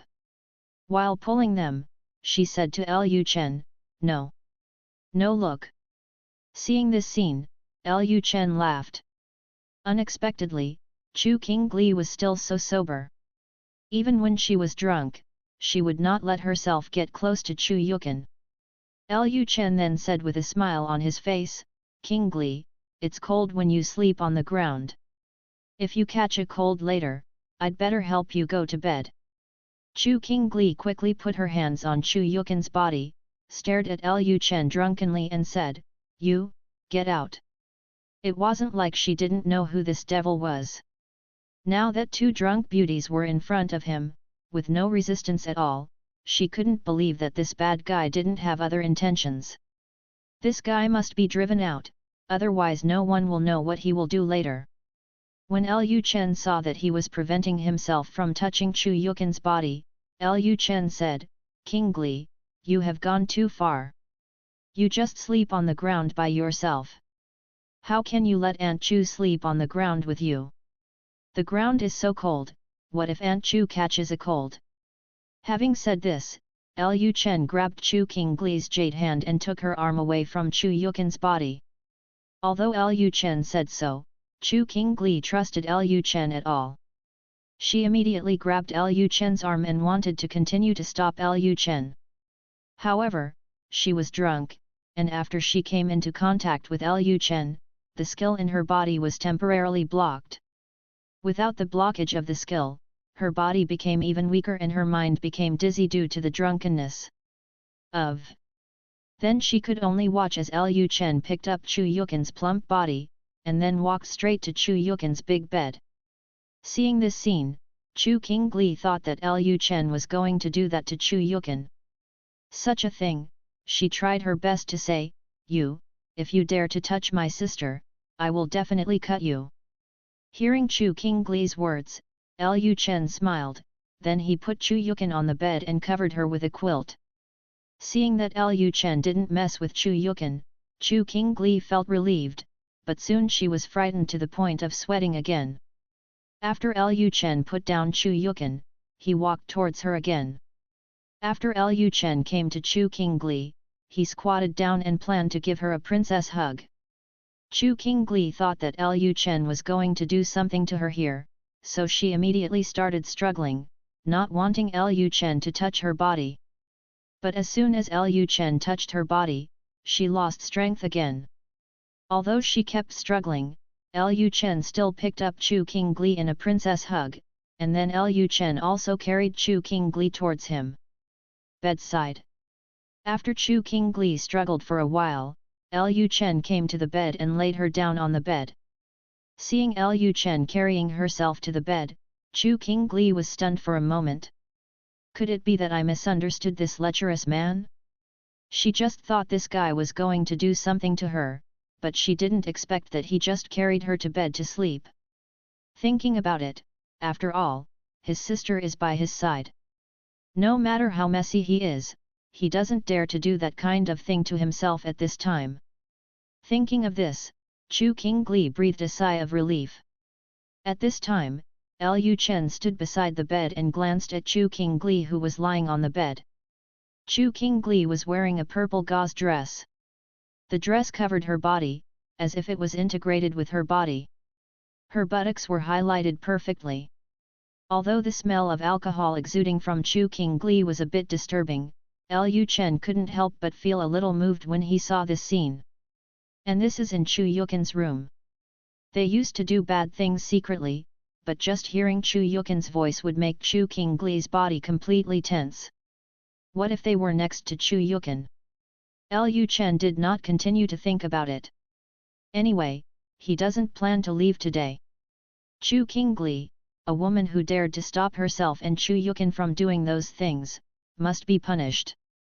He would completely tear her disguise to pieces and remove her sense of shame to see if she would continue to stare at her in the future. Looking at herself and Chu Yukin. At this moment, Chu Qingli saw that Lu Chen didn't seem to leave the room. She turned to look at Lu Chen beside the bed and said with a cold face, "You can go out." Hearing this, Lu Chen felt a burst of anger in his heart. The next moment, he heard a tearing sound. Chu Qingli immediately felt a chill in her buttocks. She suddenly realized something and her face changed drastically. This is in Chu Yukin's room. And right next to Chu Yukin. No. We absolutely can't let this guy mess around. Chu Qingli quickly used all her skills, but the next moment Lu Chen leaned down and grabbed her jade hand. Her skills were blocked again, and her whole body lost strength again. Ahoy! The dark clouds in the sky gradually dispersed, and the bright moonlight shone on the earth again. At this time, the breeze blows, and the leaves rustle. Summer is coming soon. The evening breeze is very gentle, and the person who blows it feels extremely comfortable. At this time, a woman wearing white clothes was sitting on the roof, looking at everything in Buwang Mansion. Bai Qingqing is on the night shift tonight. She usually does not patrol around when she is on the night shift. As a Grand Master, she only needs to stand at a relatively high position, and she can quickly feel the slightest movement in the North Palace. At this time, she felt some movement in Chu Yukin's room, and the sounds of animals came and went. Bai Qingqing didn't care. She was still standing on the roof, looking into the distance. There is only one person who can create such a commotion in the palace, and that is the man she serves. However, the sound came from Chu Yukin's room, which surprised Bai Qingqing slightly. This was the first time she heard a sound coming from Chu Yukin's room. Generally speaking, at night, there were more animal noises in Chunsheng Yard. After an unknown amount of time, the moonlight was once again obscured by dark clouds. After a phoenix cry, the sounds in a certain room suddenly stopped. Although 9th-level warriors can get drunk, they have power to protect themselves, and alcohol decomposes very quickly. In addition, the sound in the room was too noisy. Chu Yukin opened her eyes in a daze. For some reason, she vaguely saw two figures that seemed to overlap together. Chu Yukin murmured, "Chener, don't bully Qingli." Seeing Chu Yukin open her eyes, Chu Qingli's soul was almost frightened away. She was stunned and her body tensed up. After she came to her senses, she wanted to quickly explain something to Chu Yukin, but at this time a pair of big hands reached down and covered Chu Qingli's mouth. Chu Qingli understood something instantly and immediately stopped moving. The room suddenly became quiet, and even the sound of mosquitoes could be faintly heard. After an unknown amount of time, Chu Yukin closed her eyes again. She muttered, "Why hasn't Chener come yet? Maybe I forgot." After saying this, Chu Yukin closed her eyes and fell into a deep sleep again.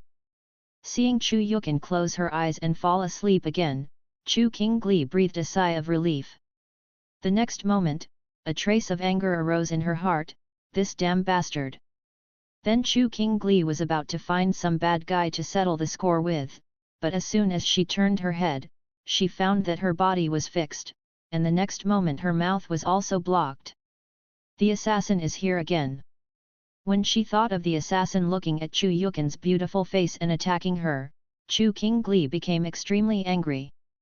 This hateful assassin must have been thinking about his sister now, and he also regarded herself as her sister. Early morning. Bai Qingqing, who had been standing on the roof all night, came down from the roof. The next thing she wanted to do was to go to Chu Yukin's room to take over her shift. During the day, Chu Yukin was in charge of guarding the inner courtyard of the palace. However, she did not go to Chu Yukin, but went directly to Lin Wanyun's yard and handed over the guarding work to Lin Wanyun. At this moment, the sun shone into the room, and the disheveled Chu Yukin woke up from her sleep. Aha! Chu Yukin murmured, and then she opened her sleepy eyes. At this moment, she suddenly heard a cry of awe coming from next to her. Chu Yukin suddenly woke up. She quickly turned her head and looked to the side, only to find Chu Qingli lying on the bedside and Lu Chen standing beside the bed. Chu Qingli's Yunshang was torn into several pieces. Seeing this scene, Chu Yukin was dumbfounded. She was about to speak when Lu Chen said to Chu Qingli calmly, "Qingli, do you still want to treat the disease? If these scars on your body don't disappear, how can you get married in the future?" Lu Chen was arranging his clothes as he spoke. Chu Qingli stood in front of Chu Yukin, blocking part of her sight. Hearing Lu Chen's words, Chu Yukin was stunned. At this time, Lu Chen looked at Chu Yukin and said with a smile, "Aunt Chu, you're awake. I just heard Chu Qingli screaming in the room, so I came in to take a look and found that she was possessed again. I originally wanted to treat her, but she kept struggling and said that I wanted to take possession of her body. I had no choice but to do it myself. Look at the scars on her neck. This." Hearing Lu Chen's words, Chu Yukin immediately reacted. She asked how could Lu Chen and Chu Qingli do that kind of thing in front of her. Her thoughts were getting more and more dirty. She actually thought they were doing that kind of thing just now. It was unclear whether Lu Chen was treating Chu Qingli. Seeing that Chu Qingli's clothes were torn to pieces, Chu Yukin looked at Lu Chen resentfully and said, "Chener, I know you want to treat Qingli, but you can't just tear off a woman's clothes. If you take a look at Qingli's body, then she will only be able to marry you from now on." After hearing Chu Yukin's words, Chu Qingli said quickly, "Sister, I don't want to marry this bastard." At this time, Chu Qingli has woken up. She is full of resentment towards Lu Chen now. Seeing Chu Qingli scolding Lu Chen as a bastard, Chu Yukin frowned slightly and then said, "Qingli, how can you scold Chener? Chener is also a prince after all. And he's treating you out of kindness. Brothers, this is great. Subscribe to Chinese Novel Audio Wave. Chapter 218 Chener, Aunt's Promise." At this time, the expression on Chu Yukin's face was extremely serious, and she looked really angry. She knew that Chu Qingli had always had problems with Lu Chen, but Lu Chen was the lord of a feudal country and a vassal king. How could he be insulted by others casually? Seeing Chu Yukin's face darken, Chu Qingli was startled, and she also realized that she had gone too far. Although it is true that Lu Chen is a bastard, she can just curse in bed. She cannot curse in front of others. The prince also wants to save face. Chu Qingli then had no choice but to say, "Sister, I know I was wrong."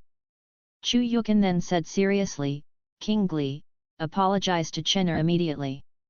Hearing this, Chu Qingli looked at Lu Chen reluctantly and said, "My lord, I'm sorry, I know I was wrong." Although she said she was sorry, Chu Qingli still had a lot of resentment in her heart. She had been criticized all night last night, but she had to apologize to this lecher early this morning. This guy was not only overjoyed, but also overjoyed in his heart.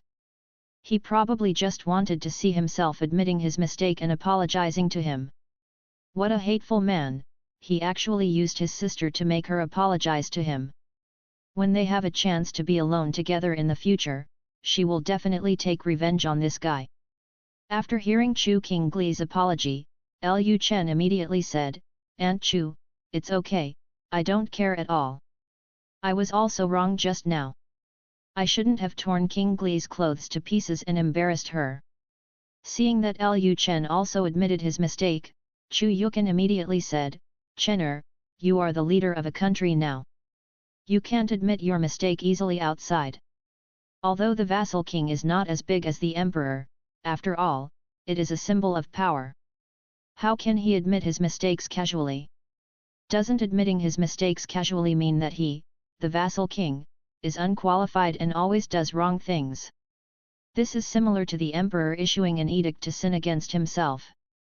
The more powerful a person is, the less likely he is to apologize and admit his mistakes easily. Lu Chen smiled and said, "Aunt Chu, I understand what you mean. I only said this in the inner courtyard. I will not apologize to others casually outside. And it was indeed my fault just now." After hearing Lu Chen's words, Chu Yukin sighed, and then said to Chu Qingli, "Qingli, Chen'er is treating you for your own good, so don't refuse his kindness." Having said this, Chu Yukin took a serious look at Chu Qingli's body and found that there were indeed many red marks on her neck. She continued, "Sister shouldn't have let you drink last night. I didn't expect you to go crazy again. Fortunately, Chen'er found out." Lu Chen said with a smile, "Don't worry, Aunt Chu. Although Qingli went crazy, it didn't have much impact on her body. The biggest impact is that there are some scars on her body." Chu Yukin said, "These scars have a relatively large impact on women. Qingli is still a Yunying and has not married yet. It may be difficult for her to get married with some marks. No man wants to see so many scars on his wife." "Scars?" Lu Chen said, "That's okay. At worst, Qingli will stay in Buwang Mansion for the rest of his life." Hearing this, Chu Yukin's heart skipped a beat, and then she glanced at Lu Chen faintly. This little rascal really caught Qingli's attention.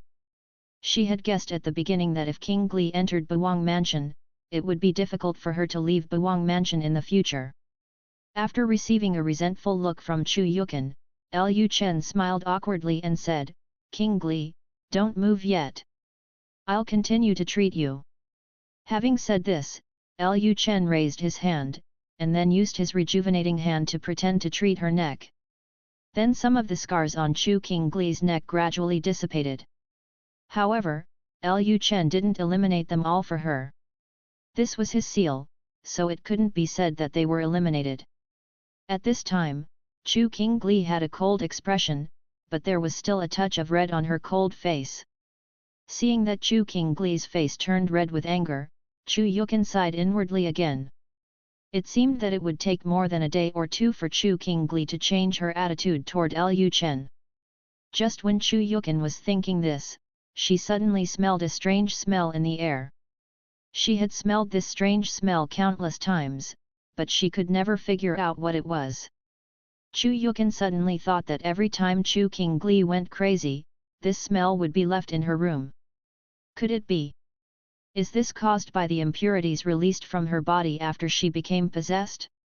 Well, that should be the case, otherwise how could Chu Qingli always have such a strange smell on her body? Chu Yukin didn't think about it anymore. At this time, Lu Chen raised his hand and said to Chu Qingli, "Qingli, I have already treated you. The scars on your body still need to be treated a few more times before they can be healed. You can help me when you are free in the future. Come to me for treatment. You went crazy last night. You sweated all over and excreted a lot of impurities. You should take a shower first." Hearing Lu Chen's words, Chu Qingli glared at Lu Chen coldly, then turned around and left. At this time, Chu Yukin was looking at Chu Qingli's back. As Chu Qingli walked, turbid sweat dripped from her body. Chu Yukin thought in her heart that it seemed that Qingli's body had indeed discharged a lot of impurities, and she didn't know that what is the source of obsession. Is it really caused by the environment? When Qingli practiced Qigong before, he shouldn't have gone crazy like he does now, right? If a warrior went too far with his practice every now and then, he would probably have lost all his power and become a useless person, but Chu Qingli did not. Every time she goes crazy, she is able to recover quickly. Her ability to recover quickly can be explained by Lu Chen's magic. After all, Lu Chen's magic can easily heal even wounds on his body. But it's hard to explain why he often goes crazy. Could it be that she resented Lu Chen very much in her heart, but she had no way to deal with him, so she was always so angry when practicing that she went crazy? The most taboo thing for people who practice martial arts is to be distracted. Once they are distracted, it is very likely to lead to obsession during practice. There is always a reason why Chu Qingli has been obsessed with things so frequently recently, and maybe it really is because of this reason. When she thought of this, Chu Yukin felt a little entangled in her heart. If it is really because of this reason, then Chu Qingli cannot know about her and Lu Chen's affairs. If Chu Qingli knew that she actually used her body to serve Lu Chen, wouldn't it be easier for her to practice? Obsessed.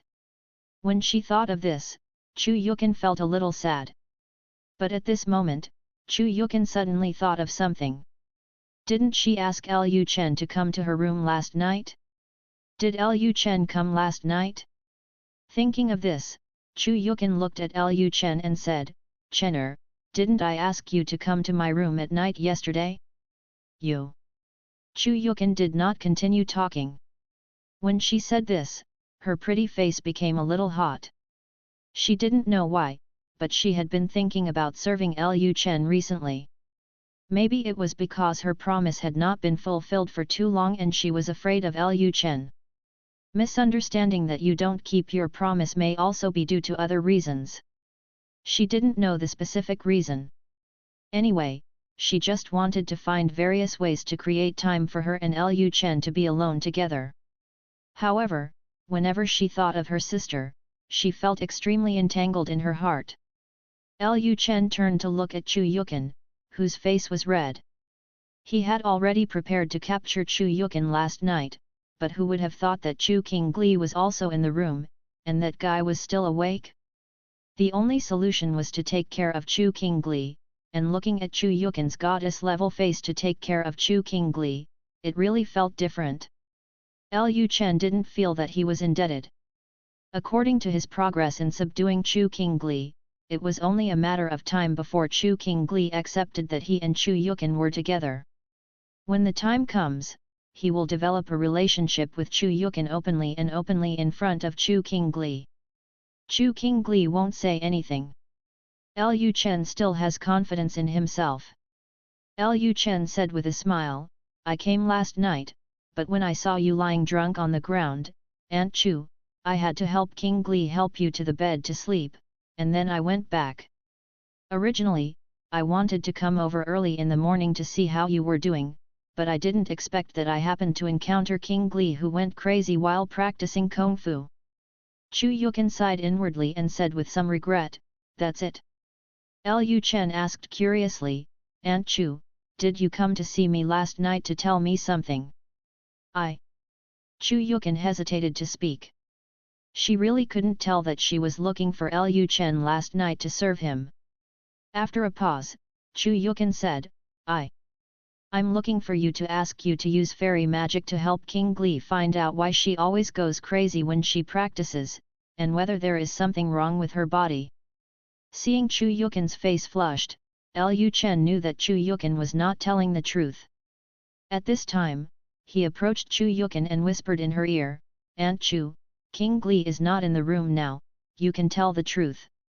When you came to me yesterday, did you want to confess our relationship to Qingli directly through Chu Jin?" This. Seeing that Lu Chen had misunderstood, Chu Yukin breathed a sigh of relief, and then she said, "Auntie had this idea at first, but as you can see, Qingli still can't accept you. I guess she often goes crazy in practice because she can't accept that you caused her to have distracting thoughts while practicing, otherwise you can just find a reason to transfer her to another place." Lu Chen said, "That's no need. I will find a way to get her to accept me as soon as possible. As you can see, she still has scars on her body. I still need to treat her. She can't be too far away from the palace. Those if the scar is not healed, it may remain there forever." Hearing what Lu Chen said, Chu Yukin was startled. Scars have a very big impact on a woman. Women all love beauty, and Chu Qingli is still an unmarried woman, so she definitely cannot leave so many scars on her body. Lu Chen said with a smile, "Don't worry, Aunt Chu, Qingli will be able to accept me soon. Qingli is just a talker, she only looks tough, but in fact she is very soft both physically and mentally." Chu Yukin said, "Now we can only hope that she can accept you." But at this point, Chu Yukin looked into Lu Chen's eyes shyly, "Chener, my aunt's promise." Chu Yukin was halfway through speaking, but was too embarrassed to continue speaking. Lu Chen looked into Chu Yukin's beautiful eyes and said, "Aunt Chu, I will try to control myself for the time being." Chu Yukin blushed and said, "Then let Zixuan take a concubine for you first." Lu Chen said, "There is no need for this. I am now a grand master, and ordinary women may not be able to last long in front of me." Chu Yukin said, "That's true. Okay, Aunt Chu, I still have political matters to deal with, so I'll leave first." Chu Yukin hummed softly, and the next moment Lu Chen turned around and left. As Lu Chen walked, he thought that fortunately he was smart enough to put on his clothes just before dawn, but only slightly exposed, otherwise Chu Yukin might have discovered what he had done before. But having said that, this feeling is really amazing, so exciting. This is not a psychological abnormality on his part, but a physical stimulation. After this incident, he didn't believe that Chu Qingli still had the dignity to stop him from being with Chu Yukin. Chapter 219 Officially entering the Age of Firearms. Xia Dynasty, Beijing. East Palace.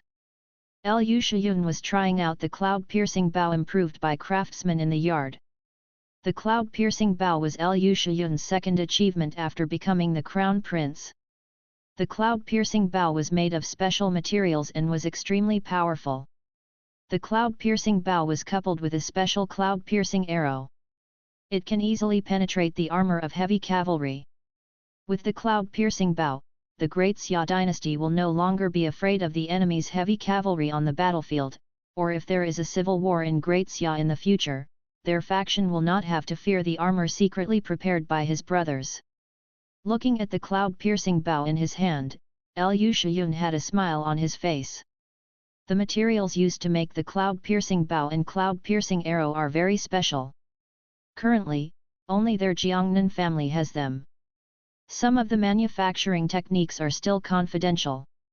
The craftsmen in the Ministry of Industry may not know what the techniques are. Only people from their sect know. In this way, the cloud-piercing bow would not only serve as the crown prince's merit, but also prevent their opponents from obtaining the production methods and materials to a certain extent. As for whether other factions in the court will get the cloud-piercing bow, there is no need to worry about this. As long as the cloud-piercing bow is taken out, it will definitely be obtained by people from other factions, but what they get is only a small number. Currently, the Ministry of Industry can make very few cloud-piercing bows every day, and it is not yet able to produce them in large quantities.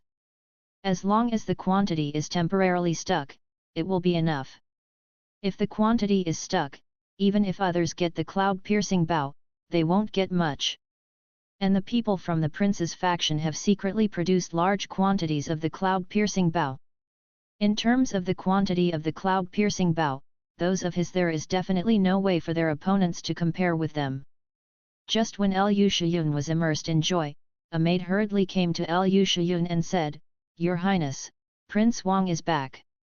Hearing this, Lu Shiyun came back to his senses and immediately said, "Bring him to see me." "Yes, Your Highness the Crown Prince." Then the maid went out and brought Wang Yang to Lu Shiyun. "See His Highness the Crown Prince, the Crown Prince is 1,000 years old." After Wang Yang finished the ceremony, Lu Shiyun couldn't wait to ask, "What did Dongfang Yi say? Did he agree to marry Dongfang Longjiu to Gu?" Wang Yang replied, "I agree, but..." Wang Yang was about to speak but stopped. After hearing Wang Yang's answer, Lu Shiyun showed a smile on his face. As long as the Dongfang family is completely tied to them, the entire Jiangnan family will really be monolithic. He had met Dongfang Longjiu several times and really liked her beauty. However, compared to Dongfang Longjiu's beauty, Lu Shiyun cared more about the Dongfang family behind Dongfang Longjiu. Lu Shiyun asked at this time, "Just what?" Wang Yang replied, "It's just that as soon as Miss Dongfang heard that she was going to marry you, she jumped into the river and committed suicide. Although she was rescued, she has been looking for death. If she wanted to die, I'm afraid no one can stop her. If this matter spreads, it will seriously damage your reputation, Your Highness. Dongfang Yi has no choice but to ask me to tell the prince that Dongfang Longjiu will not marry you now.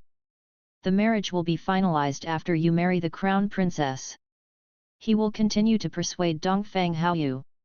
Hearing Wang Yang's words, Lu Shiyun's face darkened instantly. He did not expect Dongfang Longjiu to have such a strong character.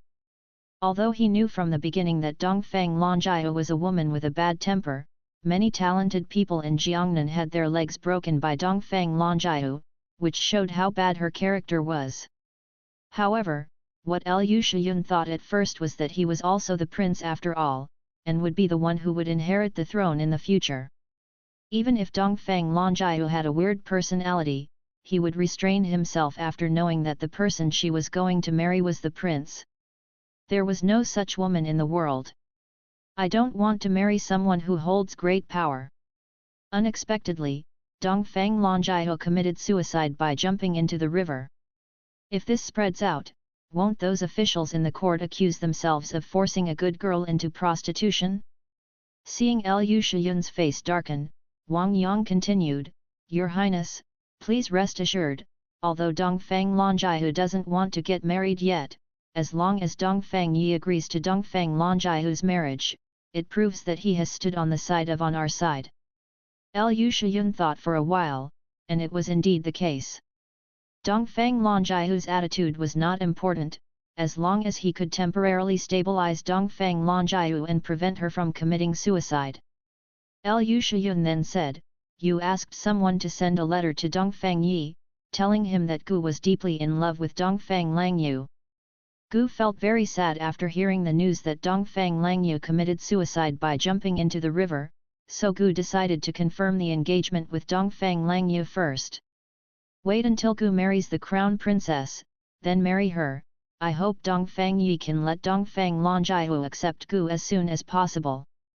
Although Dongfang Longjiu is very beautiful, Lu Shiyun is not an impatient man. If Dongfang Longjiu is really driven to death, their connection with the Dongfang family will be severed. The Dongfang family only has such a daughter, Dongfang Longjiu cannot die, and if Dongfang Longjiu is forced to die, it will have a great impact on her reputation, so the best way now is to delay and confirm the engagement first, and then use the marriage contract as a political tie. As for when Dongfang Longjiu will marry herself, that's not important. After hearing Lu Shiyun's words, Wang Yang said, "Yes, His Royal Highness, I will write a letter to Dongfang Yi now. My subordinates resign." Then Wang Yang turned around and left the yard. Lu Shiyun continued to pick up the cloud-piercing bow to test its power. Wang Yang's letter reached the Dongfang family in less than half a month. After Dongfang Yi read Wang Yang's letter, he went directly to Dongfang Longjiu's yard. At this time, Dongfang Longjiu was holding a small porcelain bottle in front of her nose and smelling it. After seeing Dongfang Yi enter her yard, Dongfang Longjiu put down the porcelain bottle in her hand and asked, "Dad, what do you want from me?" Dongfang Yi handed the letter in his hand directly to Dongfang Longjiu. Wang Yang wrote a letter saying that His Highness the Crown Prince plans to confirm the engagement with you first. As for the marriage, there is no rush. We will wait until His Highness the Crown Prince marries the Crown Princess. With Emperor Xia's character, I'm afraid he won't grant the prince a marriage for a while. After Dongfang Longjiu took the letter from Dongfang Yi, she glanced at it, then smiled slightly, and said, "Dad, I plan to go to the North Country." Hearing this, Dongfang Yi was stunned for a moment, and then asked, "What are you doing in the North Country?" The relationship between His Royal Highness the Crown Prince and the Northern King is very bad. If she knew that you had gone to the Northern Kingdom, she would probably be very angry. Dongfang Longjiahu said lightly, in this way, His Highness the Crown Prince can know that my daughter has completely fallen out with the Dongfang family. By then, you can feel comfortable with His Highness the Crown Prince. This is all my personal idea. My daughter's trip to the Northern Kingdom this time is mainly for the products of the Northern Palace. I must have heard about Buwangfu's liquor, right? Hearing this, Dongfang Yi was stunned for a moment, and then said, that's natural. Even if Sua Fengcheng has money, he can't buy Buwangfu's liquor. Dongfang Longjiahu said, my daughter plans to do business with Buwangfu and transport the goods from Buwangfu to Sifeng City to sell, especially the liquor from Buwangfu. The Dongfang family is a business family. If His Highness the Crown Prince gets angry because of this, he will turn against the Dongfang family. So my daughter thinks that even if His Highness the Crown Prince feels uncomfortable, he will not say anything. Dongfang Yi thought for a while and then said, that's true. But after you go to the Northern Kingdom, try to be careful in your words and actions. After all, we are members of the Jiangnan family. In the eyes of the Northern King, we are members of His Royal Highness. He will probably not welcome people from the Jiangnan family into the Northern Kingdom. Dongfang Longjiahu said, don't worry, Dad, my daughter knows what's appropriate. Speaking of this, Dongfang Longjiahu suddenly thought of something, so she asked, Dad, is there any news about that matter? Dongfang Yi sighed, shook his head and said, no, I asked your great-grandfather, and your great-grandfather also said that he had not received any news. It's hard to say whether our generation can wait. Okay, let's not talk about this anymore. Since you are going to the North Country, make preparations in advance. Dad will arrange a Grand Master to protect you then. In the blink of an eye, a month passed. In the past month, civil strife has continued in several major dynasties, but the Great Xia Dynasty has suddenly become extremely calm, as if all internal conflicts have disappeared. Emperor Xia's character has also become much softer. It seems that he has completely transformed into the family seem to have compromised.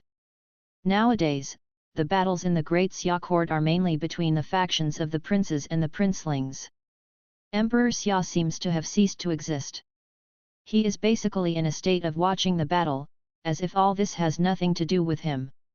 Lu Chen was sorting out the latest information in the study. Looking at the information sent by Jin Yiwei, Lu Chen was a little confused. What is his father doing? Even if he made Lu Shiyun the prince, he later actually let go of the government-run salt industry. Even recently, he simply ignored the fighting in the court, as if he was ready to give up. Lu Chen knew that this was the calm before the storm, but he couldn't understand what Emperor Xia was planning. Nowadays, several major dynasties have their own internal problems to deal with. Now is the best time to solve the problem of the aristocratic families. Lu Chen does not believe that Emperor Xia has no idea about those aristocratic families at this time. Emperor Xia's attitude of showing off was just fake at first glance. The key is what he did when he was showing off. Judging from the information collected by Jin Yiwei, Emperor Xia didn't seem to do anything serious. He just spent his time like this anyway. When various prince factions were fighting with the princelings, Lu Chen even wondered if his father wanted to wait for them to fight to the death, and then come out to reap the benefits. Just when Lu Chen was looking at the information on the table in a daze, the maid's voice sounded at the door, Your Majesty, Commander Qin is looking for you. Lu Chen said calmly, Come in. The next moment, Qin Yushan entered the study and said, My subordinates pay homage to the prince. He may live 1,000 years. Lu Chen looked at the information on the table, nodded slightly and asked, Well, what's wrong with Commander Qin? Qin Yushan replied, Back to my lord, the artillery has been made, and the craftsmen have discovered materials that are easy to ignite. From now on, Hengtian Li does not need to be manually ignited. You only need to pull out the safety bolt and tap the bottom to ignite it directly. Internal leads. Hearing this, Lu Chen was stunned. Are the craftsmen of Deus so powerful? A bomb that does not require manual ignition was created so quickly? Doesn't this mean that the Northern Kingdom has officially entered the age of firearms? Then Lu Chen said, immediately ask people to prepare the prepared artillery and thunder. I will test it myself. Seeing that Lu Chen was so anxious, Qin Yushan took out a piece of information from his sleeve and said, Your Majesty, I still have some information here, why don't you take a look at it first? Lu Chen took the information from Qin Yushan's hand, opened it and glanced at it, then he smiled. Cloud-piercing bow? Cloud-piercing arrow. There's something interesting about the name. Having said this, Lu Chen folded up the information in his hand and put it on the table. With firearms, these cold weapons do not pose much threat to the Northern Kingdom, but I am more concerned about the making materials of the cloud-crossing bow. I want to find a way to get some bows and arrows back. Qin Yushan said, the management of these bows and arrows is relatively strict, Commander Liang is already thinking of ways. Speaking of this, Qin Yushan changed the subject and said, there is another thing. On the way to the North Palace just now, I heard from the soldiers of the Jinyi Guards that the eldest lady of the Dongfang family came to Yanqing recently. The Dongfang family had an affair with the 8th prince not long ago. We are engaged in private, and Dongfang Longjiu is considered the 8th prince's unmarried wife and concubine. Hearing Qin Yushan's words, Lu Chen looked at Qin Yushan with a strange expression, and then he asked, Commander Qin, why do I feel that you and I have other purposes for saying these words? Qin Yushan said quickly, the prince has misunderstood. I just want to ask the prince if he should pay special attention to Dongfang Longjiu to prevent her from doing things in the northern country that will harm the northern country. Lu Chen thought for a moment, and then said, we should pay special attention to her, and let me know if she has any news. Okay, let's not talk about this anymore. I am going to test the artillery invented by the Mo brothers now. Qin Yushan said quickly, yes, Your Majesty. Immediately afterwards, Lu Chen, led by Qin Yushan, went to the military powerhouse east of Yanqing. The military area in the east has a two-layer protection network, with black cavalry on the outside and royal guards on the inside. Even the General Army of the North cannot enter this military area because it is a military factory and is currently the most important military secret of the North. After Lu Chen entered the military factory, Mo Xing immediately put down what he was doing and came out to greet him. Meet the prince. Lu Chen said, without courtesy, Mo Xing, I heard that your artillery has been produced. Mo Xing said, it was produced half a month ago, but in order to avoid problems when the prince tested it, the grassroots improved the artillery, and based on the prince's howitzer, we finally determined 3 types of artillery. Hearing Mo Xing's answer, Lu Chen couldn't wait any longer. He immediately said, pull out those artillery pieces and let me test them. Your Majesty, please come with me. Later, under the leadership of Mo Xing, Lu Chen went to a place dedicated to testing artillery. In the middle of the forest, there is a place with no grass and holes everywhere. Cannonballs are tested in that place almost every day, so no plants can grow. After a while, the Jinyi soldiers asked horses to pull several wooden carts to Lu Chen. After the box was opened, the artillery made by Mo Xing and the others also appeared in front of Lu Chen. Subscribe to Chinese Novel Audio Wave. Chapter 220 Firearms Beyond Lu Chen's Expectation. There are 3 types of artillery made by Mo Xing and the others. One is a red cannon with wheels, one is a mortar, and the other is not a cannon. It is only the size of a rifle and looks more like a rifle. The red cannon is very similar to Lu Chen's 122 mm howitzer.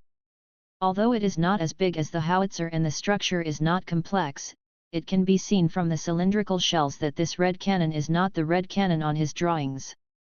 Lu Chen stroked the muzzle and looked at it carefully. The gun was 3 meters long and should fire about 75 mm shells. Then he lifted the wheel of the cannon with one hand. He estimated the weight and found that it weighed about 300 to 400 kilograms. The outer wall of this heavy cannon is relatively rough, and the barrel is relatively thick. It seems that the material is not strong enough, so the barrel is thickened deliberately. In the northern country without any industrial foundation, it is very difficult to produce such a cannon. Lu Chen does not dislike the ugly appearance of this cannon at all. He squatted down and looked at the loading port again, and found that the firing principle of this artillery was actually similar to that of his 122 mm howitzer. They both triggered the primer of the shell, ignited the fuel in the shell, and launched the shell. Is it a little too advanced? He just wanted to make a red cannon. The traditional red cannon uses fire to light a match and then fires the cannonball. The heavy artillery manufactured by Mo Xing and others can basically be said to be a replica of the howitzer. It can be seen that craftsmen like Mo Xing have basically understood the firing principle of howitzers. Lu Chen couldn't help but think, who said ancient people were stupid? If you give them a howitzer, they can make a smaller version. This is smarter than some modern people. If he was given the same number of people, he would definitely not be able to make similar artillery. Of course, they look similar, but the key is to be able to launch them. Then Lu Chen picked up a cannonball from the side, and found that the cannonball looked very much like a smaller version of the 122 mm howitzer shell. Immediately afterwards, Lu Chen loaded the cannon and then personally operated the cannon in front of him to fire into the distance. With a loud boom, the artillery shells were launched, and the flying shells soon made a boom explosion in the distance. Because of the gunpowder, the power of the explosion is far less than that of the 122 mm howitzer, but this heavy cannon is basically enough in this martial arts world. As long as the opponent doesn't have a grandmaster warrior to take action, with this kind of heavy artillery, the soldiers of the North Kingdom can basically crush the armies of all dynasties. Even the grandmasters are useless. After trying out the first improved version of the red cannon, Lu Chen looked at the second type of mortar. The basic principle of mortars is the same as that of heavy artillery. It uses gravity to drop the shells, and then allows the primer to hit the firing pin inside the barrel. 6. At this time, Lu Chen was very excited. Unexpectedly, he just took a howitzer and dismantled it for Mo Xing and the others. Mo Xing and the others not only produced an improved version of the red cannon, but also invented an easy-to-carry mortar. Lu Chen had never taught Mo Xing and the others how to make mortars. Lu Chen didn't test the mortar. He just took a look at the mortar shells, and then his eyes fell on the so-called small cannon made by Mo Xing and the others. The so-called small cannons of Mo Xing and others are just rifles in Lu Chen's opinion, but they fire steel balls, have a separate primer, and can only hold one bullet and one bullet plug. However, this is only the first version of the musket, so it is normal that it is not easy to use, and the world does not yet have a complete industrial foundation. It is already very good to be able to produce such a simple musket. Although the muskets are not very easy to use yet, compared to those muskets that require manual plugging of gunpowder, the muskets made by Mo Xing are obviously much easier to use. The gunpowder they make is packed in a container. There is no need to manually fill the gunpowder, which makes it very convenient to carry. The most important thing is that the gunpowder is not susceptible to moisture. Lu Chen picked up the small cannon, loaded the bullets and primer, and then tested the gun himself. Boom! As the gunfire rang out, the steel ball was pushed out by the explosive gunpowder. The next moment, the steel ball directly hit the tree trunk dozens of meters away. The power is pretty good. If it can be improved further and the steel balls are changed into pointed bullets, the power can be further improved. After testing the musket, Lu Chen turned around, pointed at the improved red cannon and mortar and said to Mo Xing, "Next, we will manufacture these two cannons on a large scale, at least 300 of each." Mo Xing said, Your Majesty, do you want to make the cannon? The small cannon that Mo Xing mentioned naturally refers to the musket. The musket was invented by Mo Xing. He also made it after being inspired by the firing principle of the howitzer. He believed that the cannonballs were too heavy and far less convenient to carry than small cannons. Moreover, if they were small cannons are used on the battlefield, and their soldiers no longer need to carry so many arrows in the future. Hearing Mo Xing's question, Lu Chen pondered for a moment. Although this was still the first version of the musket and was not easy to use, their muskets would definitely become more and more advanced in the future, and the soldiers had to adapt to the muskets in advance. Thinking of this, Lu Chen said, "Let's make 1,000 small cannons first. By the way, the name of this small cannon will be changed in the future.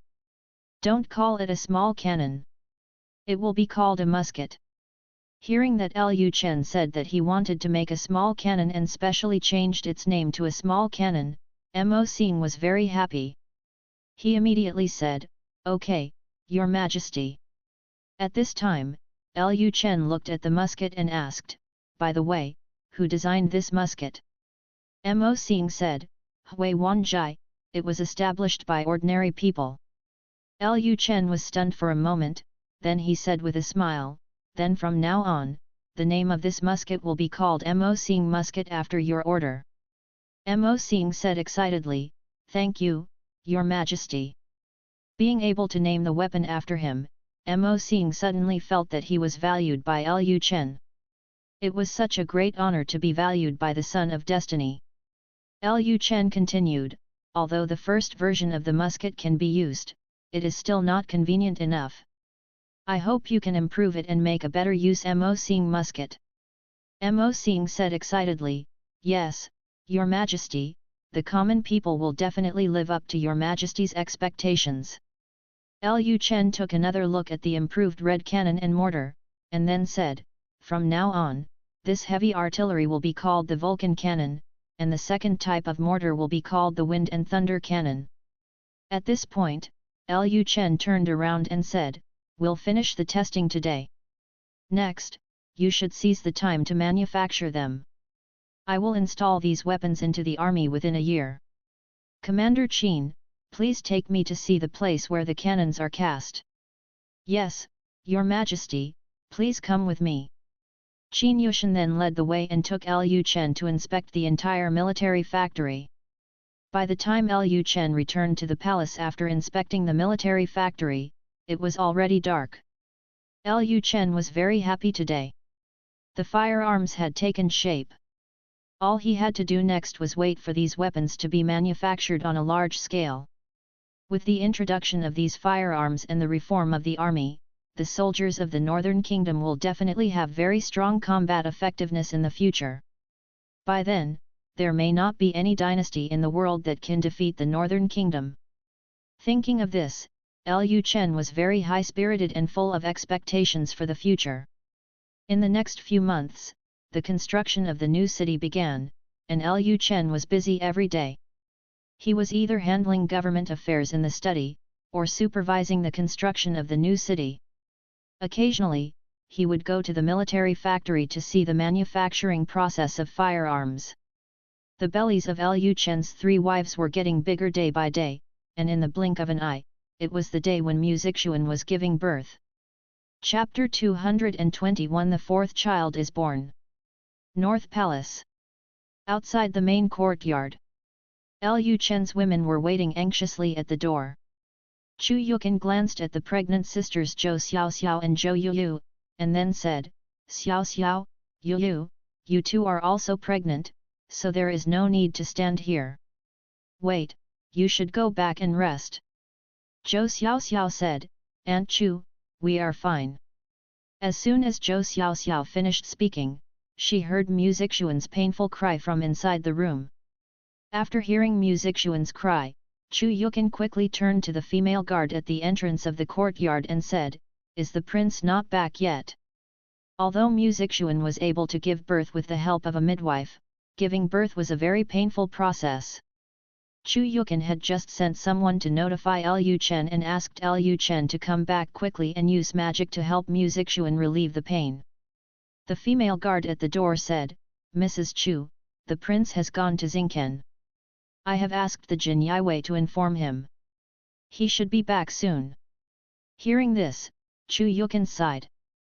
Before Lu Chen came back, Mu Zixuan had no choice but to endure the pain.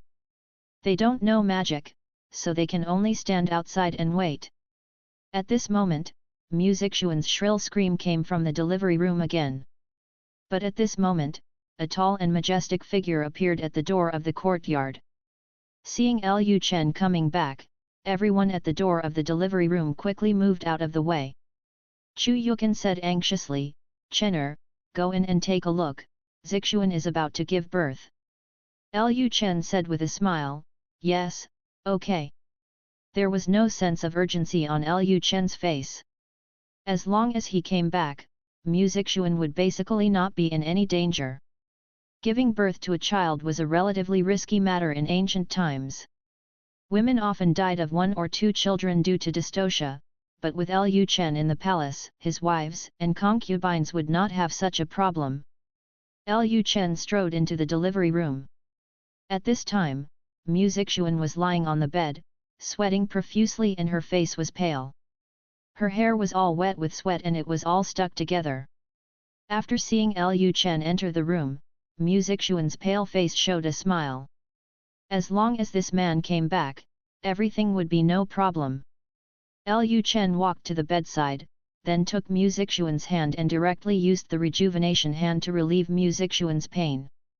Mu Zixuan was about to speak, but the child had not yet been born.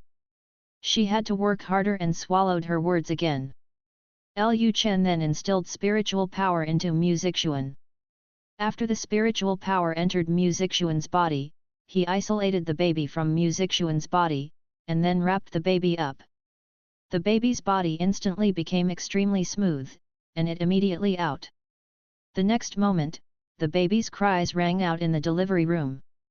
The midwives immediately began to deal with the child's subsequent affairs. Lu Chen smiled inwardly. He finally understood why the system rewarded him with the rejuvenation hand technique in the first place. It turned out that the biggest function of this technique was to help women give birth to children.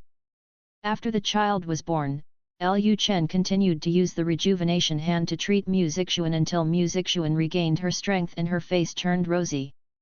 Mu Zixuan looked into Lu Chen's eyes and said, "Your Majesty, thank you."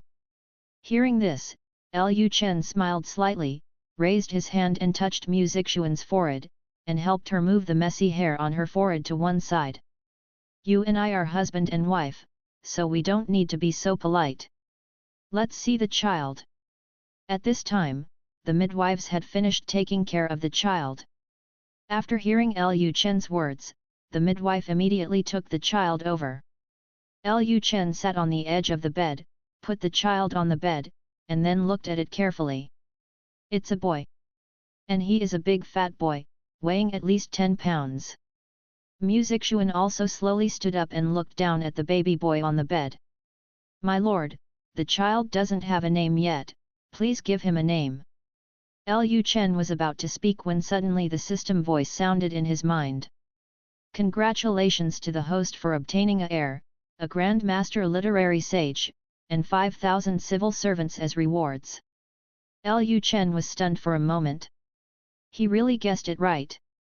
He had been thinking a few months ago that Mu Zixuan and the others were not only carrying his children, but also the talents he wanted, but he didn't expect that the system would actually reward his civilian talents.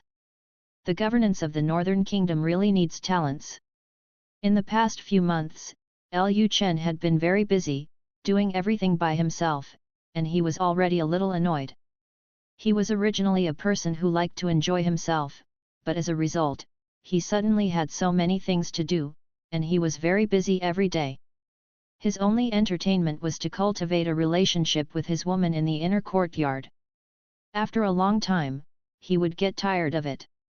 This was good, he suddenly had 5,000 more civil servants. He finally had someone to help him handle government affairs, so he didn't have to do everything himself. Moreover, the talents rewarded by the system are 100% loyal, so he does not have to worry about intrigues. As for whether there will be intrigues between officials, he is not too worried about this. The stone that Lu Chen had been hanging in his heart for nearly a year finally fell. After Lu Chen came back to his senses, he looked at the baby on the bed and said with a smile, "Why don't we call him Lu Ziming?" At this time, Chu Yukan and other women entered the delivery room. After Lu Chen's treatment, Mu Zixuan had basically recovered and did not need to rest like those women who had given birth. After hearing Lu Chen's words, the baby who was moving around on the bed gradually calmed down, and a smile seemed to appear on his little face. Seeing this scene, Mu Zixuan smiled and said, "My lord, it seems that Ming-er likes you to give him a name."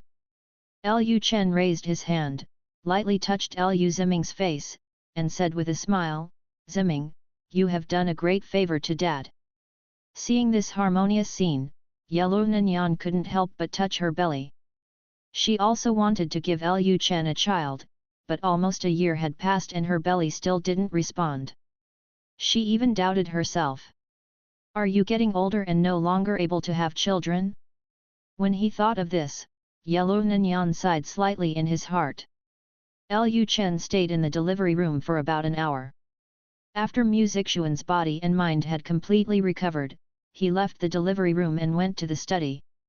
After entering the study room, Lu Chen opened the system panel again to see where the talents he needed were located. Identity implanted by Grand Master Wen Sheng, Zhuge Chongguang, the Dean of Huanyu Academy. He has received information about you. He is in the Dahu Dynasty at this time and will go to Dayu soon. If he needs to go to the North Country immediately, the host can directly convey the command once. Identity implantation of 5,000 civil servants, they are now tutors and students of Huanyu Academy.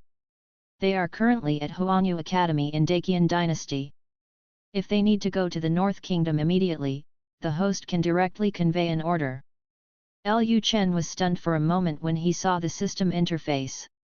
Universal Academy? As a person who has traveled to this world since he was a child, Lu Chen has naturally heard of the name of this academy.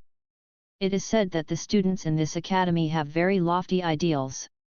Their goal is to unite the world, which makes them on par with the general ruling class. Opposite relationship. Although Huanyu Academy is within the territory of Daqian, the royal family of the Daqian dynasty has always criticized Huanyu Academy and has always wanted them to leave the Daqian dynasty.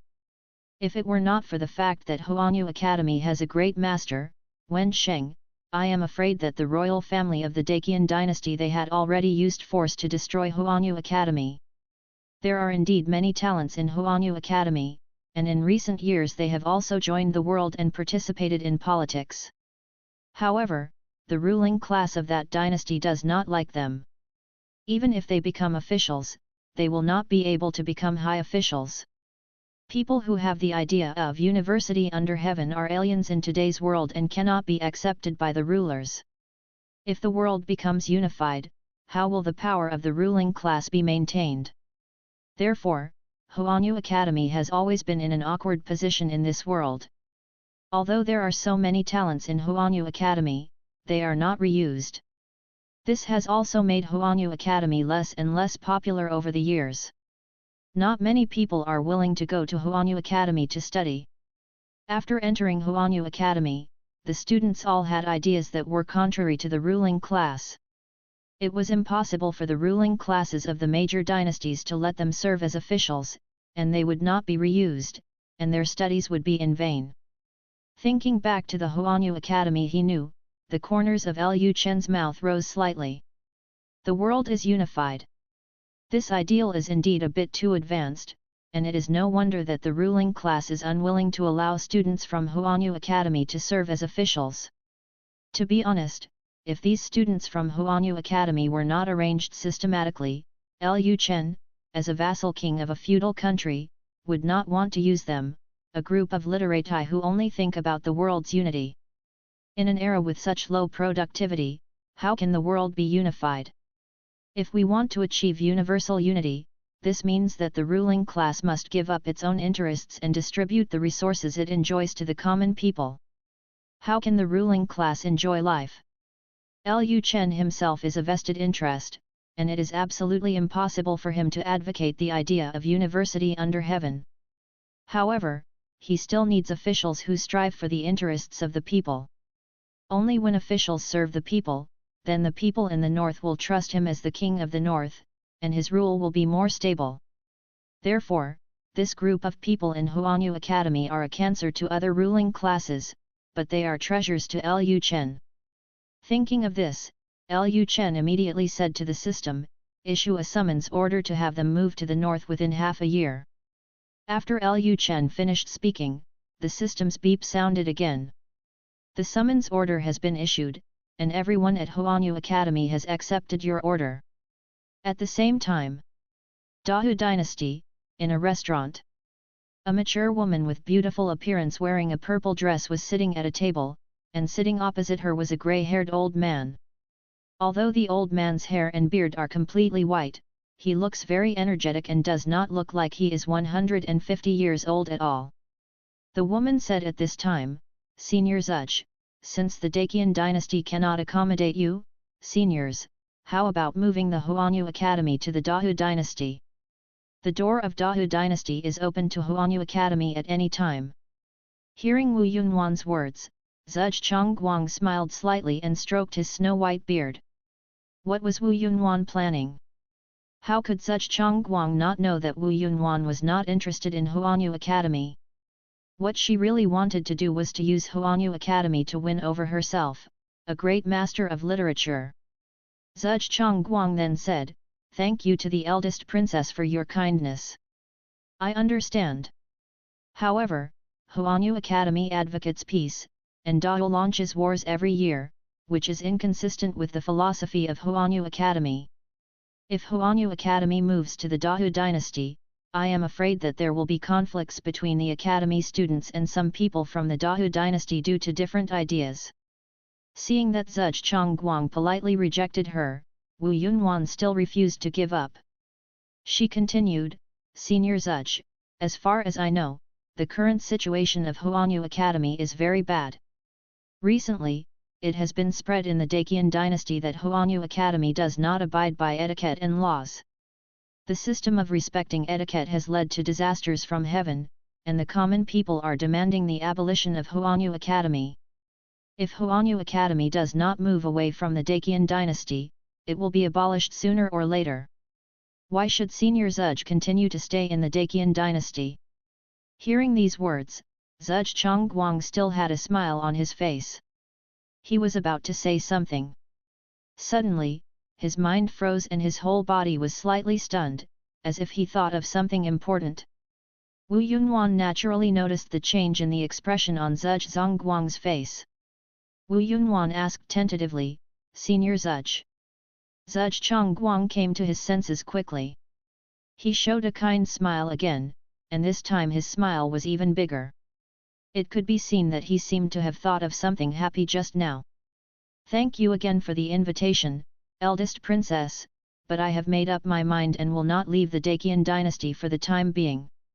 As for whether Huanyu Academy will be moved away from the Daqian dynasty in the future, that is a matter for the future. Having said this, Zuch Chongguang stood up directly and continued, Elder Princess, I am going to the Daehu dynasty next, so I will not stay in Dahu Duo. Hearing this, Wu Yunwan immediately said, in that case, I will no longer try to persuade you to stay, Senior Zuch, please leave. Zuch Chongguang then turned around and left the restaurant, taking the disciples from Huanyu Academy and heading straight for the Daehu dynasty. Looking at the hurried carriage downstairs, Wu Yunwan frowned slightly. She really wanted to move Huanyu Academy to the Dahu dynasty because of Zuch Chongguang, the great master of the literary sage. However, judging from Zuch Chongguang's appearance, he probably would not come to the Dahu dynasty. Thinking of this, Wu Yunwan sighed and said, it seems that Zuch Chongguang has no interest in Dahu at all. Hearing Wu Yunwan's words, Wu Yunwan's protector Pei Hong reminded him from behind, Your Highness, Zhuge has broken through to the realm of Great Master decades ago, and he should not be far from the realm of heaven and man now. A strong person like him is generally stubborn and not so easy to win over. Wu Yunhuan said lightly, yes. Forget it, moving Huanyu Academy to Dao is not a good thing. If you can't win over them, you can't win over them. He just said that he is going to Dayue Dynasty. Judging from his appearance, he probably plans to move Huanyu Academy to Dayue Dynasty. I have a good relationship with Emperor Yu. If Huanyu Academy really moves to Dayue Dynasty, I will still be there in the future. There is a chance to win over him. Thinking of this, Wu Yunhuan felt a little better. Subscribe to Chinese Novel Audio Wave. Chapter 222 Wang Qingkai, The Prince Has Changed. After Mu Zixuan gave birth to the child, Lu Chen basically didn't go out for a while. He neither inspected the construction of the new city nor went to the arsenal. Most of the time, he stayed at the palace to handle government affairs. The construction of the new city was proceeding in an orderly manner, and the first batch of weapons manufactured by the arsenal was almost completed. Lu Chen was mainly waiting for the arrival of Zhuge, the Great Master. Of course, besides Zhuge, Lu Chen was still waiting for the child in Dezhou and Xiaozhou's belly to be born. He wanted to know what kind of surprise these two children could bring him. Early morning. Lu Chen came out of Yelu Nanyan's room with a happy face. He and Yelu Nanyan cultivated a relationship all night last night. Lu Chen was now very happy. After leaving Chunsheng courtyard, Lu Chen planned to go to the main courtyard to have breakfast first, but at this moment, a maid walked towards Lu Chen. My slave, I pay my respects to the prince. He is 1,000 years old. Lu Chen nodded slightly and was about to continue walking towards the main courtyard, but the maid did not give way. She said, Your Majesty, Commander Qin is looking for you. He is already waiting for you in the study. Hearing this, Lu Chen was stunned for a moment. Qin Yushan came to see him early in the morning. Could it be that he had some important information? Lu Chen didn't even eat breakfast and went directly to the study to see what Qin Yushan wanted to do with him. When Lu Chen arrived at the courtyard where the study was located, he found that not only Qin Yushan was standing at the door of the study, but also Wang Qingkai. After seeing Lu Chen coming, Qin Yushan immediately saluted and said, Greetings to your lord, may your lord live 1,000 years. Lu Chen nodded, and then walked directly into the study, saying as he walked, Come in. Immediately afterwards, Qin Yushan and Wang Qingkai followed into the study. Lu Chen asked at this time, Commander Qin, what do you want to see me for so early in the morning? Qin Yushan took out a message from his sleeve and put it on his desk, Your Majesty, there is something going on in the capital. Hearing this, Lu Chen was stunned. In the past few months, he has been waiting for his father to take action against those aristocratic families. Only when the chaos in Daxia can completely divert the court's attention, can he incorporate the northern land into the northern kingdom.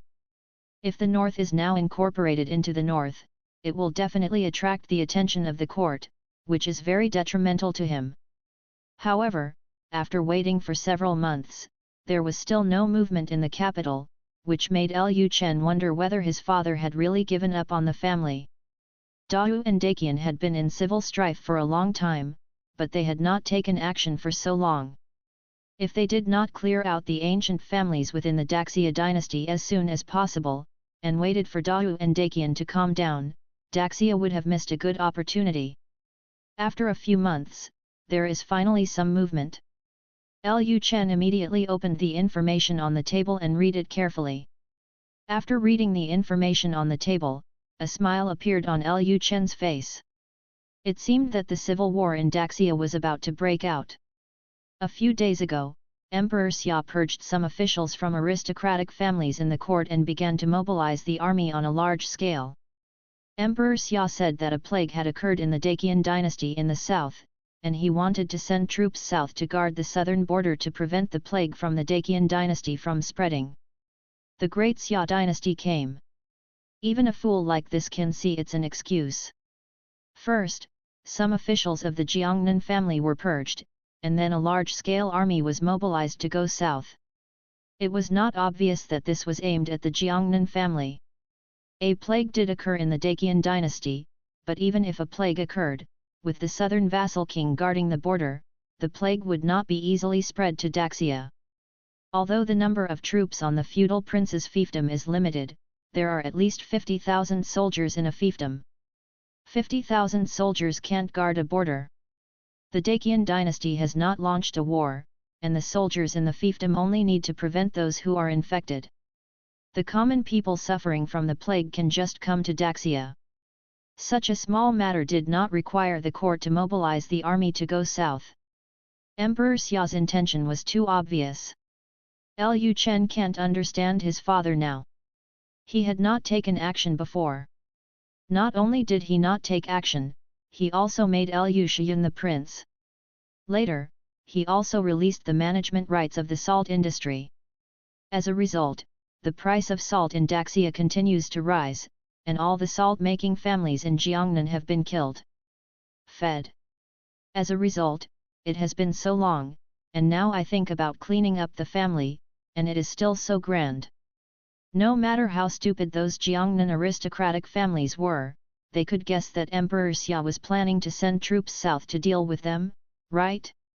According to the current situation, I am afraid that news of the family's rebellion will come within a few days. After reading the information in hand, Lu Chen said, reply to Commander Liang and ask him to always pay attention to the movements of the aristocratic families in the Jiangnan area. Yes, Your Majesty. Your Majesty, if nothing happens, I will leave. Wang Qingkai was still on the side, and Qin Yushan still had some discernment. Lu Chen nodded and said, well, you can go and do your work. After Lu Chen finished speaking, Qin Yushan turned and left the study. After Qin Yushan left, Lu Chen raised his head and looked at Wang Qingkai in front of him. After Lu Chen's nourishment during this period of time, Wang Qingkai's figure became more enchanting, and her whole person became more charming. Lu Chen smiled and said, Master Wang, why did you come to see me so early in the morning? Wang Qingkai took out a piece of information, put it on Lu Chen's desk, and said calmly, Your Majesty, there are rumors that the Grand Master of Huanyu Academy went to the Daiyu dynasty, and discussed something privately with Emperor Yu. It seems that we plan to move Huanyu Academy to Daiyu dynasty. Hearing this, Lu Chen smiled faintly. He picked up the information on the table and just glanced at it. Obviously, Zhuge Chongguang went to the Daiyu dynasty just to deceive others. His real purpose was to come to the Northern Kingdom. After all, there are so many students in Huanyu Academy. It is impossible to go to the North Country all at once. There must be a process. As for the meeting between Zhuge Chongguang and Emperor Yu, it is not surprising at all. Zhuge Chongguang is also a great master of Wensheng. A great master will be respected no matter which dynasty he is in. There is a high probability that Emperor Yu wanted to win over Zhuge Chongguang and let him join the Yu dynasty, so he met Zhuge Chongguang in private. But it is a pity that Zhuge Chongguang cannot join the Daiyu dynasty. Wang Qingkai reminded at this time, recently, the situation of Huanyu Academy in the Daqian dynasty is relatively poor. Some people say that the reason why the Daqian dynasty encountered the plague was because the students of Huanyu Academy did not abide by etiquette and laws, and did not respect ghosts and gods, so God only a plague will be sent to punish the Daqian dynasty. Zhuge Chongguang, the dean of Huanyu Academy, is visiting other dynasties at this time. Most likely, he wants to find a new place for Huanyu Academy. Don't you think this is an opportunity? Wang Qingkai can also see what the Northern Kingdom lacks most now. Lu Chen has rarely done that kind of thing with her in the study in the past few months, mostly because Lu Chen is too busy. There are not so many officials in the North Country, and many things need to be handled by Lu Chen personally. This is why Lu Chen is basically in a high-intensity working state after entering the study, and has no intention of relaxing with Wang Qingkai. Lu Chen used to take care of Wang Qingkai in the study. Since Lu Chen had more things to do and became busy, Wang Qingkai returned to the inner courtyard by himself and waited for Lu Chen to take care of Lu Chen on his way to Chunsheng courtyard in the evening. Come to your room to be seduced. Wang Qingkai would also become greedy after not cultivating a relationship with the young prince for a long time, so she would occasionally return to the inner courtyard to find Lu Chen to satisfy her craving.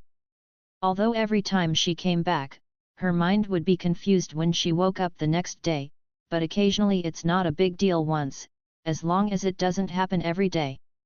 What Wang Qingkai is thinking now is, since Huanyu Academy is so unpopular, why not take advantage of this opportunity to recruit Huanyu Academy to Baiguo? Not to mention that all the students from Huanyu Academy are expected to be officials. Zhuge Guang, the great master of literary sage alone, is worthy of Lu Chen's acceptance of the entire Huanyu Academy. With Zhuge Guang as the great master, the deterrent power of the Northern Kingdom will be greatly enhanced in the future. Even if the Northern Kingdom wants to be independent in the future, the court will not dare to act rashly. So far, in the Great Xia Dynasty, no vassal king has a great master. It is hard to say secretly, but at least there is no such thing on the surface. The Northern Kingdom already has a Grand Master named Lu Chen, and with the addition of another Grand Master, there are 2 Grand Masters. A feudal country with 2 Grand Masters can completely disobey the imperial court. Of course, this was just Wang Qingkai's personal thought. She also knew that the scholars at Huanyu Academy had unrealistic ideas in their minds all day long, so it was hard to say whether Lu Chen, the ruler, would be willing to accept those scholars. After all, for now, no ruler is willing to accept scholars who are full of ideas about Datung. After hearing Wang Qingkai's words, Lu Chen smiled and then asked, "Opportunity? What opportunity? In your opinion, Qingkai, the scholars at Huanyu Academy are of great use to Baiguo." Hearing what Lu Chen said, Wang Qingkai thought that Lu Chen, like other rulers, looked down on the scholars at Huanyu Academy, so he said, "Your Majesty, although those scholars have some unrealistic ideas in their heads, but their ideas are good for the common people. If those students from Huanyu Academy can come to Baiguo to serve as officials, the new family believes that they will serve the common people wholeheartedly. If you serve the people wholeheartedly as an official, the people will definitely attribute all their achievements to you. This will make the people trust Buwang Mansion more and stabilize your rule." Hearing Wang Qingkai's words, Lu Chen smiled, and then asked, "Qingkai, haven't you ever thought that if these people all come to the North Kingdom, one day they will directly ignore me as the prince, and then the North Country will they have the final say in everything, and they even asked me to hand over all the properties of Buwang Mansion?" This. Wang Qingkai thought for a moment, if it was the group of people from Huanyu Academy, they might really let the ruling class give up their interests to the people. So these people are indeed a threat to the Prince Lu Chen. It's no wonder that Lu Chen doesn't want them. Then Wang Qingkai said, "What the prince said is that the slave family has some fantastic ideas." Just when Wang Qingkai said that Lu Chen was not interested in Huanyu Academy, Lu Chen suddenly said, "No, you are not crazy. If it were an ordinary vassal king, he would not want these scholars from Huanyu Academy. I'm worried that those people will come to us and shut down the country so that we can ignore them. But I am different from other feudal lords." Hearing Lu Chen's words, Wang Qingkai was stunned for a moment, and then she asked, "Do you mean to recruit Zhuge Guang and those students from Huanyu Academy?" "Recruiting?" Lu Chen smiled faintly. "You are overthinking, I will not recruit them." This. Lu Chen didn't recruit them, so how could they come to the North Country? Lu Chen clearly didn't have much interest in Huanyu Academy. Thinking about it, Lu Chen is the supreme ruler of the Northern Kingdom after all. Although he said that he would not reject them too much, he definitely didn't have much interest in the scholars of Huanyu Academy in his heart. Just when Wang Qingkai was thinking this, Lu Chen said, Huanyu Academy belongs to me, and I still need to recruit them. What? Wang Qingkai was stunned when she heard Lu Chen's words. She seriously suspected that there was something wrong with her ears, causing her to hear hallucinations. After Wang Qingkai came to her senses, she immediately asked, "My lord, are you kidding me? Huanyu Academy belongs to you." Lu Chen asked with a smile, "Why, are you surprised?" "The slave family." Wang Qingkai hesitated to speak. This was no longer a question of whether he was surprised or not. Huanyu Academy is in the Great Dynasty, but the entire Huanyu Academy belongs to Lu Chen? As far as she knows, the history of Huanyu Academy seems to be much older than Lu Chen's age, right? Huanyu Academy has been around for decades. It was founded by Zhuge Chongguang when he was young. How come the entire Huanyu Academy now belongs to Lu Chen? Wang Qingkai asked curiously, "Your Majesty, is Zhuge Chongguang one of yours too?" Lu Chen said, "This is natural." His trip to the Great Dynasty this time was not to seek refuge with the Great Dynasty. His real purpose was to come to the Northern Kingdom. In a few days, Zhuge Chongguang will come to Yanqing. This. Although she felt a little incredible, Wang Qingkai quickly accepted the shocking news in her heart. After all, the man she was facing was Lu Chen, a strange man who was able to break through to the Grand Master realm at the age of 17. "Nothing is impossible with you." Wang Qingkai thought for a moment and then said, "Since Huanyu Academy is the prince's power, the slave family will no longer pay attention to the affairs of Huanyu Academy. No, we still need to pay more attention to the situation of Huanyu Academy. Huanyu Academy is still in Daqian and has not moved to the north. If anything happens to Huanyu Academy, Ting Yulu can help in secret." Wang Qingkai said, "The slave family understands. If nothing happens, the slave family will leave first." "Well, okay, you go and do your work." After the words fell, Lu Chen lowered his head and picked up the information Qin Yushan had just sent again, and read it carefully. Seeing this scene, Wang Qingkai pouted her cherry lips. Lu Chen had changed a lot recently. If it were before, Gao Luo would have quarreled with her in the study, but now Lu Chen doesn't even quarrel with her in the study. She didn't, which made her feel very uncomfortable. Wang Qingkai sighed slightly inwardly. The young prince had become too serious, which was not a good thing. Just when Wang Qingkai was feeling emotional, Lu Chen noticed that Wang Qingkai did not leave the study immediately. He looked up at Wang Qingkai and asked doubtfully, "What's wrong? Do you have anything else to do?" Wang Qingkai said quickly, "No. It's okay. I will leave now." Having said this, Wang Qingkai turned around and left the study. Wang Qingkai thought to himself that all the ridiculous things Lu Chen did in the past were all because Lu Chen was still young. After all, he was only 16 or 17 years old. As Lu Chen grows up, his character will become more and more mature. When Lu Chen matures, he may not do the ridiculous things he did before. She didn't know why, but she really didn't want Lu Chen to grow up. In the past, she was able to do things like sister to sister in front of Lu Chen, and then provoke Lu Chen in various ways, stimulating Lu Chen to deal with her severely. But I'm afraid she won't be able to do this in the future. Once a person matures, her thoughts will change accordingly. If she still wants to tease Lu Chen like before, not only will she not be excited by Lu Chen, but she might make Lu Chen hate herself. When he thought of these, Wang Qingkai felt extremely disappointed in his heart. She had long known that such a day would come, but she didn't expect that this day would come so quickly. In just 1 year, Lu Chen would change so much and become so mature and manly. She still liked the little prince who always touched her and always wanted to be rough with her. The more Wang Qingkai thought about it, the more depressed she felt. At this time, Lu Chen also discovered something was wrong with Wang Qingkai. Lu Chen always felt that Wang Qingkai had something on his mind. Lu Chen then called up Wang Qingkai's personal information. Name, Wang Qingkai. Identity, Bei Wang's favorite slave girl, Bei Wang's concubine, owner of Tingyu Tower, half-step master. She found that Bei Wang had changed recently, became serious and mature, and no longer treated her like he used to. This made her feel very disappointed. She felt that King Bei had had enough of her as a slave girl and might abandon her at any time. Rating, 95. Favorability, 100. This. Seeing Wang Qingkai's latest information, Lu Chen felt a little speechless.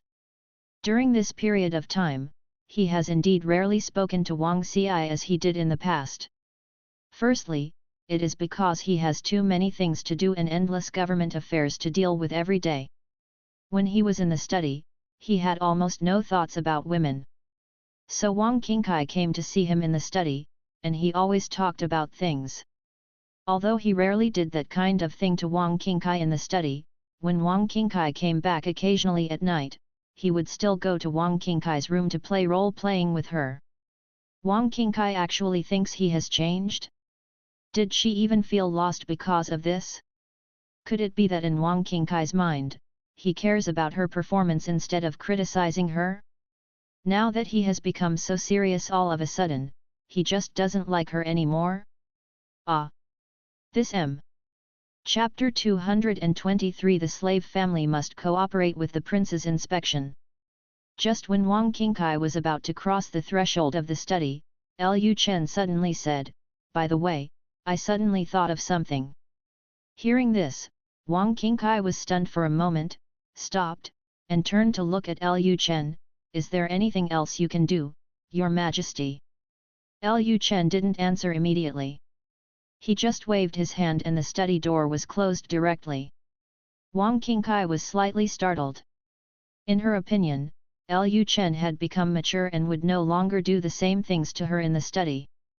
Lu Chen's sudden closing of the door made her a little confused, wondering what Lu Chen was going to do.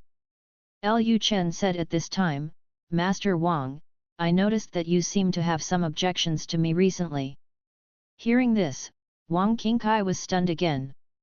Opinion? What could she say? What opinions does she have?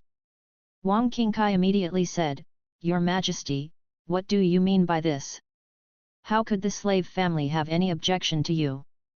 Lu Chen smiled and said, "No objection? If you had no objection to this king, why would you secretly meet with people from the Qianhai Chamber of Commerce in private?" Hearing this, Wang Qingkai was immediately confused. She did meet in private with people from the Qianhai Chamber of Commerce. The Qianhai Chamber of Commerce wanted to win over her, but she refused. In her opinion, this was just a small matter, so she has not reported it to Lu Chen yet. Unexpectedly, Lu Chen already knew about this. This is trouble. If he had reported it to Lu Chen in advance, Lu Chen might not have thought much about it, but if Lu Chen found out on his own and found out that he had private contacts with people from the Qianhai Chamber of Commerce, Lu Chen might really misunderstand yourself. Wang Qingkai quickly explained, "Your Majesty, the new family and the president of the Qianhai Chamber of Commerce met privately to discuss business, and they have never betrayed the North Palace or you." Wang Qingkai was a little panicked in her heart. She was originally afraid that Lu Chen would abandon her, but now Lu Chen brought up such a thing. So, would Lu Chen's next step be to completely abandon her as a slave girl? Just when Wang Qingkai was thinking this, Lu Chen said, "Business talk. Why don't I believe it? According to Jin Yui's report, you left Ting Yula quietly in the evening without anyone else around you. Are you so careful when talking about business? Master Wang, it seems you are not telling the truth." Wang Qingkai's face turned pale, and she quickly said, "Your Majesty, the reason why the slave family did this is to confuse the president of the Qianhai Chamber of Commerce. The president wanted to win over the slave family.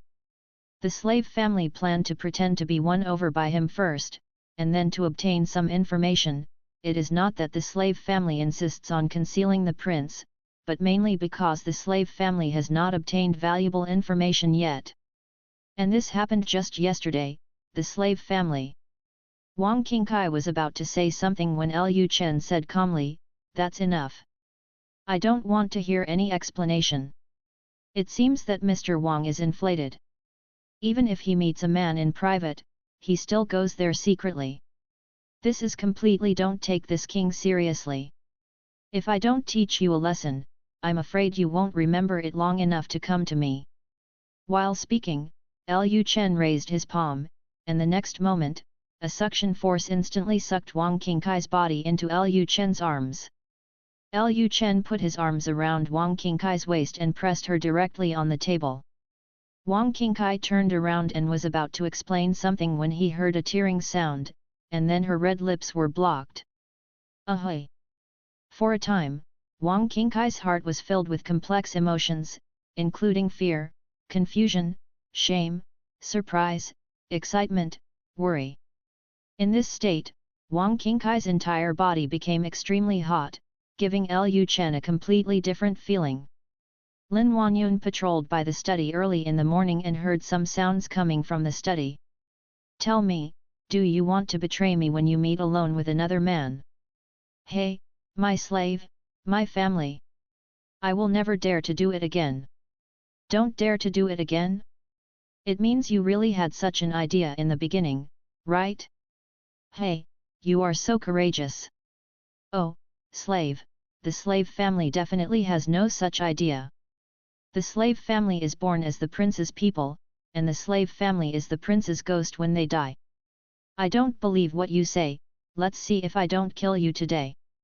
"Your Majesty! Your Majesty, please spare my life. I realize my mistake." Lin Wanyun was stunned for a moment when she heard the conversation coming from the study. What was Lu Chen doing in the study so early in the morning? Judging from the voice, it should be the woman named Wang who is back. Lin Wanyun frowned when she thought of the woman named Wang. Some time ago, Lu Chen went to Chen Wanrong's yard every evening to listen to Chen Wanrong playing the piano, but then he suddenly stopped going. As of today, Lu Chen has not gone to Chen Wanrong's yard to listen to Chen Wanrong play the piano for almost 2 months. Chen Wanrong originally had the glowworms ready, but Lu Chen suddenly stopped coming, and now they missed it again. He gave Lu Chen a chance to plant a love charm. It is not impossible to cast a poison directly on Lu Chen. After all, they are both in the inner courtyard. To cast a poison on Lu Chen, all they have to do is get close to Lu Chen. But the love voodoo is special. It can't work on Lu Chen just by being under the love voodoo. Lu Chen must also like Chen Wanrong. If Lu Chen didn't like Chen Wanrong, the love goo wouldn't have any effect.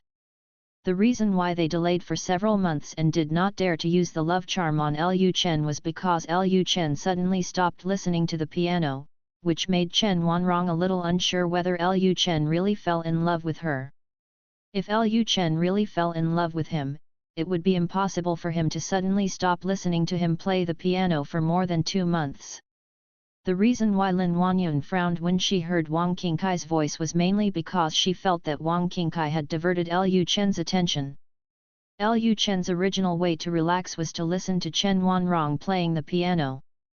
However, during this period, Lu Chen's way of relaxing turned into doing things with women in the room. Lin Wanyun had heard the sounds coming from Wang Qingkai's room several times.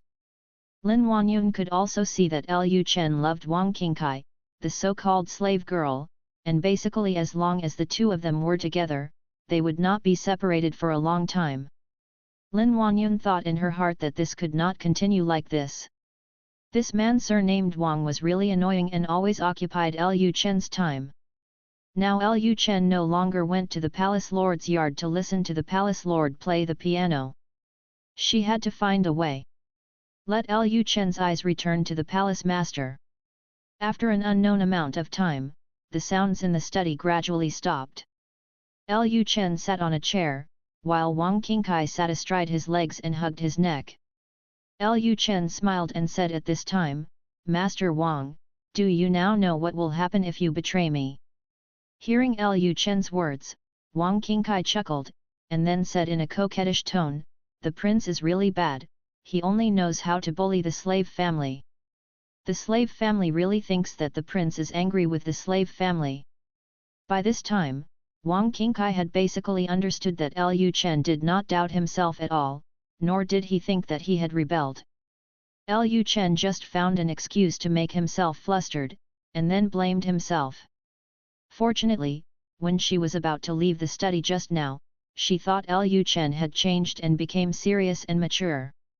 Now it seems that this young prince has not changed at all, but he may not have had time to take care of himself before. Thinking of this, for some reason, an imperceptible smile appeared on the corner of Wang Qingkai's mouth. It's better if it doesn't change. She just hoped that this young prince would always be so bad and antagonize her like this.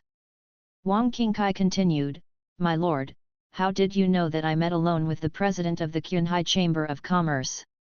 Don't you believe the new family and send Jinyi guards to follow the new family?" Lu Chen said, "That's not true, it's just that the Qinhai Chamber of Commerce has been a little too active in Yanqing recently. I'm afraid that the Qinhai Chamber of Commerce will do something unfavorable to Yanqing, so I keep Jin Yiwei watching them, especially them that President Qian Dahai." Unexpectedly, Jin Yiwei, who was staring at Qian Dahai yesterday, found you meeting him alone. Wang Qingkai said, "It turns out that the slave family thought that the prince no longer trusted the slave family." Lu Chen blew into Wang Qingkai's ear and said in a low voice, "Baby, your body and mind have been marked by me for a long time. How could I not trust you?" Hearing this, Wang Qingkai suddenly felt his whole body tremble uncontrollably and got goosebumps. Wang Qingkai then changed the subject and said, "Recently, Qian Dahai gave many gifts to the slave family. He tried his best to win over me. The new family has also discovered that he seems to be very concerned about the affairs of the Bei Palace and has been trying every means to find out about the affairs of the Bei Palace.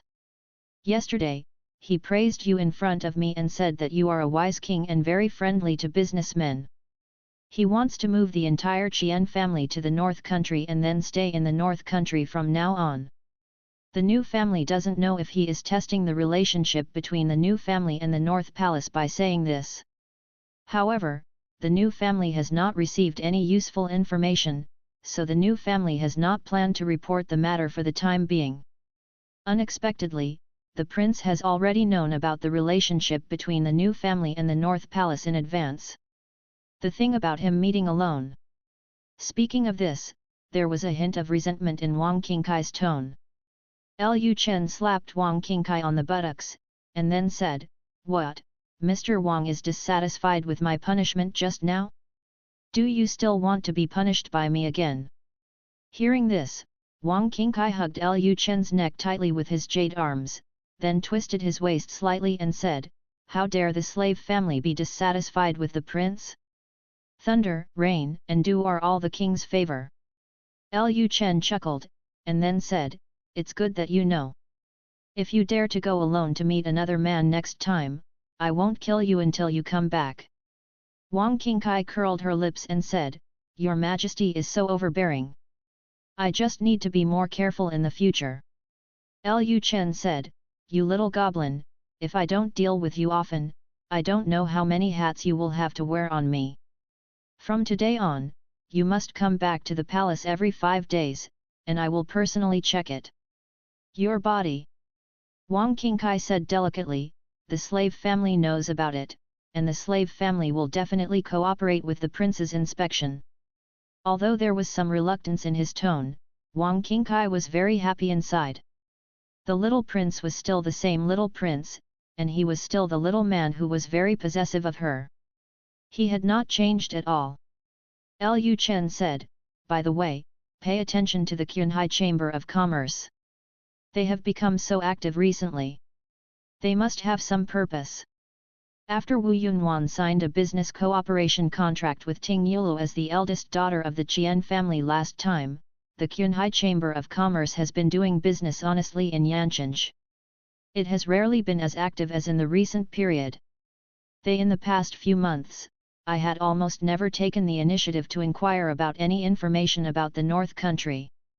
However, in the past 2 months, the Qinghai Chamber of Commerce suddenly became very concerned about every move of the Northern Palace, and even tried to win over Wang Qingkai. This had to make Lu Chen suspect that the Qinghai Chamber of Commerce was trying to cause trouble in the Northern Kingdom. Lu Chen doubted whether Qianhai Chamber of Commerce wanted to explore the production processes of the Wangfu, such as the manufacturing methods of coal, the brewing process of liquor, etc. But this is somewhat unjustifiable. If Qinghai Chamber of Commerce really wants to find out the secrets of Buwang Mansion, it seems useless to win over Ting Yulu. Ting Yulu has nothing to do with Buwang Mansion on the surface, unless Qinghai Chamber of Commerce already knows Ting Yulu is the intelligence agency of Buwang Mansion. Just when Lu Chen was wondering what the Qinghai Chamber of Commerce wanted to do, the shy voice of the maid came from outside the door, "Your Majesty. Your Majesty, General Mu and the others are here." Hearing the maid's voice, Lu Chen realized that today was the day for the army to install firearms. Lu Chen immediately said, "Let them go to the political affairs hall first, and I will come later." The maid at the door said, "Yes, Your Majesty." Then Lu Chen patted Wang Qingkai's butt again and said, "Okay, let's get up. Now that I've fed you, it's time for me to get down to business." After hearing this, Wang Qingkai stood up slowly and glanced at Lu Chen faintly. "What do you mean by feeding her?" It was obviously him who had done bad things to her. After the two separated, they quickly sorted out their clothes. After Wang Qingkai finished sorting, he said, "Then I'll leave first." Lu Chen said "Yeah," and the next moment Wang Qingkai turned around and left. At the moment Wang Qingkai turned around, Lu Chen said, "Don't keep thinking about it from now on. You are my woman, and I hate this person the most. If others touch my belongings, I will never abandon you even if I lock you in the palace. I don't like green grass growing on my head." Hearing Lu Chen's words, Wang Qingkai was stunned. Although she didn't know what the green grass on her head meant, she knew that Lu Chen had already seen what she was thinking. No wonder Lu Chen was so fierce to her just now. Wang Qingkai's face turned hot when she thought of what had just happened. Unexpectedly, Lu Chen had already seen through her little thoughts. This little man is so powerful, there is no privacy at all in front of him. At this time, Wang Qingkai's heart was pounding. She suddenly realized that this man cared about her more than she thought. For a while, Wang Qingkai's love for Lu Chen deepened again. If it weren't for the fact that the upper limit of favorability determined by the system was only 100, I'm afraid that Wang Qingkai's favorability shown on Lu Chen's system interface would have been rising crazily. She has nothing to pursue in her life, she just wants to stay by this little man's side and do things for him. Wang Qingkai said at this time, "The slave family understands." As soon as he finished speaking, Wang Qingkai left the study directly. After Wang Qingkai left, Lu Chen went back to take a shower and change his clothes before heading to the government hall. Chapter 224 Zhuchang Guang arrives.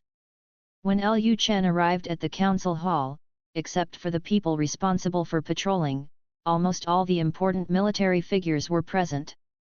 After seeing Lu Chen's arrival, everyone saluted and said, "Greetings to your lord, may your lord live 1,000 years."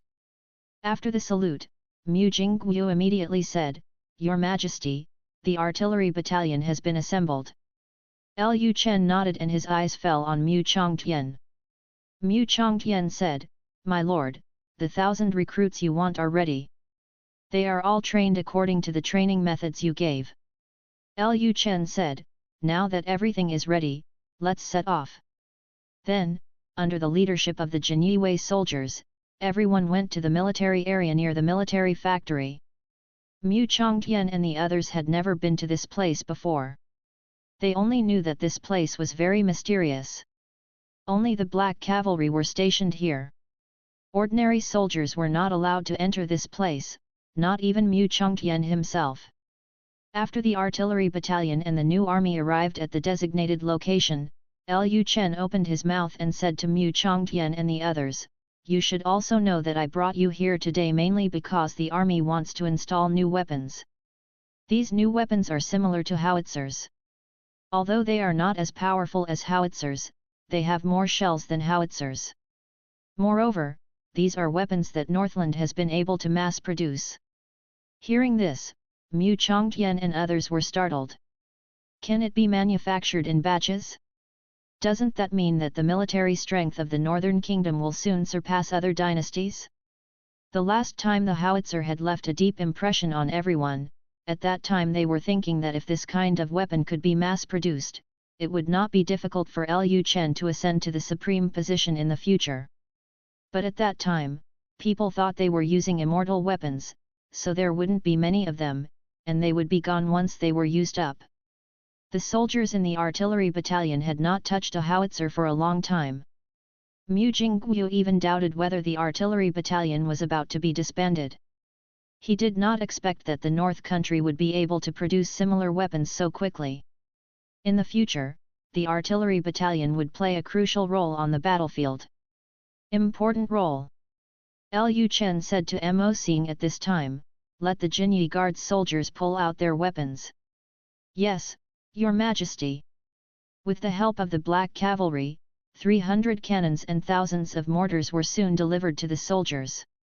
Seeing so many weapons, Mu Chongtian and others were stunned for a moment. Lu Chen said to Mu Jingguo at this time, "Captain Mu, starting from today, the training of the artillery battalion will be conducted with live ammunition. I need you to be there. Become thoroughly familiar with these new cannons within 2 months." Mu Jingguo immediately said, "Yes, Your Majesty." The soldiers in the artillery battalion have long wanted to touch the real thing. Ever since the howitzer shells were fired, they have basically been learning theoretical knowledge. No matter how thorough the theoretical knowledge is, they can't learn it as fast as they do it themselves. At this moment, Li Feng noticed the stick-like weapons placed on the wooden boards, and the scene where Lu Chen used Barrett to kill the high-level warrior suddenly appeared in his mind. Li Feng couldn't help but wonder, could it be that these stick-like weapons were the kind of killer weapons that Lu Chen had used? Thinking of this, Li Feng immediately asked, "Your Majesty, is this stick-like weapon also a cannon?" Before Lu Chen could answer, Mo Xing replied from the side, "General Li, this is not a cannon, this is a musket." Lu Chen said, "In the future, the new army will gradually abandon bows and arrows and use muskets. Mo Xing, please show them how to use muskets first." "Okay, Your Majesty." As soon as he finished speaking, Mo Xing picked up a musket and skillfully loaded the primer and a steel ball bullet. Immediately afterwards, he pointed the gun at a tree in the distance and pulled the trigger. As a gunshot was heard, the steel ball in the gun flew out and hit the tree instantly. Seeing this scene, Li Feng and others were startled. This weapon was indeed very similar to the mysterious black weapon used by their prince before. But it seems that Lu Chen's mysterious weapon is powerful. After Mo Xing demonstrated how to use the musket, he told everyone, "The bullets and primers of the musket are smaller and more convenient to carry than bows and arrows. If it goes to the battlefield, a soldier can at least carry hundreds of bullets. Of course, this is not the most critical thing. The most important thing is that an ordinary person can also use this musket, and the bullets of the musket can easily penetrate armor." Hearing this, everyone present was stunned again. If a bow and arrow is used, an untrained soldier may not even be able to draw the bow. Even if he can draw the bow, the arrow will not be powerful enough, let alone penetrate the enemy's armor. But once equipped with muskets, it means that any ordinary person can join the army of the North Kingdom in the future, as long as they learn to use muskets. An ordinary person who has learned how to use a musket has strength comparable to that of a second-grade warrior. Mu Chongtian sighed inwardly. Sure enough, the era of warriors is coming to an end. After Mo Xing finished speaking, Lu Chen reminded from the side, "This batch is a training gun. The bullet and primer are separated, which is not convenient enough to carry. I have asked the craftsman to improve the gun and produce bullets that combine the primer and bullet. Such a musket would be more powerful, and even a 9th grade warrior would not be able to withstand its bullets. Speaking of this, Lu Chen looked at Mu Chongtian. The new army must learn how to use muskets as soon as possible. Mu Chongtian came back to his senses and said, "Yes, Your Majesty." Lu Chen continued, "In addition, I would like to say one more thing.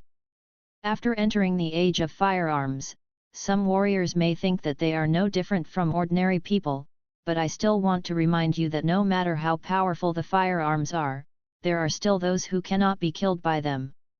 People." Having said this, Lu Chen immediately picked up a Mo-Sing musket, loaded the bullets, and pointed it at his head. Seeing this scene, everyone was dumbfounded, and their expressions changed greatly in fear. "Your Majesty! Your Majesty, no!" Before anyone could stop Lu Chen shot himself. As a result, when the steel ball bullet was about to contact Lu Chen's head, a powerful pressure was released from Lu Chen's body, and the next moment, the steel ball bullet turned into powder. Everyone was stunned again. The coercion released from Lu Chen made everyone present breathless.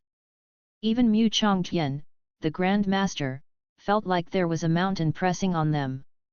Lu Chen never told them that he was already a Grand Master, but the pressure Lu Chen released at this time was obviously the power that only a Grand Master could possess. The generals summoned by Lu Chen naturally knew that Lu Chen belonged to the Grand Master, but Mu Chongtian and the others didn't know that, and neither did the ordinary soldiers. Lu Shenlu's move not only demonstrated the importance of martial arts, but also demonstrated the strength of his great master. The soldiers and others were in disbelief. "Grand Master? Is their prince a great master? A 17-year-old Grand Master? Sure enough, their prince is the son of destiny who is favored by the immortal. If their prince had not been favored by the immortal, how could he have come up with such a terrifying weapon, and how could he have broken through to the Grand Master realm in such a short period of time? According to the growth rate of their prince, I am afraid that their prince will be able to become a powerful person in the heaven and human realm before he is 30 years old. It is rumored that powerful people in the heavenly realm already possess the strength close to that of immortals, and can control the wind and rain." At the thought of this, the soldiers were all boiling. At this time, Lu Chen continued, "You have also seen that as long as you have absolute strength, even a musket cannot hurt your body, so you don't have to be depressed. Martial arts is still very important, and practicing Kung Fu can make people alive. It will last longer, but don't give up on the path of martial arts just because of the advent of firearms." Lu Chen had long seen that since the howitzers showed their power on the battlefield, the warriors in the army were a little confused.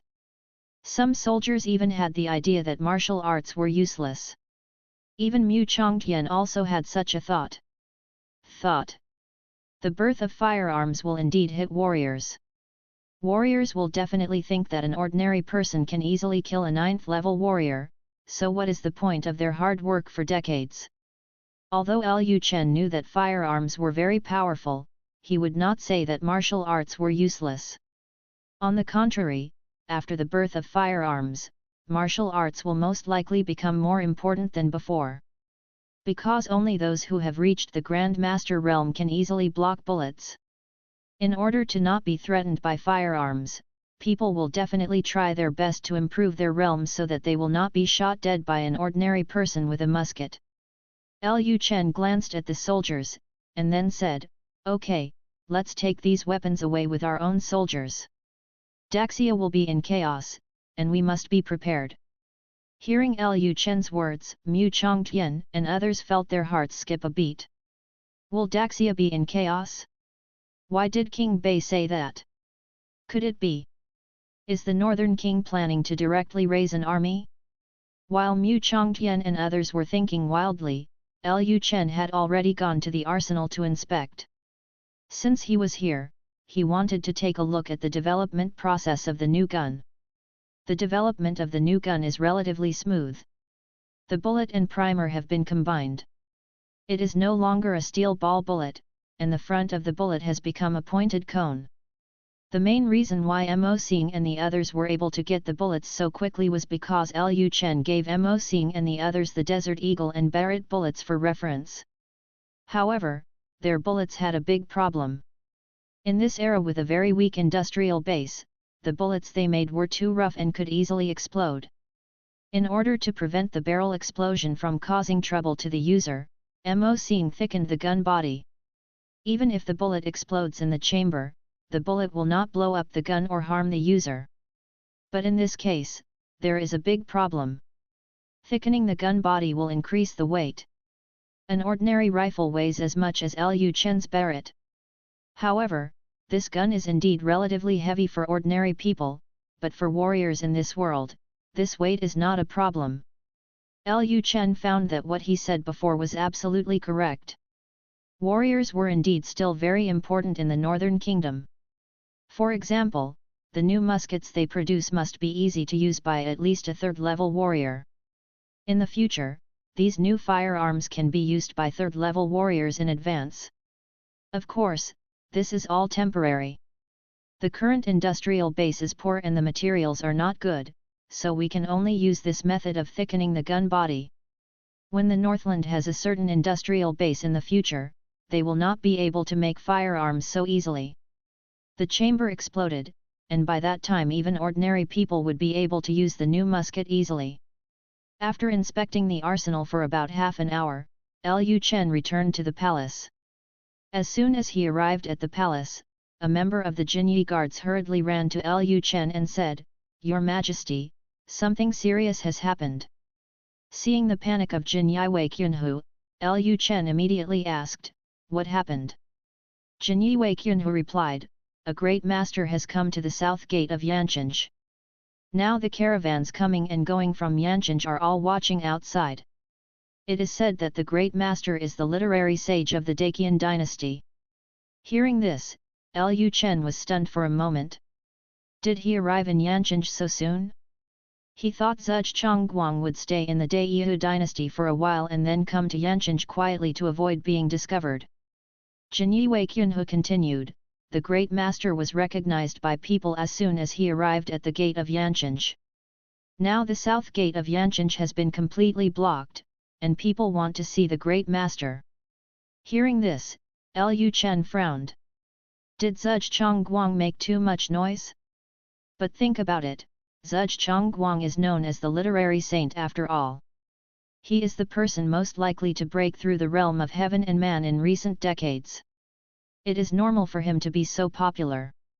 Lu Chen said, "Take me to have a look." Then Lu Chen rode his horse and headed directly to Nancheng. Zhuge Chongguang was a literary sage and a great master. Even the emperors of major dynasties wanted to give him some respect. There was nothing wrong with him as a prince personally greeting him. Not long after, Lu Chen arrived at the south gate.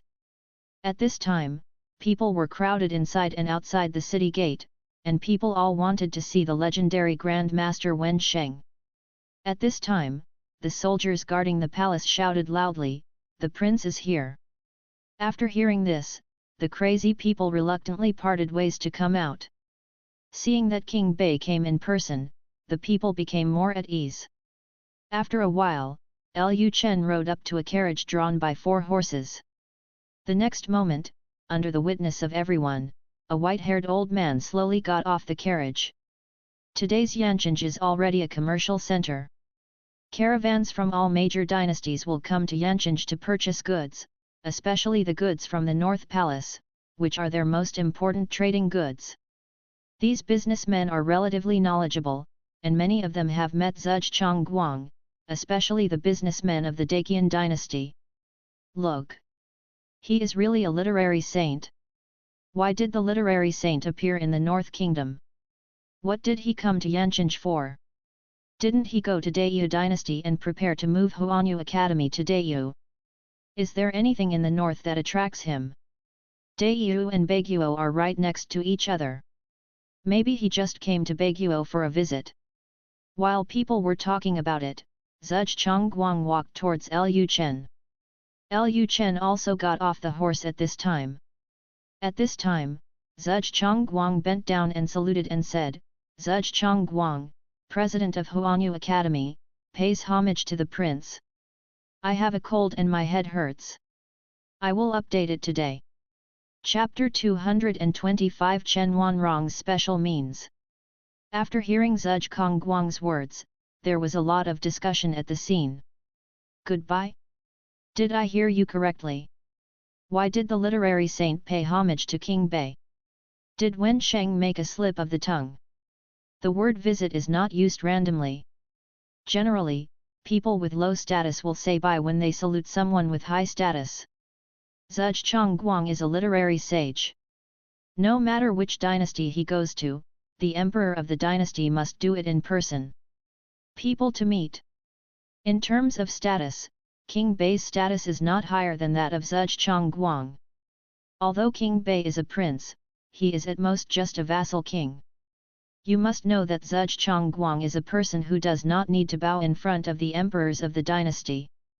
Now Zhuge Chongguang would actually take the initiative to salute a vassal king?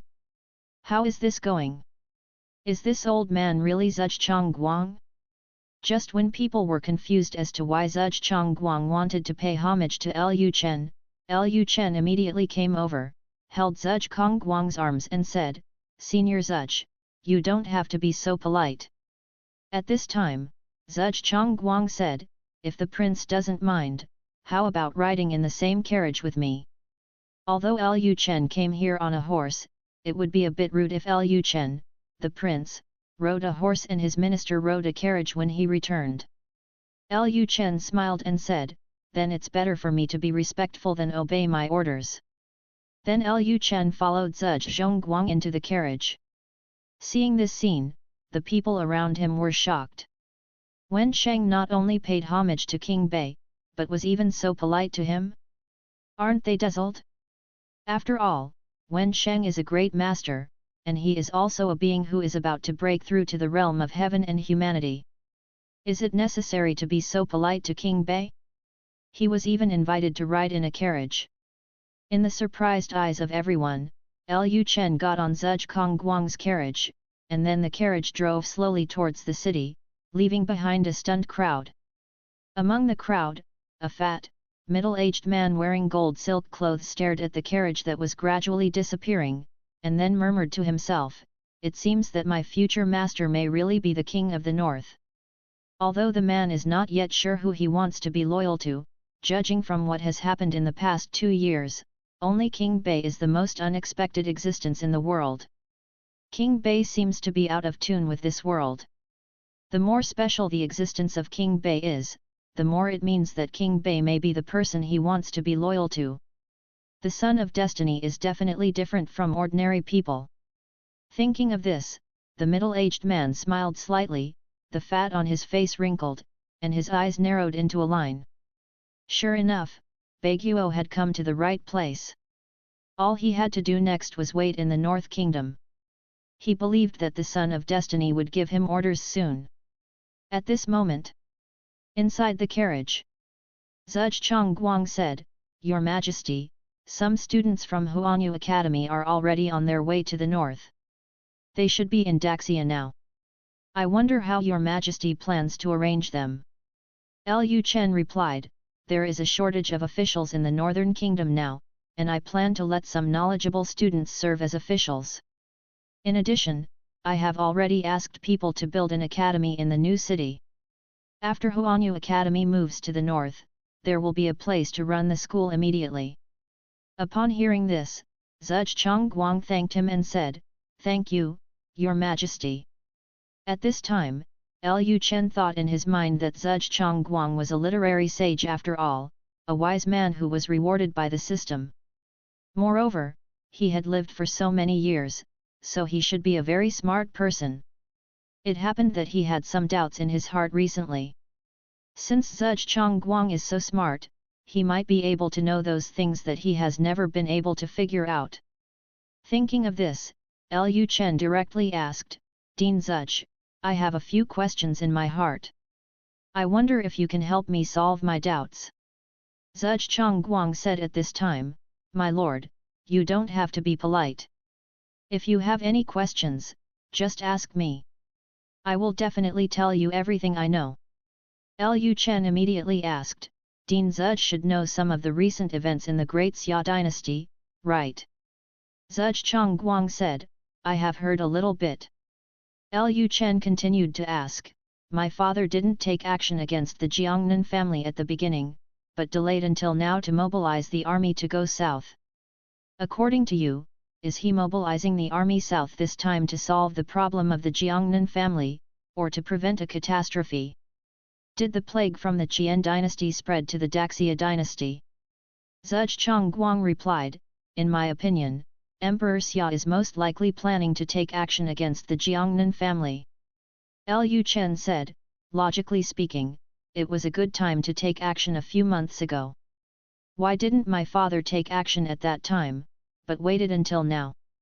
Isn't it too late to take action now? Zudge Chongguang asked, my lord, you should know that the Great Xia court released the right to operate the salt industry, right? Although Zudge Chongguang was in the Daqian dynasty, the release of salt management rights in Xia was a big news for all the major dynasties. Salt was very important in this era, and the salt of all dynasties was government-run. Xia was the first dynasty that dared to liberalize the right to operate the salt industry. Zudge Chongguang has often heard people discussing Xia's liberalization of the right to operate the salt industry in the past year. Lu Chen said, this is natural, and I have always been curious about this. Letting go of the right to operate the salt industry is tantamount to handing over the lifeblood of Xia to the aristocratic family. If everything is run by the aristocratic family in the future, the economy of the entire Xia will be affected. It will be in the hands of the aristocratic family, and by that time, my father will be even more unable to eliminate the aristocratic family, because once the aristocratic family is eliminated, the result will be the collapse of the entire Xia economy, and my father cannot afford this consequence. Zudge Chongguang said, although I was not in Xia before, I also know Emperor Xia's determination to get rid of the aristocratic family. In my opinion, it is absolutely impossible for Emperor Xia to completely compromise with the aristocratic family. Since Emperor Xia will not completely compromise with the family, everything he does must have his own interests in mind. I believe that Emperor Xia handed over the salt management rights not to compromise with those aristocratic families, but to make a deal with a certain aristocratic family. Although most aristocratic families will benefit once the salt industry management rights are liberalized, there must be one aristocratic family that will benefit the most. Hearing what Zudge Chongguang said, Lu Chen suddenly thought of something, and then he said, what Dean Zudge means is that my father does not intend to get rid of all the aristocratic families, but plans to unite with some aristocratic families to get rid of the ones he wants to get rid of most first. Those aristocratic families that were lost. Zudge Chongguang said, this is just my personal guess. Your Majesty, just listen to it. I am not sure whether this is the case. After all, I have been in the Daqian dynasty in the past and I don't know much about the situation of the aristocratic families in the Xia dynasty. Lu Chen said with a smile, Dean Zudge's speculation reminds me that I couldn't figure out why my father would do something that seemed like a compromise before. Now it seems that he has been planning something terrible. Lu Chen thought to himself that he was worthy of being a wise man rewarded by the system. Unexpectedly, he saw through Xia's current situation all at once. If Zudge Chongguang's guess is correct, then his father may have secretly reached cooperation with a certain aristocratic family or certain interest groups. Thinking about it this way, he has not taken action against the Jiangnan family for nearly a year, just to win over some people secretly. Is it because he has already negotiated the distribution of benefits with certain interest groups that he is suddenly moving his troops south? Lu Chen smiled knowingly. That's it. It seems that his mind is still not flexible enough. He didn't expect this at all. Some time ago, he thought that his father had completely given up on attacking the family and planned to just do it like the previous emperor. There was a lot of singing and dancing in the palace, and then the rest of his life passed like this. Many emperors in history were like this. They were ambitious at the beginning and had all kinds of lofty ambitions in their hearts. Once they encountered some obstacles, they began to fail and stayed in the palace to enjoy themselves until they died of old age. On the way back to the northern palace, Lu Chen asked Zhuge Chongguang several questions. Zhuge Chongguang's answer made Lu Chen suddenly feel enlightened. Lu Chen had no political wisdom. He had never been in politics in his previous life and did not understand some political rules at all, so it was difficult for him to understand what some veteran people did. But with Zhuge Chongguang, it's different. If he doesn't understand anything from now on, he can ask Zhuge Chongguang directly. Lu Chen was very happy about Zhuge Chongguang's arrival. He personally hosted a banquet at the palace to entertain Zhuge Chongguang and the students from Huanyu Academy who were accompanying Zhuge Chongguang. This incident quickly spread throughout Yanqing. The people of Yanqing and the spies from all the major forces felt a little incredible. The famous literary sage actually came to the northern kingdom, and I heard that he was very polite to the northern king. What is there about the north that attracts literary saints? Is it possible that literary saint is planning to move Huanyu Academy to the north country? For a time, various speculations and rumors circulated among the people. Regarding the news that Wen Sheng appeared in Yanqing, not only the people outside were surprised, but even the people in the northern palace could not believe it. After all, Wen Sheng was a great master. How could he, a great master, come to such a remote place like the northern kingdom? The place. At this moment, Yunrong Yuan. The name Yunrong Courtyard is what the servants of the Buwang Mansion call it. In the past, this courtyard had no name. However, because Lin Wanyun and Chen Wanrong lived here for a long time, the servants named this courtyard Yunrong Courtyard in order to distinguish them easily. This is similar to Chunchencai Yuan. Chunchencai Yuan is also the residence of Buwang Mansion. The maids and servants first called it this name, and then Musician and others simply used this name. At this time, Chen Wanrong was sitting in the pavilion, placing her slender jade fingers on the guqin, and was about to play a song. At this time, Lin Wanyun entered the courtyard in a panic. "Palace Master, something serious has happened." Hearing Lin Wanyun's words, Chen Wanrong was stunned for a moment. What could make Lin Wanyun so panicked? Chen Wanrong asked, "Aunt Lin, what happened?" Lin Wanyun did not answer immediately. She walked directly to Chen Wanrong and whispered in her ear, "Just now, the literary sage Zhuge Chongguang came to the palace, and the northern king held a banquet in honor of him." Chen Wanrong was startled. Literary sage? If she remembered correctly, her master once told her that among the great masters known in this world, the one most likely to break through to the realm of heaven and man is the literary sage Zhuge Chongguang. It's not because Zhuge Chongguang is older that he is most likely to break through to the heavenly realm first, but because the skills Zhuge Chongguang practices are not ordinary martial arts skills. According to her master, Zhuge Chongguang is no longer considered a warrior. Even if they are all great masters, the sum of several great masters may not necessarily be Zhuge Chongguang's opponent. How could such a powerful person come to such a remote place in the north country? Wasn't Zhuge Chongguang in the Daqian dynasty? From the Daqian dynasty to the northern kingdom, we don't know how long it takes to walk. Is he, the great master, unable to find anything to do? Chen Wanrong frowned slightly, and she instantly understood why Lin Wanyun just said something bad was going to happen. Zhuge Chongguang is not an ordinary person. If they use the love gu on Lu Chen at this time, they are likely to be discovered by Zhuge Chongguang. If Zhuge Chongguang does not leave the Buwang Mansion, their big event will be ruined. This is indeed a big trouble. With Xuanyu Palace's small manpower in the North Kingdom, there is no way to shake a Grand Master, let alone a Grand Master who is about to break through to the realm of heaven and man. Chen Wanrong asked in confusion, "Aunt Lin, why did he appear in the North Country?" Lin Wanyun replied, "I just secretly listened to what he said to King Bei." It seems that he plans to move Huanyu Academy to Bei Kingdom, and he will live in Bei Kingdom from now on. As soon as these words came out, Chen Wanrong's body instantly released strands of icy cold air. This was the last thing she wanted to see. If Zhuge Guang stayed in the Northern Kingdom, then all the work they did in the Northern Kingdom of Xuanyu Palace would be in vain.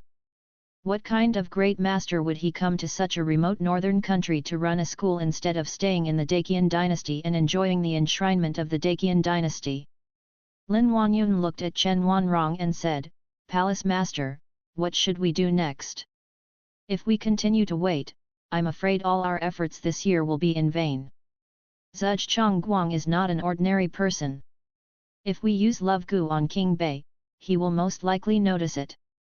Chen Wanrong did not answer Lin Wanyun's question immediately. She sat in the pavilion, lost in thought. After a while, Chen Wanrong took out a small porcelain bottle from her sleeve, and then said to Lin Wanyun, "Aunt Lin, find a way to put the powder in the porcelain bottle into the water Lu Chen drank." Chen Wanrong didn't plan to wait any longer. Originally, she didn't want to use this trick, but she had no choice.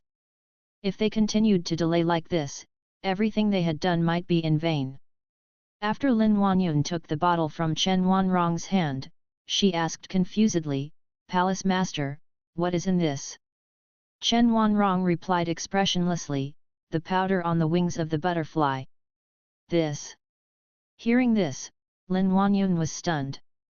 The butterfly is a special kind of butterfly. The powder on the wings of the female butterfly attracts the male butterfly to mate. When men come into contact with the powder on the wings of the butterfly, they will have strong thoughts about the women who have come into contact with the powder of the female butterfly. Chen Wanrong continued at this time, "Put it away less at once, and try not to let him notice. This powder is not toxic and will not cause harm to the human body, so it is difficult to detect. Of course, Biwing butterflies are very rare, and the powder on the wings of Biwing butterflies is even more difficult to collect. Even people from cults rarely use Biwing butterflies to do bad things." Chen Wanrong was able to collect so much powder only because her master raised a group of butterflies. Subscribe to Chinese Novel Audio Wave. Thank you.